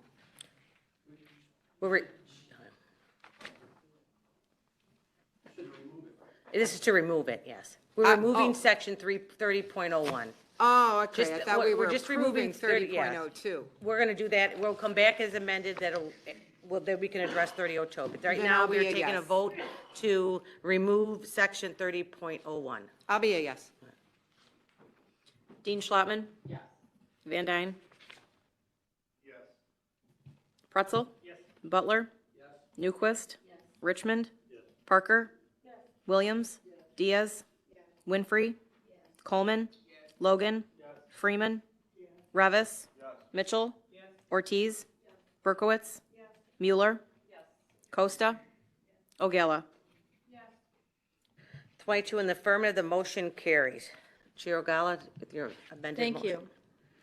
So I'd like to get a vote for Resolution 23-50 as amended for the County Board, Chapter 30.02 to form the landfill committee. And I so move. Motion by Ogala, seconded by Dean Schlottman. County Board Member Trenier. Yeah, I would move that this get remanded back to committee as well. I don't have any objection to creating a separate land use committee. Absolutely no objection whatsoever. But the documents we've been provided over the last 10 days, it's very unclear what we're actually looking at today. I've got a document that's got blue writing, red writing, black writing, and yellow highlighting. And there was no full, real discussion in committee, in the ordinance committee on this.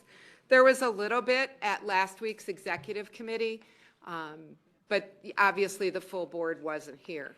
So I don't really think it's appropriate to pass this in its entirety without a more thorough discussion. Thank you. County Board Member, or Chair Gala. Thank you. So it was removed from the ordinance committee because we needed to get this passed right away. State's Attorney Phil Mock has indicated that the ordinance committee will go through all the ordinance changes and pass them as one whole entirety at the end of all the revisions. Therefore, Chapter 30, certain sections were removed from that committee at this time so that we could get the landfill committee established. So we did do that. At executive committee, we had a very lengthy discussion, and if you weren't there for executive committee, I'm sorry that you weren't, but everyone from the executive committee, I believe, was there. The black indicated how the ordinance stands today. The red was what was changed. The yellow was what was moved out of one area and put into another area. And everyone got an email that explained this. We didn't get any questions back from that email. So it's pretty straightforward. So I would ask that you guys vote yes. Thank you.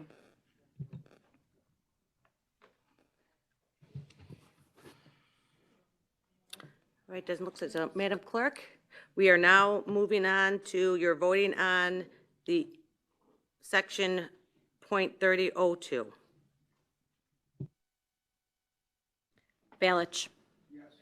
Trainier. No. Dean Schlottman. Yes. Van Dyne. No. Pretzel. Yes. Butler. Yes. Newquist. No. Richmond. Yes. Parker. Yes. Williams. No. Diaz. No. Winfrey. No. Coleman. No. Logan. Yes. Freeman. Revis. Yes. Mitchell. Yes. Ortiz.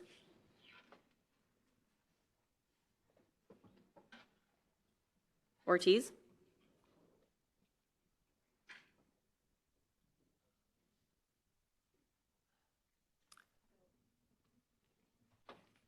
Berkowitz. Yes. Mueller. No. Costa. Ogala. 11, 2, 3, 4, 5, 6, 7, 8, 9, 10, 11. 1, 2, 3, 4, 5, 6, 7, 8, 9, 10, 11, 11. We're 11. No. Since it's a tiebreaker, it is a tie, 11-11 tie. I am required to vote no, so that the motion fails.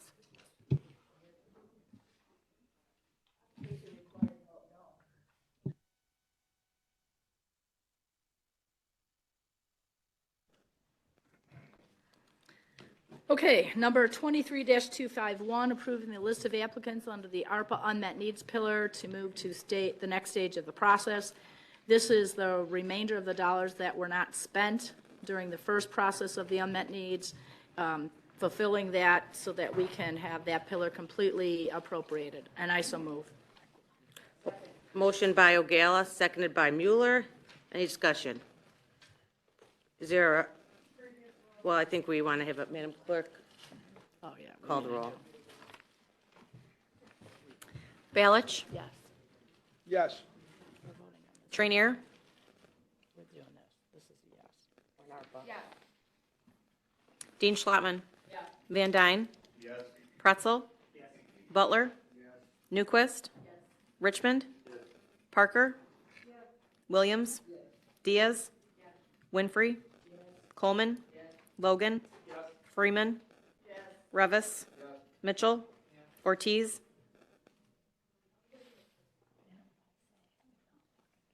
Berkowitz. Mueller. Costa. Ogala. Yes. 21. 21 in the affirmative, the motion carries. Thank you. Item number 4, Resolution 23-252, approving the list of applicants under the ARPA infrastructure pillar with targeting engagement to move to the next stage of the process. Again, this is just to continue spending the amount that was allocated to those applicants that qualified, and I so move. Motion by Ogala, seconded by Mueller.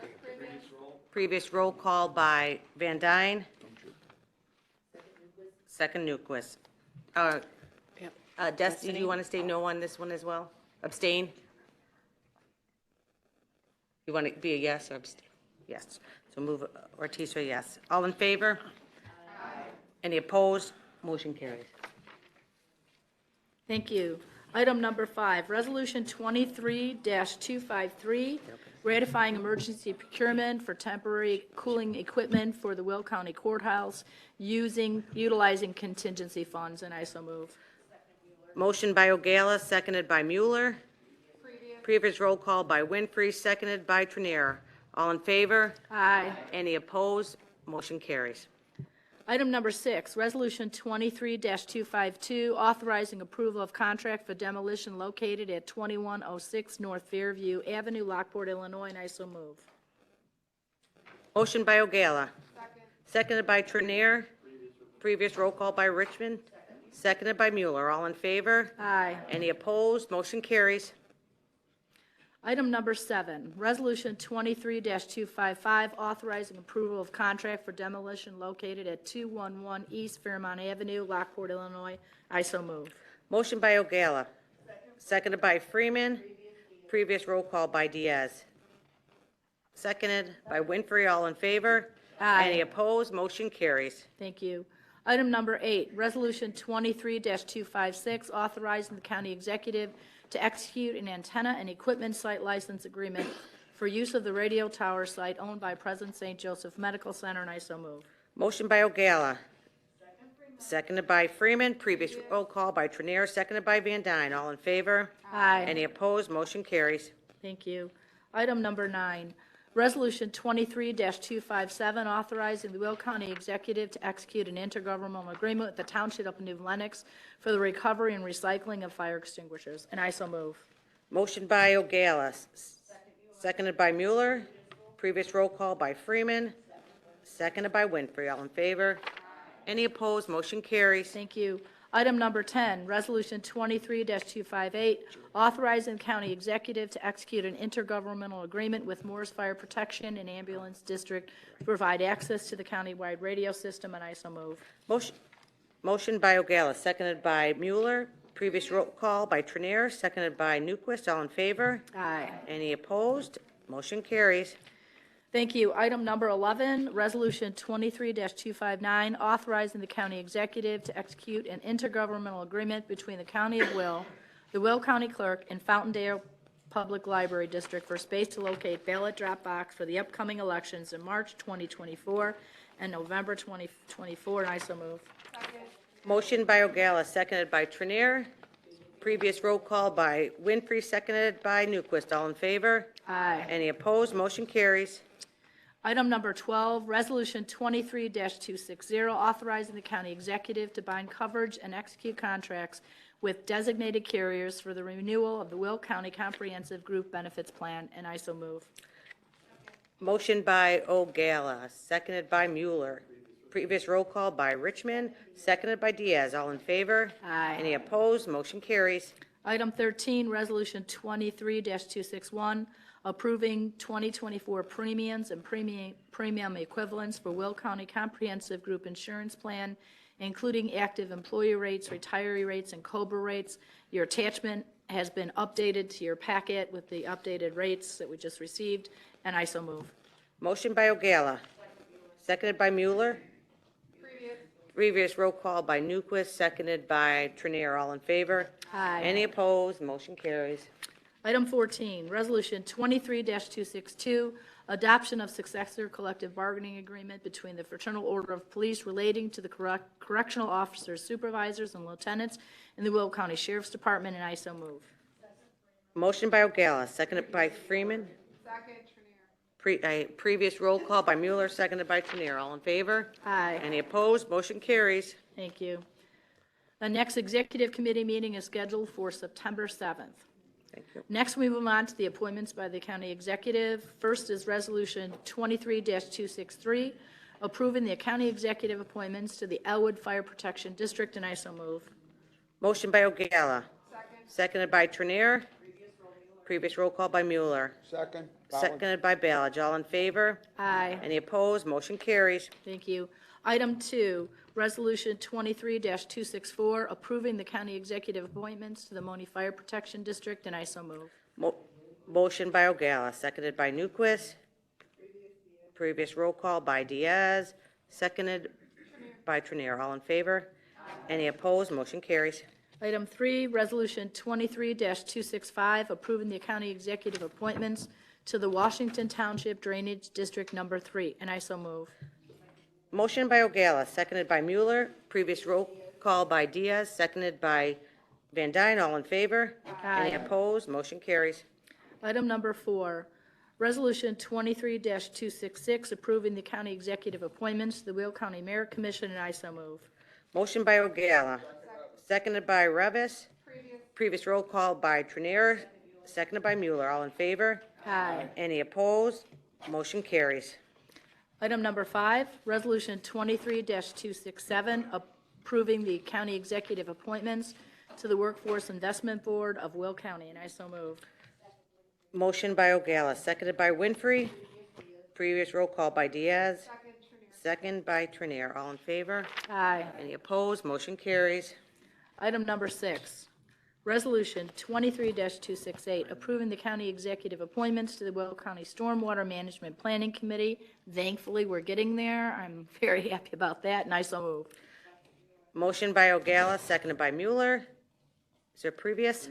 Previous roll call by Van Dyne, seconded by Williams. All in favor? Aye. Any opposed? The motion carries. We'll now move on to public comment. So for the folks who waited all day for public comments under the jurisdiction of the county. So if there's anything anyone has to say regarding under the jurisdiction of our county, you can please come forward now. All right. I don't see we haven't. Now we'll move on to comments by county board members. So if you want to press your button.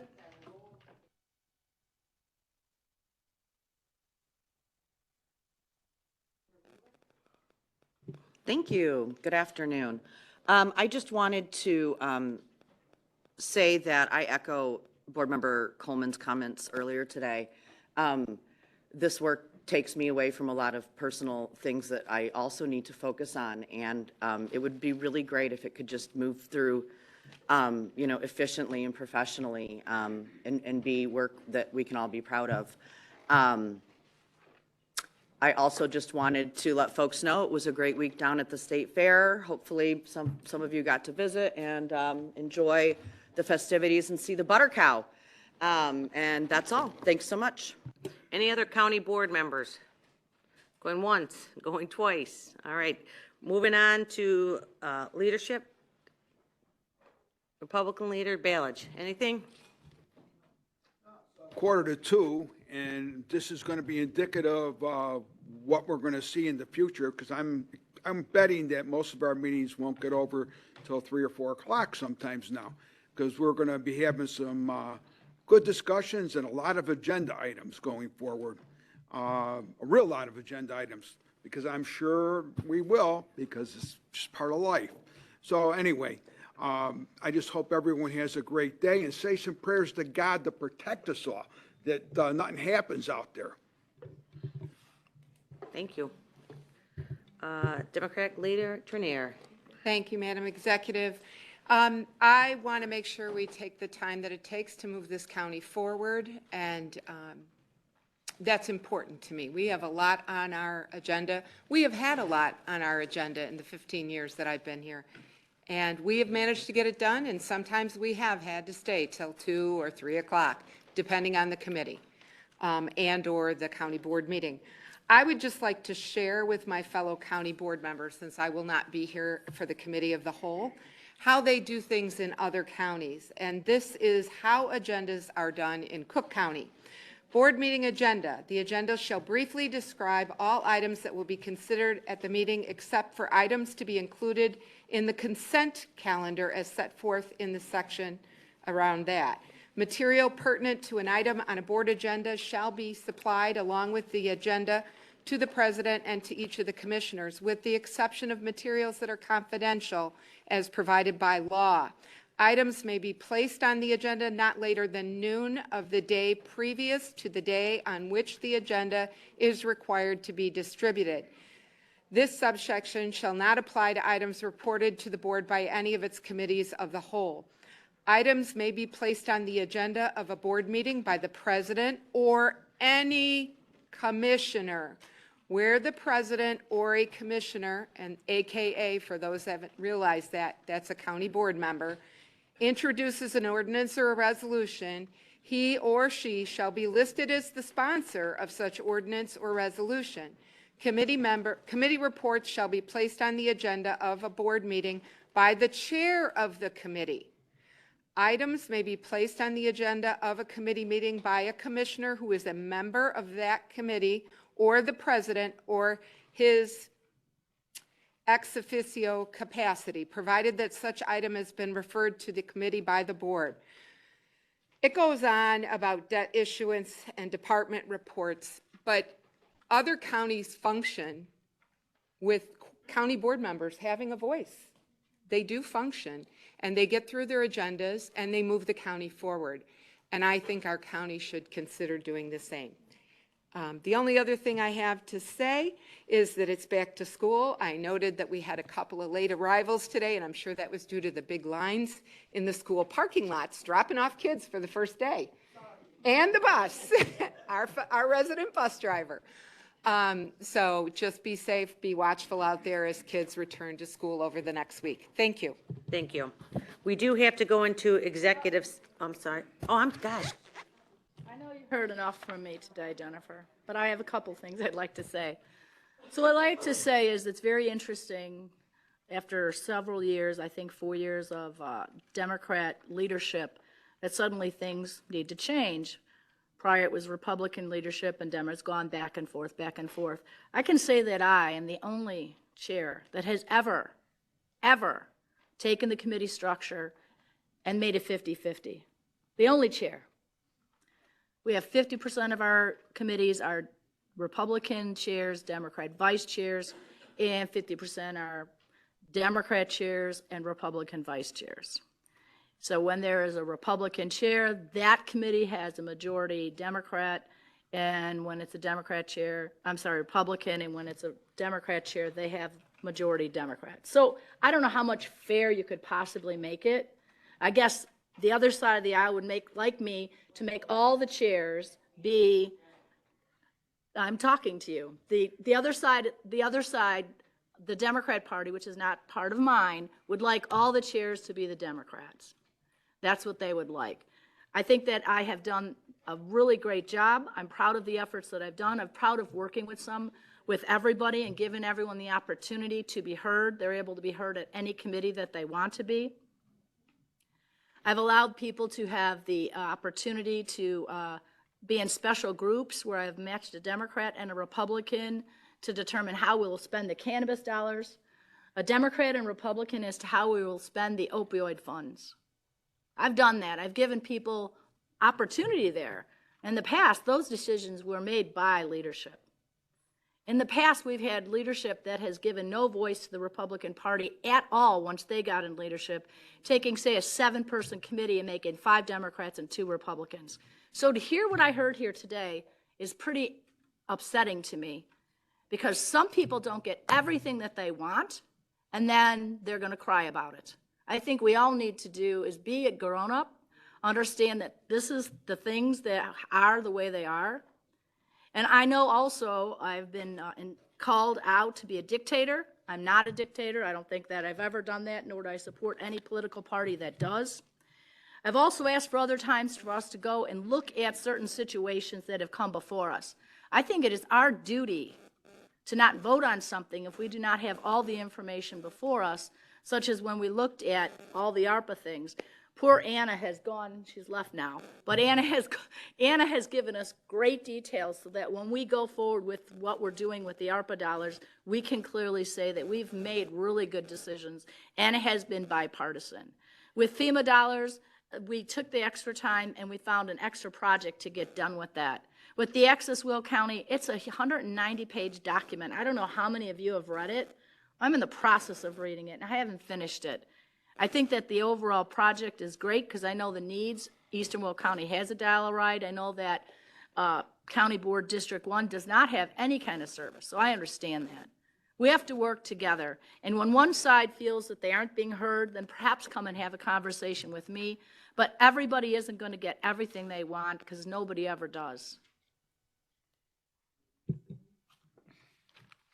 Nothing else to say. I'm done. Thank you. All right, we do have to move into, I need a motion to go into executive session. Motion Trenier, seconded Winfrey. I'm sorry. What's that? We are going to the executive session to discuss pending